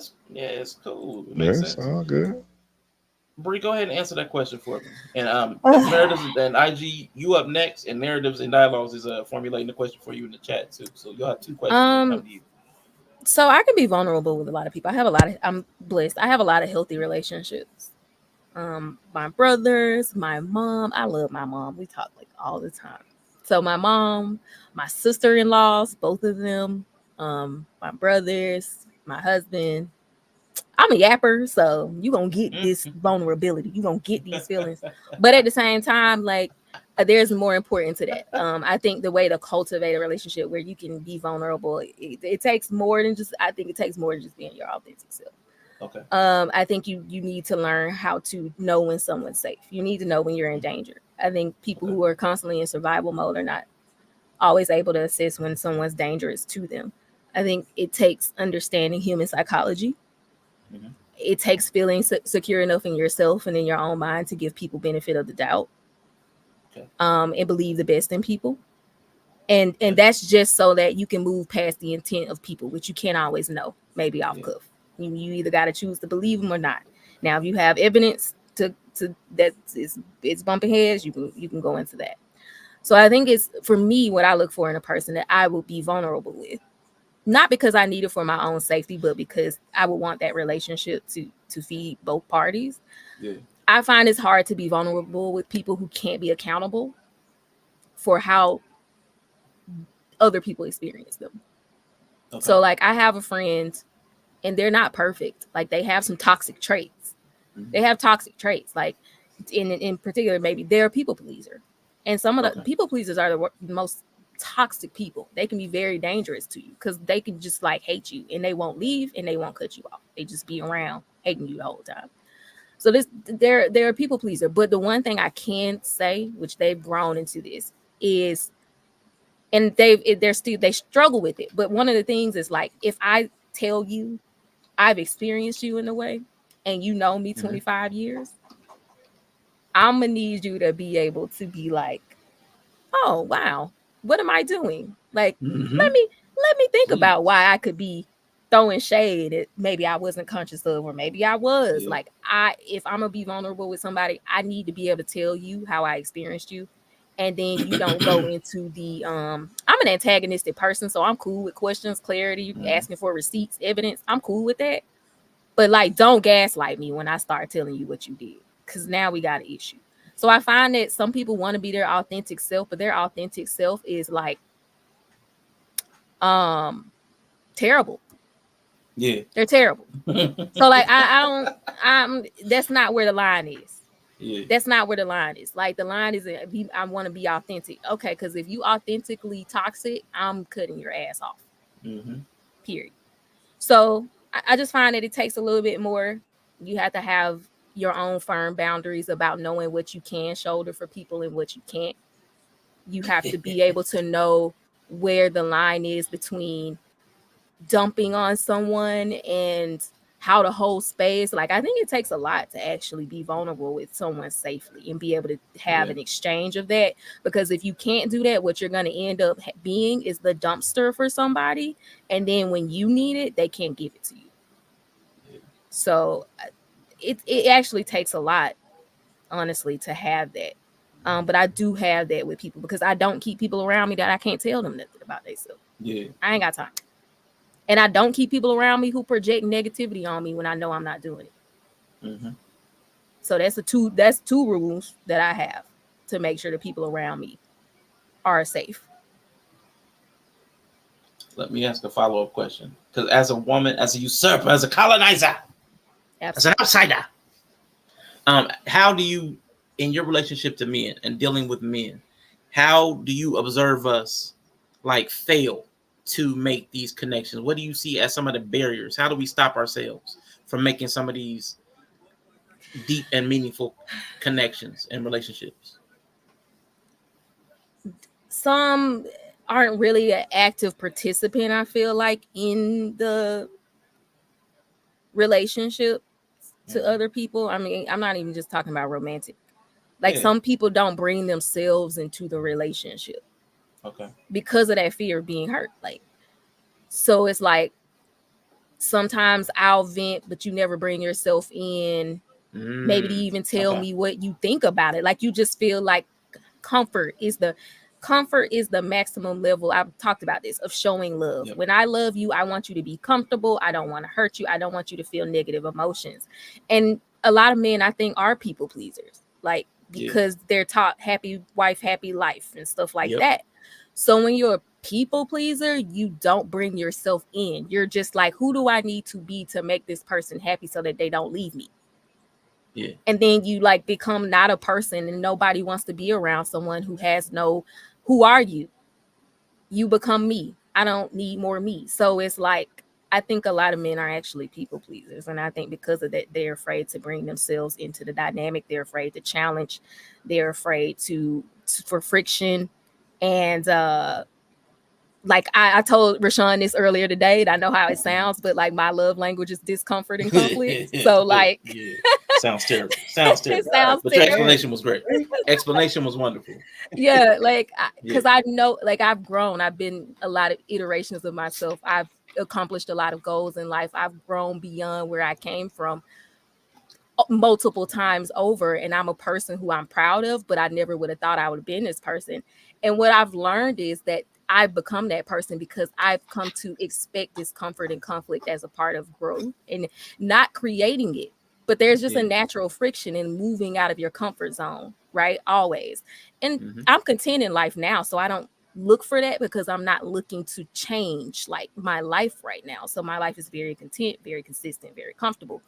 But I'm not averse to it. I don't think you love someone just because you don't bring them discomfort. My very nature irritates my husband sometimes, because I'm chaotic and he's very orderly.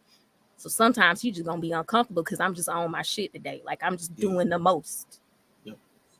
You know? And I'm okay with it. Like Yeah. I can exist in that. I can exist with that.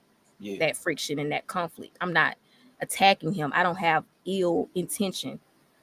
So yeah, it's just because I feel like it's natural. But do no harm. Yeah. And you're not so insecure. You're not insecure in the fact that you don't need him to be comfortable with you. Like he can be uncomfortable with you, and you're okay with that. Like you don't take it as a rebuff or But he knows I believe in like do no harm. So I'm not gonna purposely like harm you and then be like, well, if you don't like it, yeah, you could just like I'm not gonna do that. But like y'all know me, I'm extra. I just be doing the most sometimes. Like. And I love hits, and I love man, the most. Two E's. Hey, you said that too. In fact, 3 E's. Chill I out. agree with you. I agree so much with you saying, Bree. That's why I click because relationship. I'm like that with friendships too. That we have to clash. That's why. We have to. That's exactly what I said. Didn't we kind of all clash at first at Conscious TV? There was some type of you see how opposing and everything was, and nigga, we had to kind of get it in the mud. You heard me, bitch? Get it how you live. You heard me how we say in New Orleans.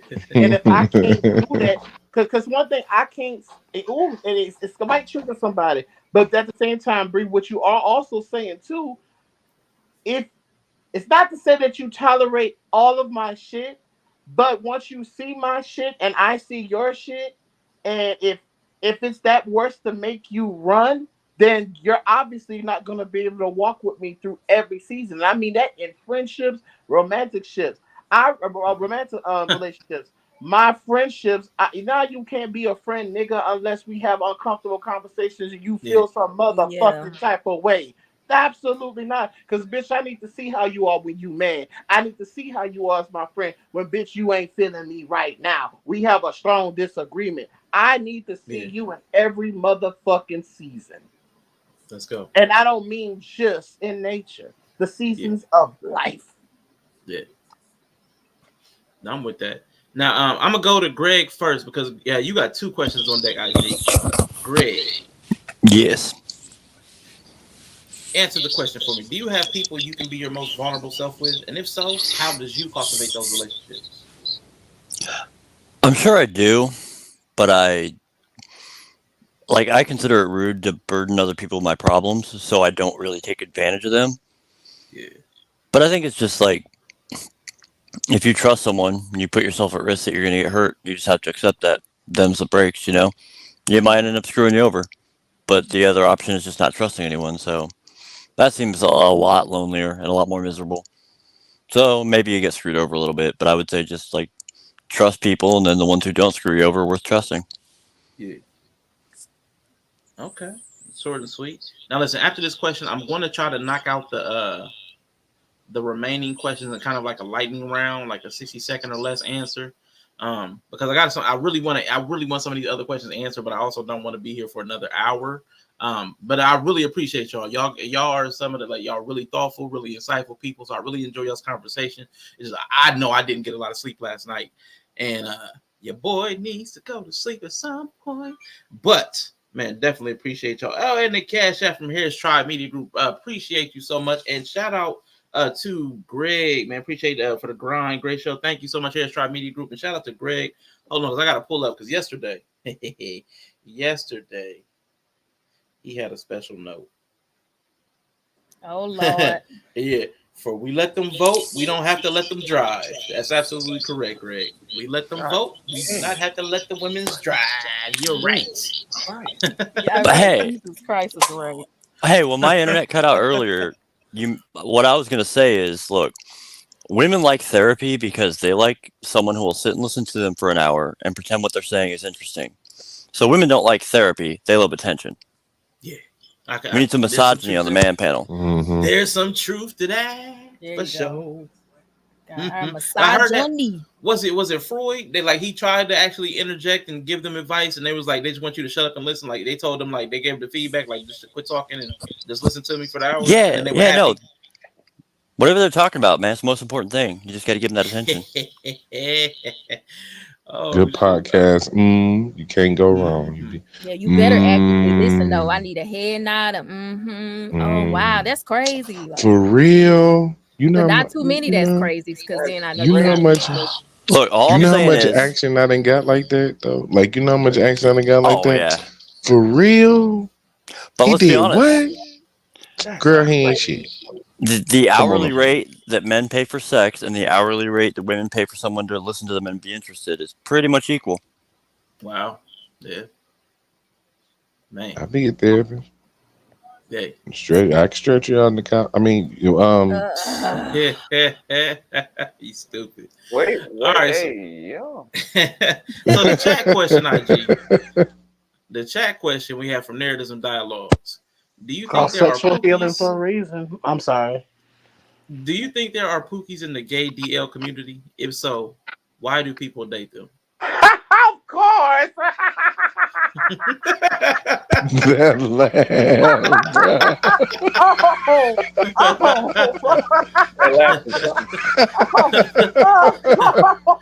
I think you know what? I feel like faces flashed before his face. Like he saw faces. He saw faces. Yes, of course. Right, that was the gay man version of that was Linda, Felicia, Brenda, Leticia. About 3 Tyrones. That was Robert and Just Bobby. because they use the fucking rainbow, Leroy and Tommy. Just because they use the rainbow, don't mean there's a pot of gold at the end. God damn. That don't mean there's about a fucking pot of gold at every end. Go ahead, IG.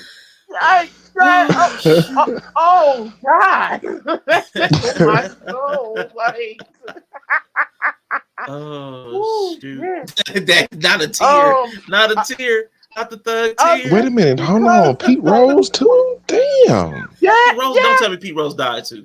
Human, bro. Oh, My bad. Oh my God, yeah, like because it okay. Oh my God, what did I miss? Oh, it's especially if you have because see a lot of things with gay men, especially in the West, especially as black men, we oftentimes still do mimic the same masculine, hyper masculine tropes as straight black men, as kind of a thing that we do mostly as black men.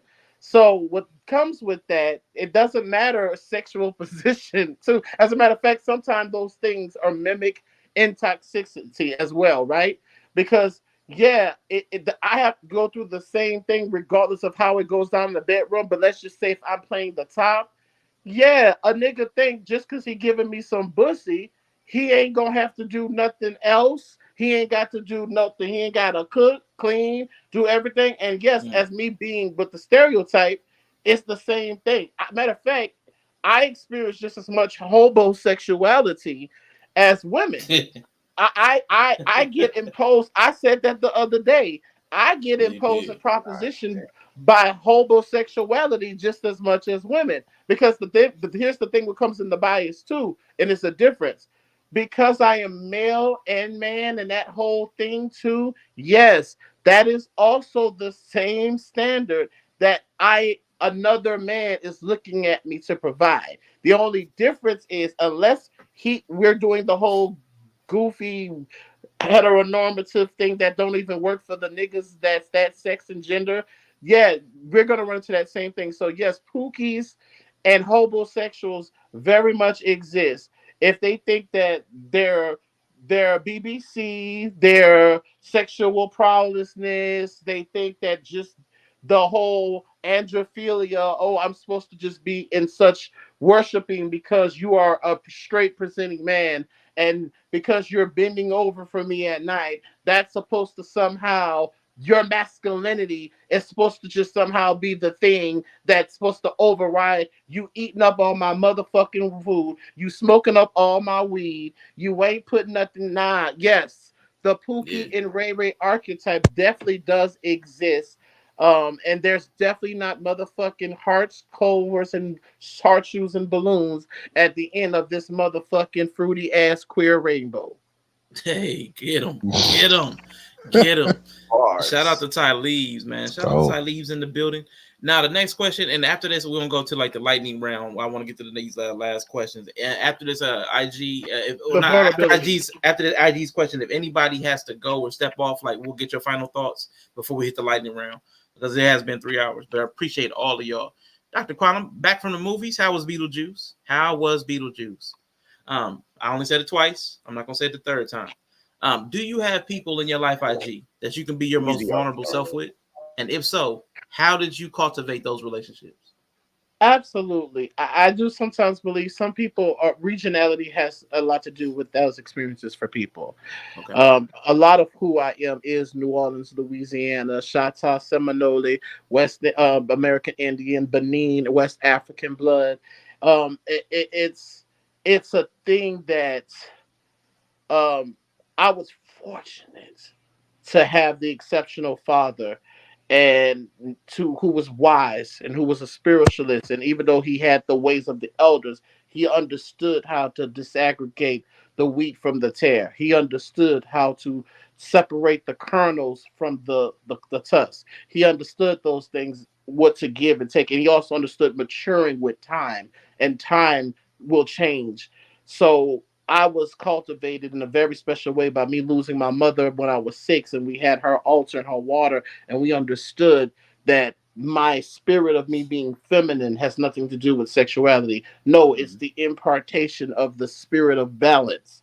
So by my father being the exception, not being in New Orleans, growing up before Katrina, not to say there wasn't some struggles, but yes, baby, I was always being able. I put it to you like this: in San Antonio, taught me who I couldn't be vulnerable. I was anchored in a place where I could be vulnerable, but then it also taught me the degrees of vulnerability, and that vulnerability is not a one size fits all. How I am vulnerable with some friends is for some friends. I'm vulnerable sexually with some friends without having sex with them. There are some friends that I've been able to be vulnerable while we are having sex and still be vulnerable outside of the sex. So I definitely learned that vulnerability for me, being my authentic self. My partner, me and my husband, we've been together 14 years. There is no way in the world I can imagine being with any human for that matter. And I have to be dishonest with you about my total desires. And especially when it comes for me to the carnal, sex isn't my love language, as it is might be an experience. So I can't, that would be disingenuous for me to go to a monogamous person and present that to them. Well, no, you and I don't have the same ideals of love. So I'm only vulnerable with people where our ideologies can match or they can peacefully contrast. I need to see the rigid sides of you. I need to see those every sides of you to be vulnerable. So yes, I have been blessed and fortunate throughout my life, but at the same time, that came with learning and some hard knock life experience of learning when not to be vulnerable. Yeah. So vulnerability for me is definitely a very, because it's vulnerable, it's a very specification there. It's something that I don't generalize at all. Yeah, listen, don't answer that with Yes, IG. we're not gonna get into that. Right. yeah. Don't answer that. We gonna move on. We gonna get up out of here. But I do want to do a lightning round. But Bray, I want to be cautious of your time. I know you be feeding the kiddos and everything. Nah, it's all right. They fed. We They was fed? prepared. Okay, They cool. I ain't fed. gotta rush on your account like I made sure they had food earlier. Cool. We still gonna do the lightning round, but I was gonna run you. I was gonna run them through with you first so that you could step off. But I'll disappear if I need to. Yeah, I don't give a fuck. Well, I know, but I wanted to make sure I got your thoughts on this stuff too. You know what I'm saying? Yeah. So, somebody had brought up in this last round the question. Somebody had brought up the happy wife, happy life thing. And, oops, somebody disappeared just that quick. I did. Greg's internet. We almost made it. So I'm going to bring in some of the manosphere like conversation. Some of the things I've heard women complain about. Some of the things men deal with, but not necessarily about mental health. But it's kind of like the expectations in society, gender roles, gender norms, and all that stuff. So why is the idea of happy wife, happy life ultimately unhealthy? And how can couples create? And that's a leading question. And how can couples create a balanced approach that benefits both partners? So I want to start with the married man on the panel. Cis het married man, cis heterosexual married man. I feel IG discriminated just said he was against. married. That's why I had to clarify, because I know IG just said he was married, so I had to clarify. So let me start with Mr. He said, and then we'll go to the other married man. But Mr. He said, tell me about this approach. Why is happy wife, happy life ultimately unhealthy? Because it places one party on a pedestal. And when you place one party on a pedestal, you automatically are on a lower status. So it's a little disproportionate. Happy spouse and happy house, maybe a little more adequate if that term has to be applied. I'm not sure if we should look at our houses in that aspect. Happy is such a subjective term. We should try to figure out something a little more analytical, intelligent, and actual. And how can couples create a balanced approach? My answer is always going to be the same, man. Humble yourself. You're not that important. You shouldn't be that self-absorbed. It's not all about you. And any of the rest that I can think of, we got to humble ourselves. And making somebody appreciate you, be proud of being with you, want to reflect positivity in regards to you, I don't think it's a bad thing. So, depending on how you look at it, I think it's going to differentiate from everybody. But I think humble yourself, be a little more humble, be a little more, like I said in the beginning, a little more willing to give the benefit of the doubt, be a little more considerate of the other person. I think everything else will fall into place. I like it. And I definitely forgot to run the timer, but IG, the next married man on the panel, go ahead and answer these questions for me in your most briefest 1 minute. I know. Happy. I don't believe in that on any side. I don't give a damn what sexuality, gender, expression. No, marriage is a partner. It's a commitmentship. There has to be a check and balance and a compromise on both ends. Now, does that mean that sometimes you have to learn to be able to navigate where there are times where there is more need for the focus for certain reasons for that to be on your partner, and those are things that might even be outside of the needs for what you're doing. You could only assist them in that part of their life, and if you're able to navigate that on both ends, right? It can't just be on one side. So I don't believe in the happy life or happy bottom type of rhetoric. Happy bottom, you got him. Is that how y'all say it? Happy bottom, you got him. Yeah, I don't do that. I Happy don't stop, do that. it don't stop. Happy top, it don't stop. Yeah, I don't do that. So happy life, happy bottoms is unhealthy. No, it doesn't. That doesn't mean that, because men do that same thing. They try to stroke into your ego with that too, with that whole positionality thing, and thinking that, well, this nigga, because you calling me daddy, don't mean I'm gonna pay your bills, nigga. That's not how any of this works.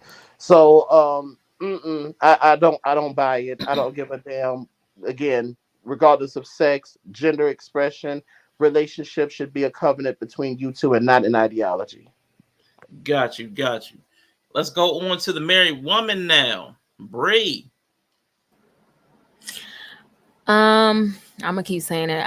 I don't fuck with people pleasers, and I just feel like this is such a people pleaser. I mean, sorry, I know, but it's like it's just not a safe. It doesn't make a safe partner for either person. And like Jordan Peterson says, don't, like he was talking about, don't raise your children to don't let your children do things that make you dislike them. Do not craft your partner into a person that you don't like. Like, don't you create the person you interact with. Y'all are interacting and creating a dynamic. Do not create a dynamic that you hate. Don't create a partner that you don't like. Yes, you create your partner. They interact with you, they get feedback, they decide what they should keep doing and what they shouldn't. Do not craft your partner to be, don't indulge their every whim and then be shocked when you get to the end of it and they don't give a fuck about you or aren't grounded in reality. So yeah, it's just such a bad idea. Bring yourself into the relationship. All right. Speaking of crafting a Bree partner tonight, is, Bree. hey, she on point. Caitlin Clark from the logo all night. Hey. Now we're gonna go to the craft singles. We're gonna go to Greg and then Yella. Greg, if your mic is working, I Let's get I'm to here. jerking. I had to. Bro, we didn't need a mic for that, man. I was already there. I gotta be extra white here. I gotta be extra white. You ready? Let's go. I agree with happy wife, happy life. And here's why. Deal with it. So that the saying is just applying to men. It makes sense for you too. It's absent of women. What women do, like it's not saying that they're not going to do anything reciprocating. It's only giving advice to men. So it ain't got shit to do with women. I don't move like based on how other people move. Like I just do what I do, and I think it's a good theory. That said, women are amazing at finding reasons to be unhappy. So you have to pick one. For my example of happy wife, happy life, you keep her fed, you keep her safe, and you keep her warm. Okay. That's it. Okay. What if she's not happy with that? Well, then you got a bad woman. You need a new one. Trade her in. Boom. I like it. Damn. Follow up. Let's go to the last craft single in the pack with the little crusty corner. Yellow. Highly specific. That very oddly specific. Pause. Wow. Why is the idea of happy wife, happy life ultimately unhealthy? Because they don't even know what make them happy. Like I said, it ain't consistent. How I'm supposed to make somebody happy who whole outlook on life change every 4 to 5 years? Man. So, no. Leave me alone, and I'll leave you the fuck alone. That's if y'all want to come up with like a, you know what I'm saying? Right. Like go over there with that bullshit if you can real quick. I don't know. Like I don't know what kind of snappy little line I could make up, but yeah, like take that shit elsewhere because I don't care. Like you know what I'm saying? Go over there because I don't care. You dirty. Nah, that shit's whack.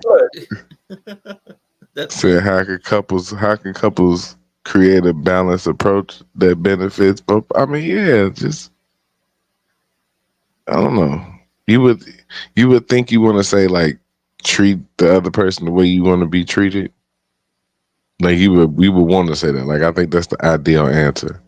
But I think that is so hard to ask people. That is so hard to ask people to give the effort that they want given to them. Yeah. That's true. Because a lot of times they want more than they're willing to give. So I'm with that. That's part of that's why you need balance. You need a balanced approach because a lot of people will take advantage and take more than they're willing to give. Not that it's okay. I'm not saying it's wrong that one person gives more than the other, but like need to, I think both people need to be willing. I think both people need to be willing to reciprocate, even if it's like if they lean into unbalance, like listen, I want to cater to you. I think that's cool that they both agree upon that, but the other person gotta be willing. Because the other person might need some tender love and care one day. They might need that. They might need that to bounce back on them. But next one. I'm gonna let's see. Bree's been on this people pleasing a minute. Yeah, I hate y'all niggas. People pleasing. What did you say, Miss E said? What Quantum say about simps? She said she likes simps. She said she loves a simp. I just wanted to be clear. Yeah, okay. She said she loves a simp.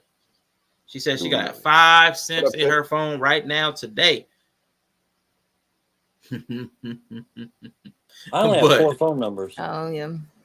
Dang, you only 4 of them? Dang, I got to figure out who the last one is.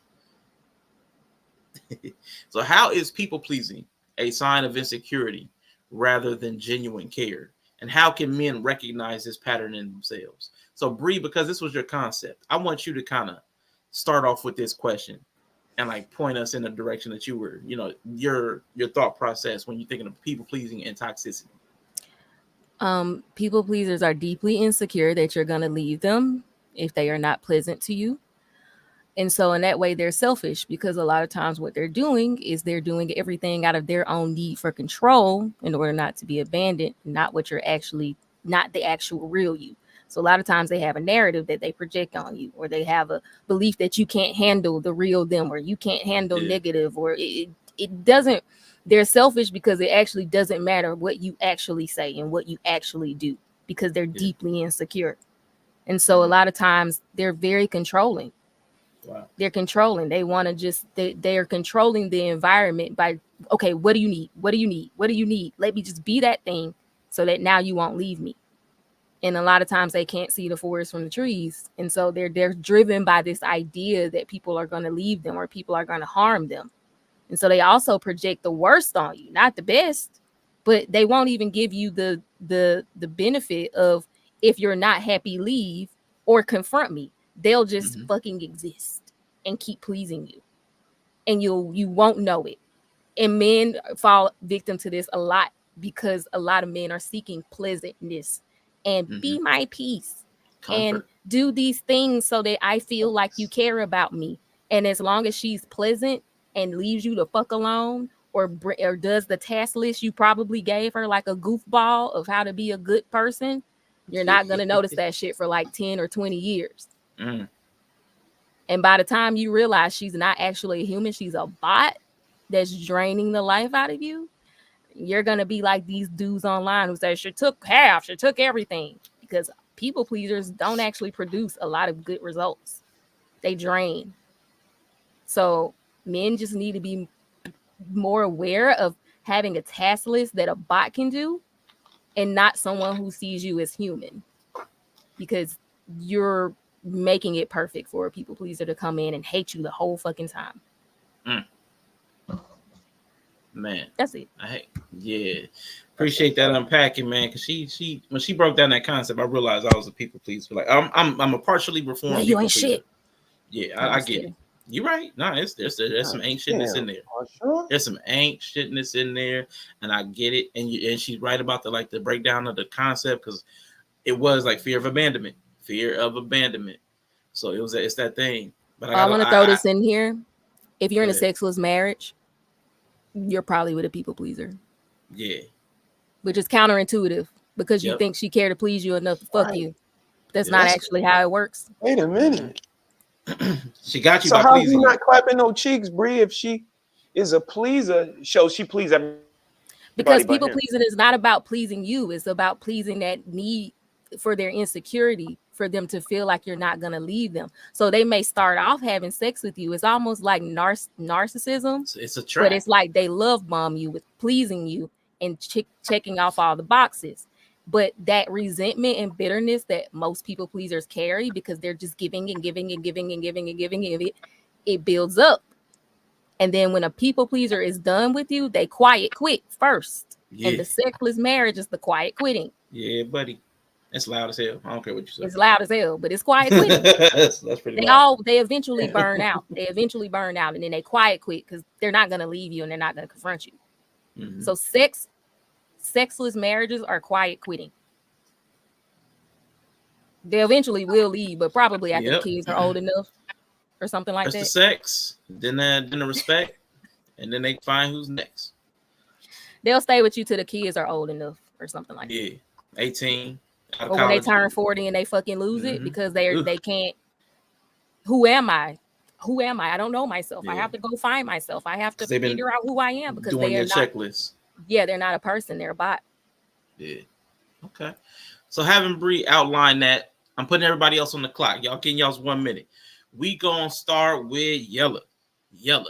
Give us your 1 minute on this question. It's gonna take a minute to read this long ass question.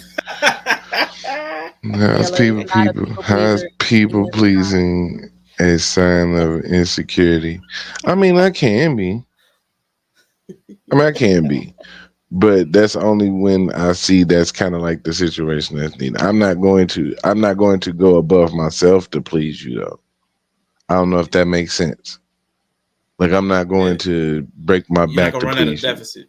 Yeah, right, but I also don't mind being nice and being considerate and being pleasant and being thoughtful. I could do all that without being a people pleaser. So, you know what I'm saying? And so I guess I guess if you're in that mindset of I need to please people to get their approval, then yeah, that's definitely an insecurity. But I think most people, but we're also in a place in society where doing anything for people is almost that. It's almost seen that same way too. You know what I'm saying? I don't think there's balance to that force. Like, because I would understand the problem with people pleasing, but we also got people who've said it for the last couple days and last couple streams, and last couple years. I don't give a fuck about how nobody feel. I don't give a fuck what nobody think. So, buddy. you know,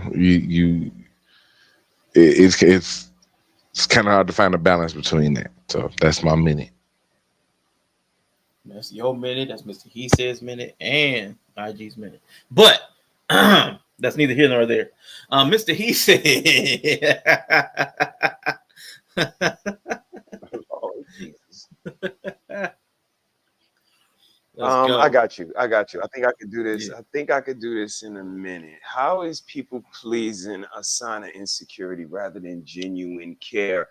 I think because you know what? I'm gonna do them both at the same time. Pause. Let's go. There was cartoons when I grew up. It was two different cartoons, which kind of is this. There was the Care Bears, Yes. and there was also the Get Along Gang.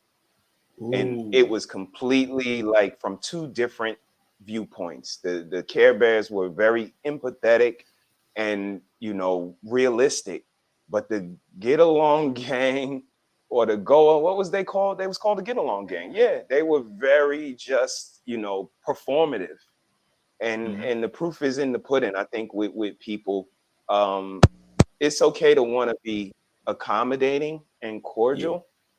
But like I always say, you got to know how to operate within those gray areas. So it's a thin line between people pleasing and being cordial and polite and respectful. And how can we recognize it as men? Care about yourself, fellas. Care about yourself. Yeah. That's what I'm talking about. Thanks. All right. IG. Let's go. What's up? I'm gonna try to go. It's to the effect. Okay, answer narrative and dialogue's question. He said a question to me. He said, "Well, why do you stay together when you have to go out and for sex otherwise?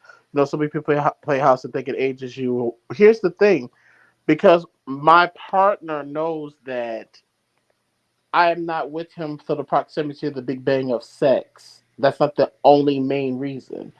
Um, he knows that he there is no competition sexually, because what the other man do for me sexually through that stimulation isn't what I'm going to invest in, and I'm comfortable and straightforward as a man to understand I enjoy the thrill of that, but I understand that I don't know you. It's easy to enjoy the thrill when both of our fucking clothes is off. I'm with my partner and my husband most of the time with my clothes on than I am off. So I have to be able to have the communication with you. I understand the thrill of having the clothes off of doing the freaky thing isn't a barometer of how you're going to actualize in every facet of life, because it's just that thrill. It's that thing at that moment in time. It doesn't project. I don't give a damn how good of an orgasm I might have. I don't see the heavens and the stars in the future in a nigga, because we have this feeling at that moment. Because it's just that feeling and that act in that moment. Because we know that doesn't reflect, obviously, regardless of your sexual preference. If that was the case, then everyone that they had sex with, they would end up with. They would have these beautiful relationships. It would be that thing if sex was the measuring stick. But I think for some people, that's where it's the problem. If that's where you're going to measure the value of the worth of. Can I interrupt you, IG? Okay, you back on the question now? You back on our question now? Yeah, back okay, on, cool. but I'm sorry, but back on, do people pleasing? Yes, so I think that's insecure, and I also think it can also be disingenuous, because you are allowing. I don't want someone to do something for me because they feel they have to do it to keep me. I say it all the time. I don't keep my husband. He wants to stay. He doesn't keep me. I want to stay. So if you're doing that because you're more afraid of being alone and my company, people will literally pay attention. Get it? So some people are literally going to pay for attention. I don't want you to do something for me for that because you're afraid of losing me versus that you love me and you want to do that for my betterment. That's two different things. I didn't have to buy or superly overly woo my husband. We still do the things that we can do for each other romantically and show each other that's a consistency there. But that's not because, oh, if Valentine's come around and we don't go out, there's a problem. Nah, nigga, we don't have the money. It's understood, you know what I'm saying? So doing something for someone because you're trying to keep them. Hell, you could barely keep inanimate objects with paying money. So what makes you think you're going to keep a whole soul or being? It's goofy to me. Yeah. All right, now Greg. Greg, hit a switch up. I'm trying to bring the question. I hit the wrong thing. There we go. There we go. All Pause. right, I heard the question. Cool. Let's go. I disagree with the premise. I don't think people preserve an archetype. Especially by the definitions that you're given. So, psychology needs pathology to exist or it folds on itself, but it doesn't have the ability to establish pathology. So it comes up with these theories of why people do things. And this is my problem. Like, you would assume based on my actions that I'm a people pleaser, but my motivations because I'll just do it out of boredom because I'm basically a hummingbird on crack. Like, I will constantly do things, but I'm not doing it out of a selfish need to keep them loyal or stay with them. Or I mean, if I never see them again, that's fine. Like, I just look at it as there's enough suffering in the world. I don't add to the pile. And if I can do something to make someone happy for me, it's not a big deal. Like, I don't expect any kind of reciprocity. But if the only way you're measuring that a people pleaser is by the actions of, they're always doing things for someone, like, I would technically be a people pleaser. So maybe I'm offended by the question. Yeah, and I would just say I think there's the definition or the context that we're using it in might have just not hit you. Like, it's not just like hospitals consistently do things for people, but they're not like people pleasers. You know what I'm saying? So it's not about the behavior of constantly doing things for people. It's about the intent of doing things for people solely so that they stay in your life. Right, but I don't know how many, what percentage of the people who do things for people or would be considered people pleasing activities are actually people pleasers. I don't think it's as common as you are making out to be. I could be wrong. Did anybody say it was common or give a percentage? Well, no, I mean, if you're giving it a name and an archetype and a definition of, like, there are people that are this, like, if you say a narcissist, there are enough narcissists for that to be an established personality type, right? By observation. That's what I'm saying. I don't know if I agree with that premise, but so I'm saying that they're conjoined twins. Right? Like, they're not a lot of conjoined twins, but they happen. Like, I would just call it selfishness for what they're talking about because they're not doing it for the other person anyway. They're just selfish. But people do all kinds of things for selfish reasons. I got you. Yeah, I got you. Nah, yeah, I mean, yeah, I don't have a problem with your position on it. It was just, yeah, I got you. It's definitely a thing. It's definitely a thing. Yeah. Yeah, he just disagrees with that as a thing. But that's cool. Yeah. That's cool. No thing. So I want to land. I want to stop. I had a few more, but I want to end on this last one because victim mentality came up in the chat and on the panel. So I want to start with Greg. Like, kind of reverse snake. Pause.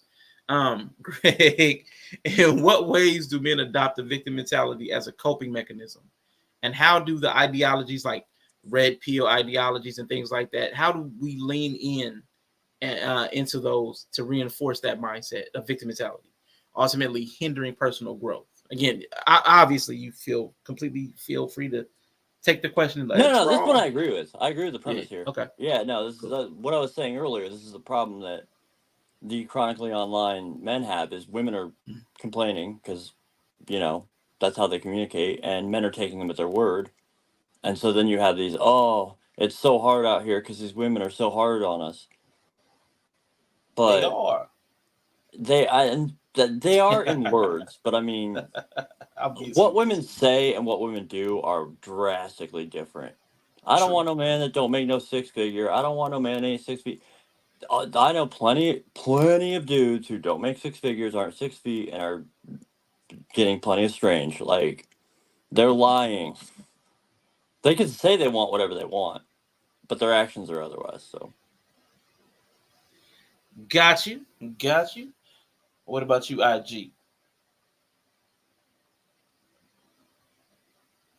I was fucking with detergent and whatnot. Let me see the question. Okay, in what ways do men adopt a victim mentality as a coping mechanism, and how do ideologies they lean on reinforce this mindset, ultimately hindering their personal growth? I think I know who asked this motherfucking question.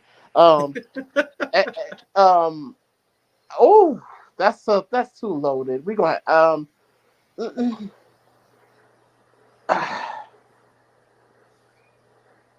it is a thing where I do see with men, it's like, Mhm. okay, we complain about a certain society, but we reinforce those said stereotypes. Like, when do we stop the sausage party? When do we stop the circle jerk? Like, how, when are you, when are the nuts are gonna drop? And I understand you still have to navigate it, but it's kind of like, are you gonna continue to let men who, not let, but in ways that you can not have to acquiesce to that? Are you going to continue to let them determine what that is for you, and how you view every view of relationship? I kind of do see that, because it is yeah, we do it to ourselves. It's like the thing we say even within the black community. It's like, okay, we keep complaining about all these institutionalized things that we say that happen, but then at the same time, we all play into those stereotypes, and we pick and choose how we want to glorify it. We pick and choose and why we want to see Pikachu. We want to see how. Oh, in one aspect, yes, I do appreciate hip hop being the revolutionary aspect of what it was and stuff like that, but then we don't really want to then say, well, okay, where was that where it was needs to be held accountable, where it took the other bar? You know what I'm saying? Same thing even with the other forms of music outside of hip hop that are very sexualized in nature. Okay, when are we gonna go around and go back and say, like, okay, this is where we need to see where we drop the bar in this? um, if we keep reinforcing those negative stereotypes about ourselves with ourselves. You know what I'm saying? It's like the truth of the matter, even as another man, I have to be more concerned and aggressive and assertive and on point with other fucking men. You see what I'm saying? And I feel that way as another male. Not because, oh my God, I'm not saying I'm this big bad bully badass, but I understand in certain spaces, and yes, I have to be more concerned. And I'm like that not because of anything to do with women. No, I'm like that because of the world that men and that type of thing have built. So, mm, as black men, we do it to ourselves the worst. I'm sorry, unfortunately. We do it to ourselves. We do it to ourselves. We keep reinforcing it to ourselves in such a way that makes our own self destruction palatable. And I already know, because it's like, okay, we're in a patriarchal society, and again, I keep beating that horse.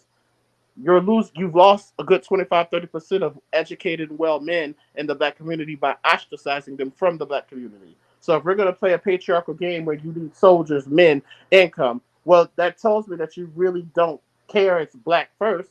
No, it's patriarchy and religiosity first. No, it's whatever this goes with that. We will defy all forms of manhood and melanin solidarity for our subgroups and our little intricacies. So unfortunately, because of that, I would say that's the self destruct. When are we gonna stop drinking the Kool Aid?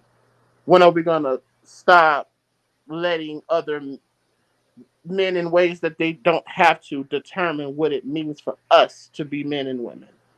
Can't expect our women to completely respect and follow us, when we can't deal with our actualization of our position as men dealing with other men. We can't have that both ways. Yeah. Man, IGB cooking. Now, I want to go over to. I saw Bree's camera change. Are you stepped away? Otherwise, I'm gonna miss what he said. No, I'm still here. Okay, cool. Go ahead and hit us.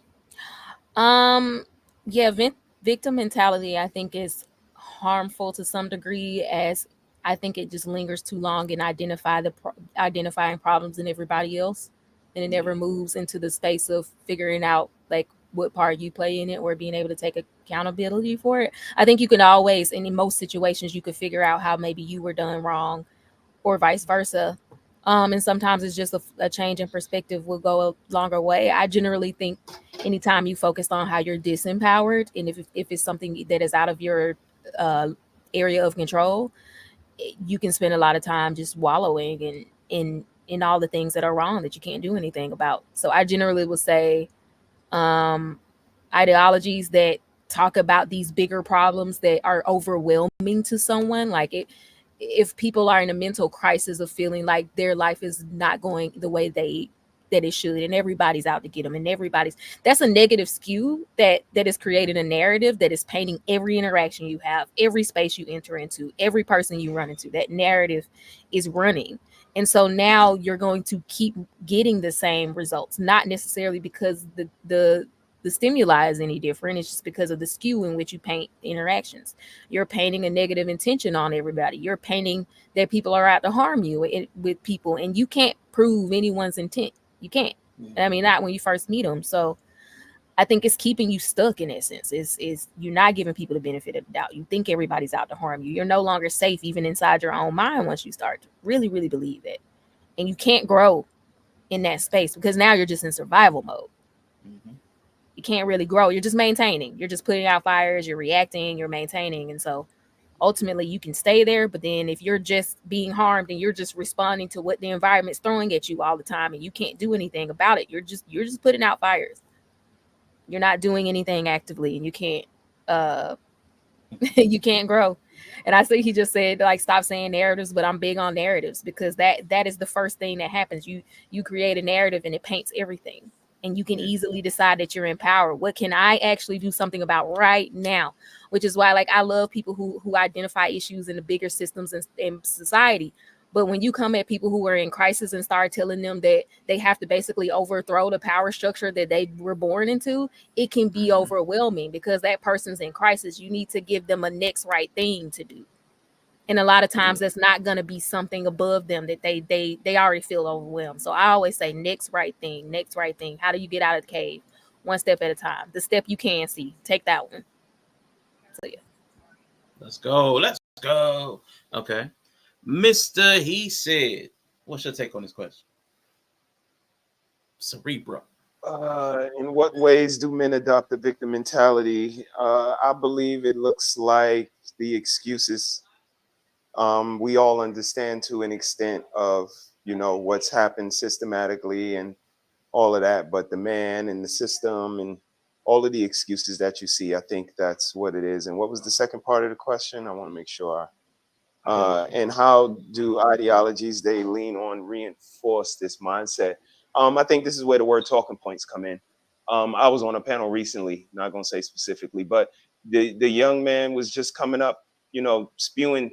It sounded just, the talking points was just obvious, like no solidifying information to back it up, just a bunch of, you know what happened back in the days, and it was young people that was kings, and I just hear a bunch of rhetoric, but without intellect, without intelligence. It just sounds like coping mechanisms. It sounds like deflection and defense mechanisms. And that's how it stops us from growing. If we're not going to be honest about, the way we behave as well in relation to everybody else in society that we have an opinion on, it's not going to be, conducive. Again, we have to humble ourselves. So if we don't see ourselves, with the same vigor, the same passion in which we see all the rest of the ills of society, I think it's going to do us an injustice ultimately. So we can't be so one-sided. We absolutely have to understand that we are a part of the problem, but the solution is in the problem. So, we definitely have to stop deflecting, using excuses and all of the rest of that stuff to stop the conversation and the ball from moving up the field. Great conversation, bro, as usual. Thank y'all for having me, man. Appreciate you, Mr. He All said, right, as Doc. always. Yellow. Okay. Lil Wayne lighter moment. Can't stand you. The long pause and light up. Yeah. Oh my god. Nah. Because you're going to stick around for this. Oh. Let's go. Let's go. I mean, men adopt a victim mentality. Everybody said the answers already. Yeah. Right. Everybody said the answer. I was sitting here listening and trying to figure out a way to, I guess, verbalize a different way. Okay. Right. Right. And I would say this: black men specifically play the victim mentality, or have adopted the victim mentality by needing to exercise being black men. Okay. There's something built into that just don't seem useful. Mm-hmm. It seems victim mentality. Like I'm tired of living from struggle. Yeah. From the idea of being black and a black man and needing to struggle. So I don't really isolate the needs of men as to a group of men. All men need what we talking about. But when you start to try to put your identity on the needs, regardless if you need them or not, it's still a victim mentality. Because you're trying to isolate why you are the one who needs it first or the most. So I think that right there puts us in victim mentality mode, even if we think we're trying to do something good. Because a lot of us men as black men use being black men as motivation to what we do. And why we can't do what we do. I see a lot of people who be on here like on the philosophical side, and people that call themselves leaders, and they say that we haven't had our wealth or we haven't succeeded due to the nefarious moves of some other race or some higher being or some system. And these are motherfuckers who claiming they got it all together. These are motherfuckers who claim they got the answer, Sway. These are the ones with the emotional intelligence. These are the ones who are teaching this. I'm sick of watching the black male mentality be that we can't do what we can't do because of the system, or because of some quiet hand or some things that's been here for us for years. We ain't look, living in the past, trying to dwell on what the ancestors would want us to do and how they used to do it and how they see fit. Man, they ain't here.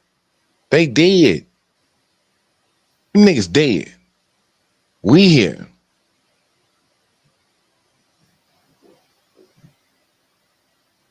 And I'm not finna let that being black victim mentality get put on me by men, black men, or black women.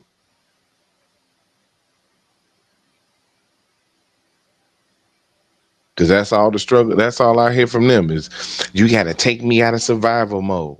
That's victim mentality.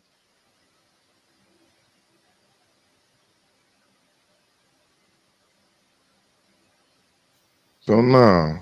Yeah, this is, people just didn't adapt to that.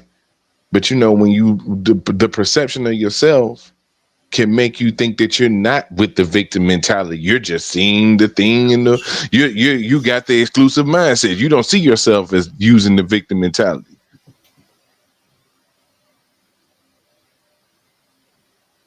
So they lean on their ideologies. This is like the second half of the question. They lean on their ideologies to try and reinforce their mindset and tell themselves that they ain't playing the victim.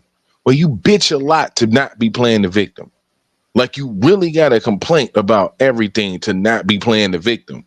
Whether it's how men move, whether it's how women move, whether it's how people view spirituality or how people view the Bible, how people view the signs and symbols you like. You always bitching about how people misinterpret or handle the thing that you like so damn much. You a victim. Where the real at, man? We got it up here. Hello, where is all y'all niggas? I'm gonna call it out real quick because I triggered. All y'all niggas, everybody up here. I'm sorry, y'all ain't gonna like it. Cool, I'm saying it, whatever. All of y'all, if you done had a complaint about some shit, if you done been in a chat complaining about some shit, if you done went live, if you done made a post on social media, if it was some shit that triggered you, if it was some shit that made you get so pissed off that you had to go pray about it, guess what? You're a victim. Here we go, see us. Hey. Victim. You a damn victim.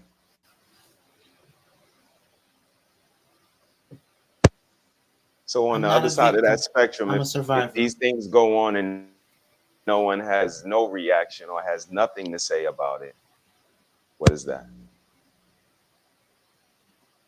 I mean, say what you want to say. That's the thing about it. Say what you want to say. Everybody's free to say what they want to say. But then we also police what people say, and then we put them on the side of having a victim mentality if we don't agree with what they saying, or being a righteous leader if we do agree what they saying. But in reality, it's all coming from a victim mindset. You feel some type of way about it. You feel hurt. You feel pissed. You feel sideways about it. However, it generated a reaction from you that So, made you feel some type of way. so I would ask this: so you are a victim of relationships with women Hell because yeah. you. But here's the thing: we're using the word. I think the way we're using the word victim might be kind of missing context because there's a difference between when you say, "Okay, victim," right? Because here's the thing: we don't apply the victimhood thing on other men and the other races of men. The reason why we don't, though, well, we let men who come over here with their families irresponsibly across the border.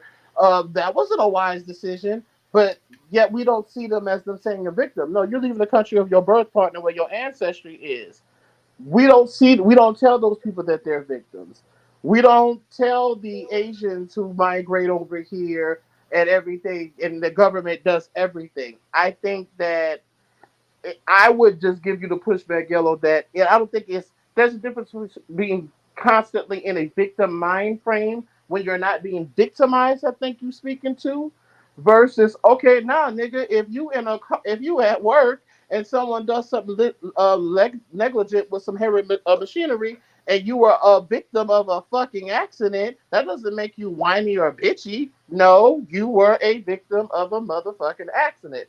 Now, if you go around for the rest of your life, but here's the thing: if you're paralyzed as a result of that accident, are you then a victim because you're complaining and have to live with the consequence of what that actually happened to you? Does that actually make you a victim, or does that make you actually just living with the cause and effect of what happened to you? That's the pushback I would give you. I don't think it's a. I don't. I'm not gonna see like I'm a victim because oh yeah I'm black and I'm gay. Yeah, there are things that happened to me that were not fair, that were disadvantaged. But I'm not gonna walk around this bitch and feel like, oh, what was me? I'm the poor black queer gay man. Because well, no, I was like to your point. I was able to go ahead and rise above that. Okay, you don't fuck with me. Cool, I don't fuck with you. I'm not gonna let you keep me in a mind frame where you're gonna constantly put me to where I feel like I'm being victimized.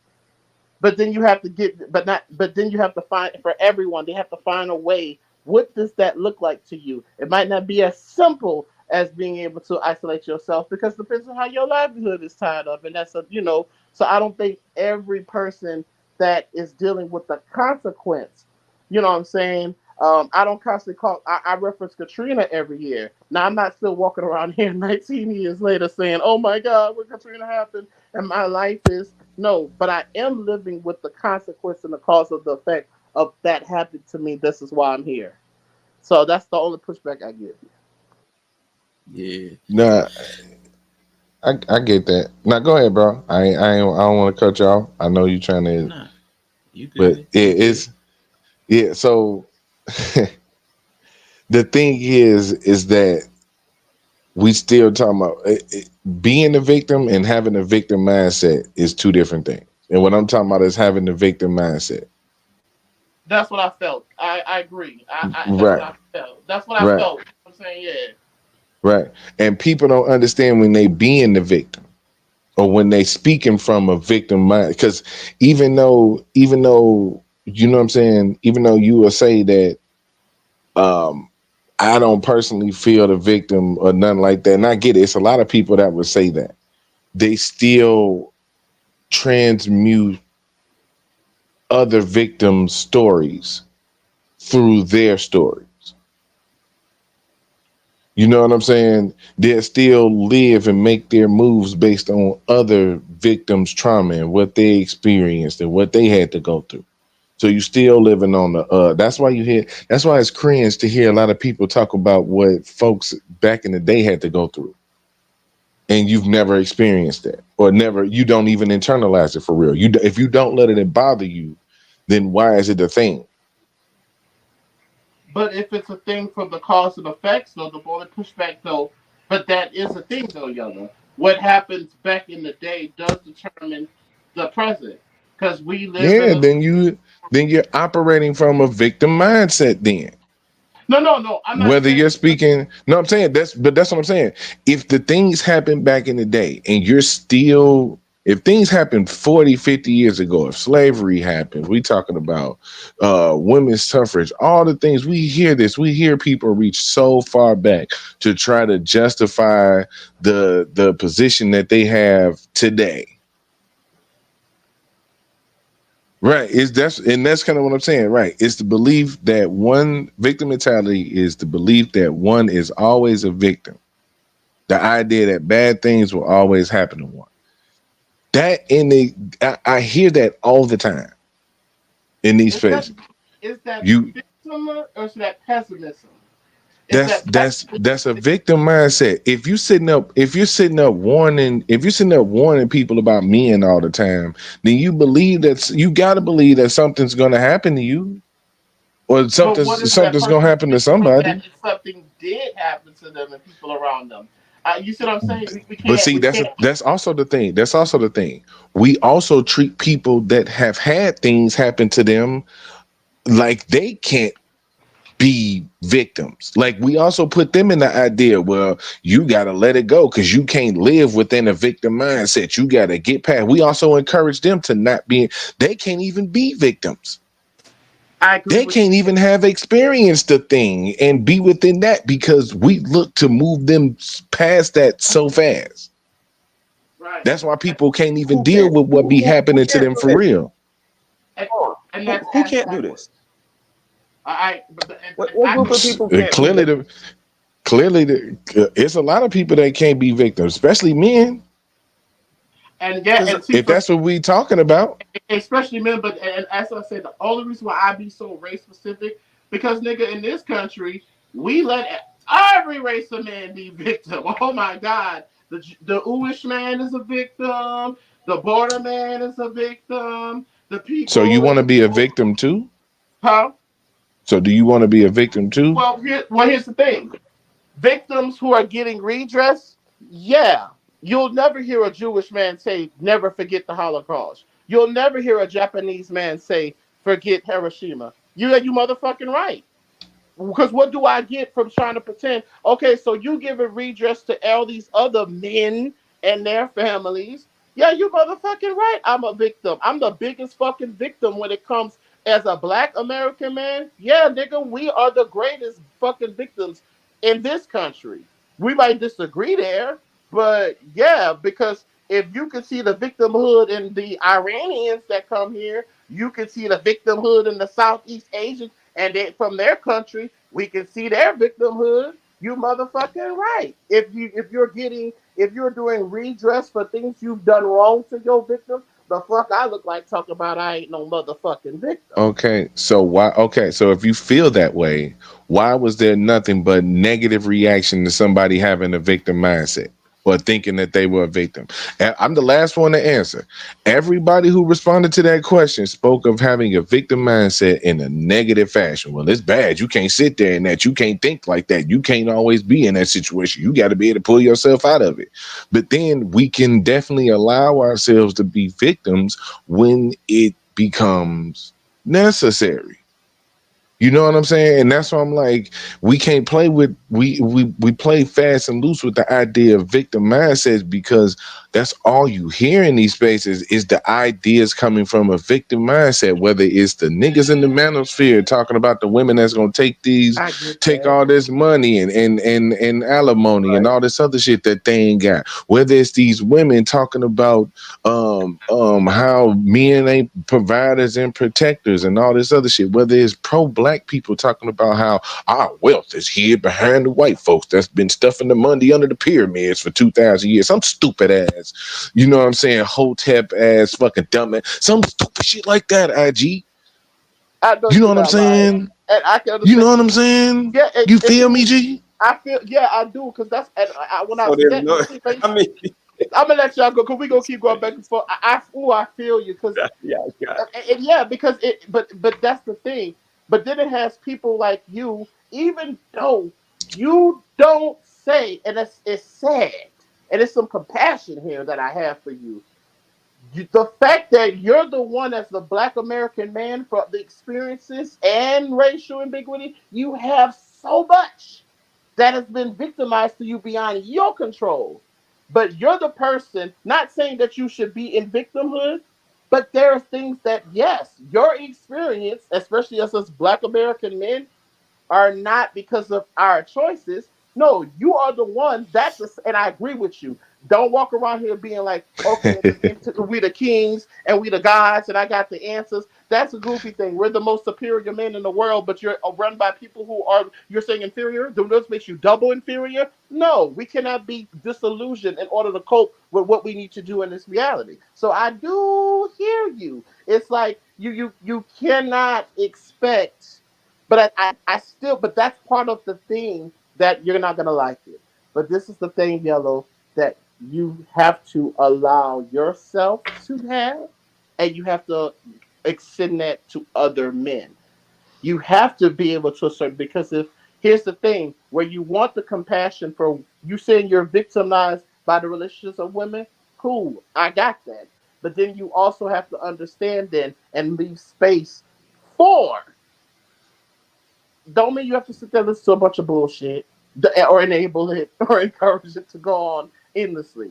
But you have to then give that laws of reciprocity.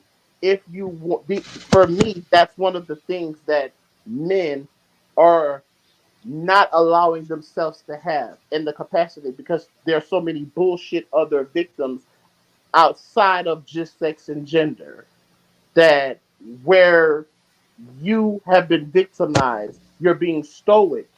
And I don't believe in that, because a society doesn't just fix women. A society is supposed to fix a people. And that includes the men of the community and the specificities, and that goes on. So that's that is like, and it's funny because I'm gonna go ahead and bring it up because narratives and dialogue basically try to do the same thing. Where's the comment at right here? You know what I'm saying? Trying to ask me if I'm, you know what I'm saying, if I'm from America, which I don't know. What about me talking don't tell you that I'm from America, right? You know what I'm saying? Or tell me that I'm black. And even still, like, and even still, why IG asking me, like, as a racially ambiguous black male, all this, I should feel a certain type of way. That's exactly what I'm talking about. That right there. Y'all basically showing my example, right? Because I'm thinking, oh, black don't exist. Dude, my thing is this. Me being a light-skinned black dude, I definitely can't feel any type of way about anything. Are you acting light-skinned? Beige rage. You feel this certain type of way. I didn't say So it. hold on. So to tell me that I don't understand and have that room, I'm not saying that at all.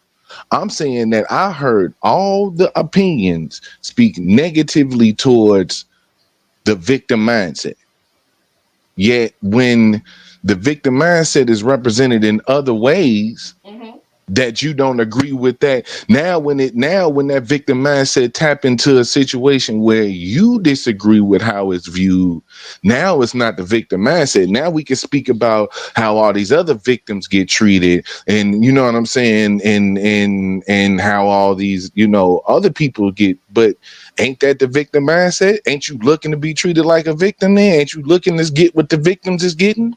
So that's a victim mindset. I'm not saying it's bad or good. It's just always entertaining to see No. where When we. I said if you be racially ambiguous, I'm saying there are things. Not to say that discredits your victimhood. No, I'm saying because of that, there are things that have been placed, not you, putting it out there. There are things. No, just saying. Yeah, you good. You good. Yeah, Just where certain things you will have certain experiences because of that, and that's a specificity there where people will ignore that, and people will not right. So you open it. right. And that, So that's what I was saying. I wasn't saying right. it. So I you was being thinking clear. that right. So you thinking that me being racially ambiguous, that my experience as black is was what No, better not less. than You could yours? experience a certain discrimination, a certain unique prejudice that for that particular reason. I didn't say that to discredit your blackness. I said Right. that because to make a unique, you know, what I'm saying because of that, there's another side of uniqueness of things that'll be done to you in a way because of that, and people will try to do things to you to victimize you because of that. Not Right. Right. because not Right. because you're less of a victim. No, I'm actually saying Right. there's Right. a specificity there that you could experience and people would ignore and overlook Right. what that experience comes with being a victim from having that experience. That's what I meant by saying that. Right. Right. And I've also seen how me voicing that has been received. Make people mad as fuck. Right. Yeah, and I get So that. right. Yeah. So when I right, but then I'm also when I speak on it, I'm also treated as if I'm not qualified to speak on it. Yeah, no, that's bullshit. Because No, I know it's bullshit. I know it's bullshit, but hear me out. So I can't have empathy or sympathy for the people who tell me that my stance and the thing that bothers me is it should be registered different than what bothers you. Because I see how black light skinned men are reacted to and treated by black folks. Not the people that darker skinned people consider their enemy, but the people that we supposed to consider our people. You know? So I want to call, you know what I'm saying? I don't mind calling it out. I Don't be love it. Drake, don't be Myron, don't be it's all of that. It's the freedom to say all of that. But you want me to empathize with how shit be going left for you. No. I can empathize with the understanding and I can do all of that because as a black man, outside of my hue, I can understand what all of us going through. I can understand what a whole bunch of men going through. I can also understand what them brothers is going through who coming over here because all of them ain't criminals. Some of them trying to get the fuck from away from over here. The same way we sit in circles and talk about going back to Africa. We supposed to be mad at the Mexicans because they no, but I'm just saying rock with me though, right? Because I know we ain't on that, but just consider it as the whole, right? Yeah. Everybody talking about going back to the motherland and getting away from over here, but y'all mad at the Mexicans because they want to get away from the fucked up country they in. Hey, look, you been over here long before that Mexican got over here last month. You should have been on what you was on, my boy. You been over here 35 years. That Mexican just got over here 6 months ago. Like you can't be 37 talking about what the Mexicans is coming in and doing because nigga, you been here long before Pablo and them even thought about packing up and heading over here. It's a lot of shit be going on like that. That we don't even register with us until somebody else getting it. Just like Right. abortion, just like a whole bunch of other motherfucking topics. Y'all ain't worried about it until it ain't an option no more. Y'all wasn't even using it in the first place. I just sat up here and said men need more housing options. Ain't nobody working to try to get that shit, but guess what? They got that shit set up for them. So what? You gotta have that. You gotta find your way around this motherfucker at the same time too. So that's what I'm saying. We tend to try to find the victim mentality and the things that we don't disagree with. I mean, the things that we disagree with, not necessarily what victim mindset actually looked like. I can see that. I can see that. I can definitely see that. I can see that part. I can see that part. Uh, I can see that part. I can see that part. But at the same time, but like I said, but some of those things though, it's not that cut and dry. It's because Come on, we IG, don't victimize. do it. IG, Quit looking we for it. Quit looking for it. Quit looking for it. Quit no, looking for it. it's Quit not looking me for it. looking. It's not me Come on. looking. You looking It's for not it. me look. It's You not me looking for it. You was looking searching. You was searching for the thought. for Come a on, second. IG. That it's not me necessarily looking for it. It's just that I get the pushback of just framing it from it just being victim, because again, I don't see when people have a complaint or an issue of something. And again, if you're trying to get that redressed, but the thing is about Black Americans, we've been getting things addressed, but that's part of our problem. We got fucking celebrities and entertainers and hip hop and sports people that get to be the representation of who the fuck we are, and that's why people don't think we're fucking victims. That's why I'm glad Diddy and the Decadent Veil and all of these bitches are falling out, because they're being the representation. Yeah, the Mexican come over here and be on the shit because they're white, and the government victimizes them, men, women, and children, and undergirds them just like they did the 1865 immigrant peasants. They victimize those men, those European peasants, those poor Europeans. They have to come here. Let's undergird them in the land and give them land. Yeah, they were victims. So, but here's the gag: they were victims of their country. We were victims of this country. So, in certain senses, I can get what you there. That's the only one I can kind of be like, I can push back on that. But in certain other aspects, we would agree to disagree, and I always love it. Yeah, so real quick, man, I do want to say narrative and dialogue, man. I appreciate the fact that you have an opinion. I appreciate the fact that you've been rocking up with us the entire time. Something you said earlier about respect. You don't do disrespect. And you give people an inch, you take them out. Now I was letting Yellow rock because he's been quiet the most. He's been quiet the most on the panel, getting the least words in. But I also know that Yellow's being cool on account of me. But I would ask that you be a little bit more respectful in what you're saying, because you're doing a lot of like light skin, you're not American, you're Myron, you're a lot of name calling and insinuate stuff. A lot of stuff about women. Women do this. That's a woman. That's an insinuation. Like, that's disrespectful. So I know from somebody that said they don't deal in disrespect. I'm just going to ask that you can have an opinion. You can have an opinion. You can even disagree with them. But a lot of insinuation about, that's what women do. That's what women do. Now, I'm just pointing that out there. First time here, appreciate you and everything, but we try to be a little bit more respectful around here. And I know he was being chill on account of me. So, but let's get ready to wrap that up. You did call them names. You actually called him very specifically names. I can pull them up. Like, not even trying to be funny. Right, bro. Like right, bro. Stop it. Yeah, stop Sneeko, it. Like, stop that's it, a fam. name. Myron, Yeah, that's a name. Fresh and Fit, that's a name. Angry Man, that's a name. Drake, that's a name. Don't be Drake. That's Are you American? Are you even black? Do you know what black exists? Come on, bro. And that's the thing about me that makes it frustrating. That's why I be on my Adolf shit, because Yellow I have more in common with Yellow on both sides of his lineage. I'm talking about all what makes Yellow Yellow. I, as a Black American, has more through history and lineage with Yellow. Yellow is more black than 100% Nigerian. You know why he's more black than you niggas? Because the part of him that's Negroid was created for blackness. The part of him that is black that you're calling that melanin was the descendant of American slavery where that was created. So yes, he's more fucking black, right? Because this is lineage, honey. He's more fucking black than Lupita Nyong'o. He's more fucking black than President Obama. He's more fucking black than Adris Idra. He's more fucking black than Akon. Because they're not black.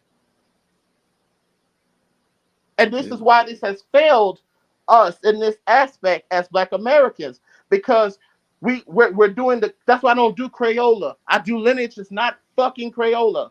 Right. Because there were people who were racially ambiguous, bitch, who made things possible for their darky cousins to get things. All of them were not tragic mulattoes, bitch, especially if they were down for the cause for civil rights and were connected through lineage. So no, we don't. I don't believe in a pan-Africanist and melanin magic kinky hair solidarity. I don't have enough fucking 4C hair to go to any continent of Africa, and you're gonna have an infrastructure in the 54 countries based off of that shit.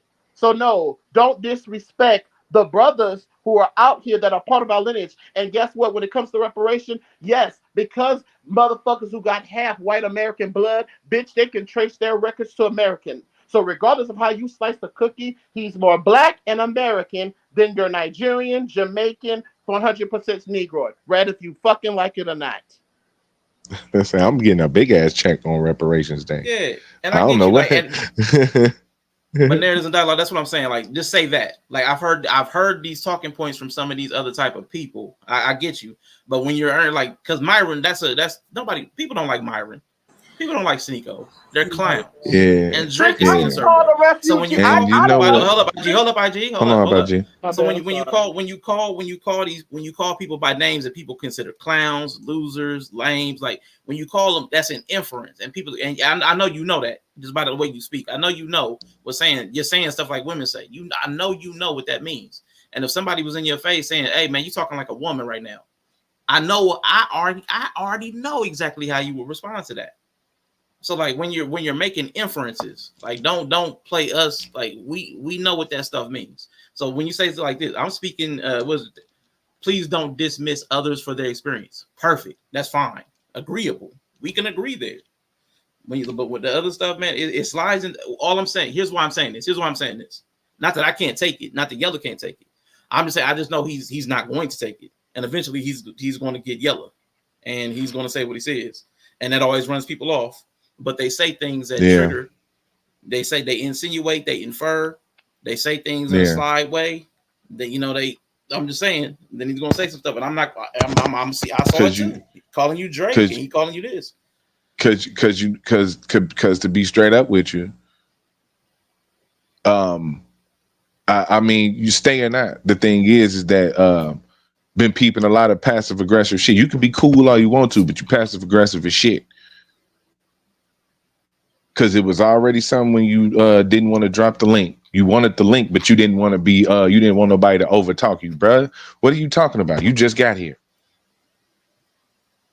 Then when we say, then when he said, "Nah, we got the panel locked up," is private. Then you want to say, "Oh, well, I don't do panels anyway." Well, you wanted to come up here, bro. So do you do panels or not? Because you wasn't finna come up here and just talk. You wasn't finna do that either. So then don't come up and be like you calling you referencing, you making certain references, you making certain inferences like you saying, and then try to walk it back. Because we don't do microaggressions and we definitely don't do gaslighting, bro. Like for real, for real. Oh man, I don't do panels anyway. I'm a filmmaker. All this, bro. We ain't ask you all that.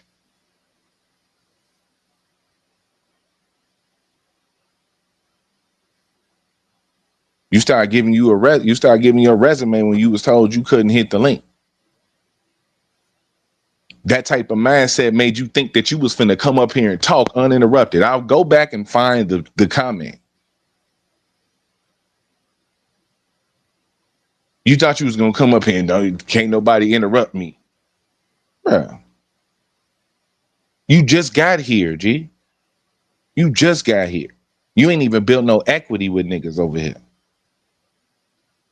So respectfully, whether you stay or not, realize that this ain't that type of party, bro. This ain't that type of party. We can make it all about you. Like I really can. Rashawn and them can go home. You can't tell me what was out of disrespect.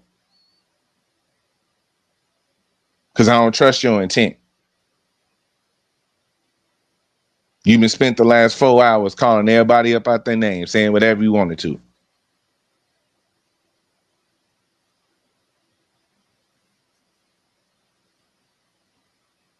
You don't get to choose what is and isn't disrespectful. So that's what I mean by the victim mindset. You get to tell me, you get to ask me, am I American, all this other shit, bro. You ain't seen, you don't know shit. What about me saying I ain't American? Do I got an accent, brother? Is it because I speak like this that you would assume that I'm not from America? No, nigga, I sound like a nigga from around the corner from you, from right now. Right now. Why would you need to ask though? That's stupid. That's a dumbass question. Now, if you want to go there, we can go. That was a dumbass question. Because you're trying to check my stance on the conversation. And we ain't finna do that. So like I said, whether you be here or not, and I'm gonna let it go, pass it off to bruh.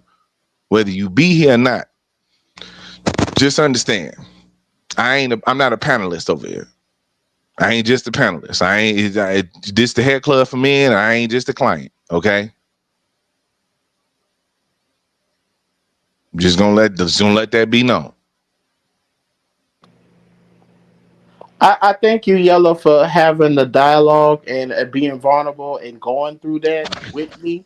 And I really do appreciate it that we were able to have that exchange because especially with you being triggered with what I know was triggering, so I thank you for not snapping and using, look, he used emotional intelligence. You see how I said something about what it was and I didn't It come and go.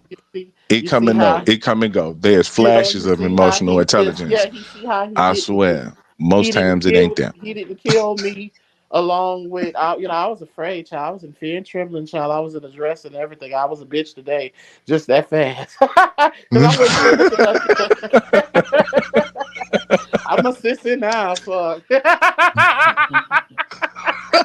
I'm a sissy now, fuck. Know when to say when. Anyway. No, I thank you for having that Discord. Sean, thank you again. Bree, this was real good. I'm definitely want to tune into when you're talking about colorism, and because I mentioned that because I have friends that are biracial and all those things, and I see that side. So it's like, well, no, I can't. That's goofy for me. I can't tell a person that, oh, I accept you, but I only see you as black. That's weird. Not to say I don't see you as black, but that's goofy. No, if I'm going to accept, if I can accept the white people that's on alongside me that ain't got no Adolf's blood in them, the fuck I look like. Not Come on, accepting man. the person, especially if you're living the Adolf's experience. I hear you talk about your life, baby. Your life don't get more blacker and Adolf's than that. And it's laughable because a lot of my friends from Texas are high yellow niggas, and baby, they had really dark skinned lives. And they had really what people call dark skinned lives. There are things that I see that, wow, based off of how they look, not because of their skin color, their facial features, they just look more mean mugged than me. It don't matter if the nigga's yellow, they look more mean mugged than me. They're I gonna be know. more afraid of that nigga Hey, than real me. talk. I know a lot of light skinned niggas with like some strong ass faces. Like for real. Yeah, for real. I don't have the pretty light skinned niggas thing. I do not. I do not have that stereotype at all. I don't, it's funny looking Yeah, ass but you nigga. got one of them faces, Yellow, to what I can tell if you and I stand somewhere because our faces, they're gonna be a little bit more intimidated by you than they will me. And that's what I want. I love y'all, brothers. Later. I appreciate you, IG. All right, y'all, we getting ready to roll up out of here. Now, I gotta check y'all schedule because I know last time we was talking, we supposed to be doing something tomorrow at noon. Bree, we still doing that? Yellow, we still doing that? What we do? What happened? It was the the sexy red Glorilla. Yeah. I mean, it's my birthday. I don't know what my family's gonna snatch me up. Oh, tomorrow's your birthday. Okay, cool. Well, my kids are at school for till 4:30, so I can't. But I'll keep you updated if like hubby pop up and like get dressed, loser. We're going. No. Let me humbly bow out of the stream tomorrow. Let's move it to another day because there's some other stuff I wanted to take care of tomorrow too, and I wanted to kind of. I was like, God dang it, I didn't want to do that at noon too. Like noon is like time I'll be needing to do something. So I was like, let me humbly bow to that, and let's figure out another day to do that. I'll move that now. Okay. But y'all won't see me. I'm not going live, Yellow. If you. Yeah. Yes, you is. You a streamer. You doing a birthday stream. Yep, you sure is. And then maybe like we can do something on Twitch later in the day. But early in the first part of the day, I need to do something. I need to take care of stuff, and I really don't want to. I gotta work, so I'll be off in the afternoon. It's whatever. Okay, cool.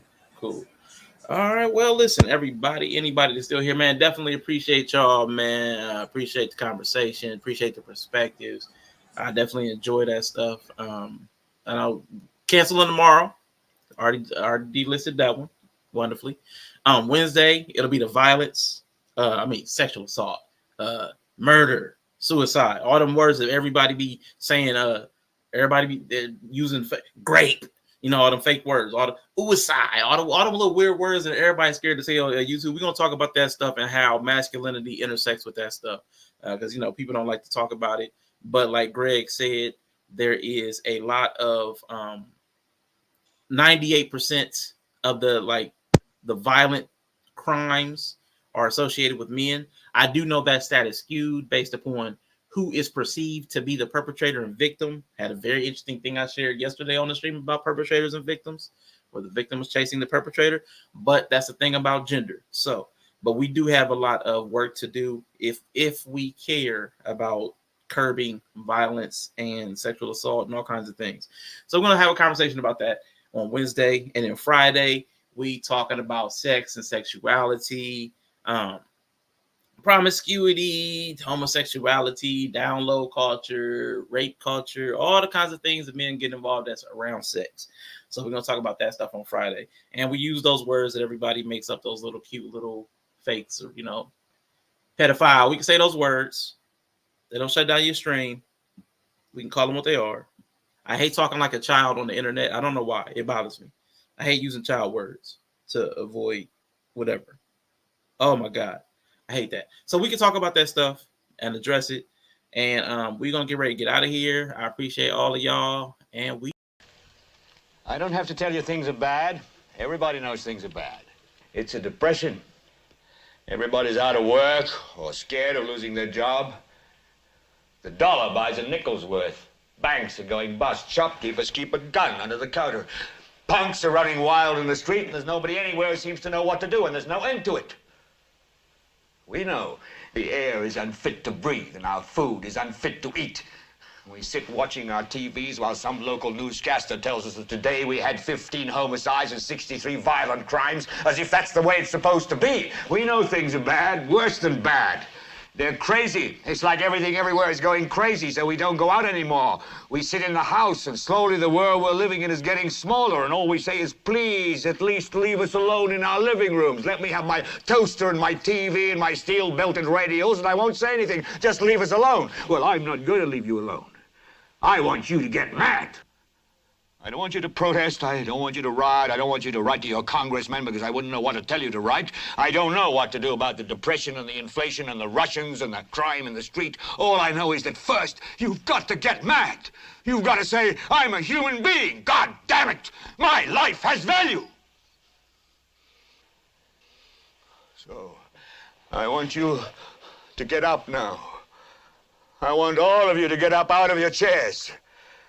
I want you to get up right now and go to the window, open it, and stick your head out and yell, I'm as mad as hell, and I'm not going to take this anymore!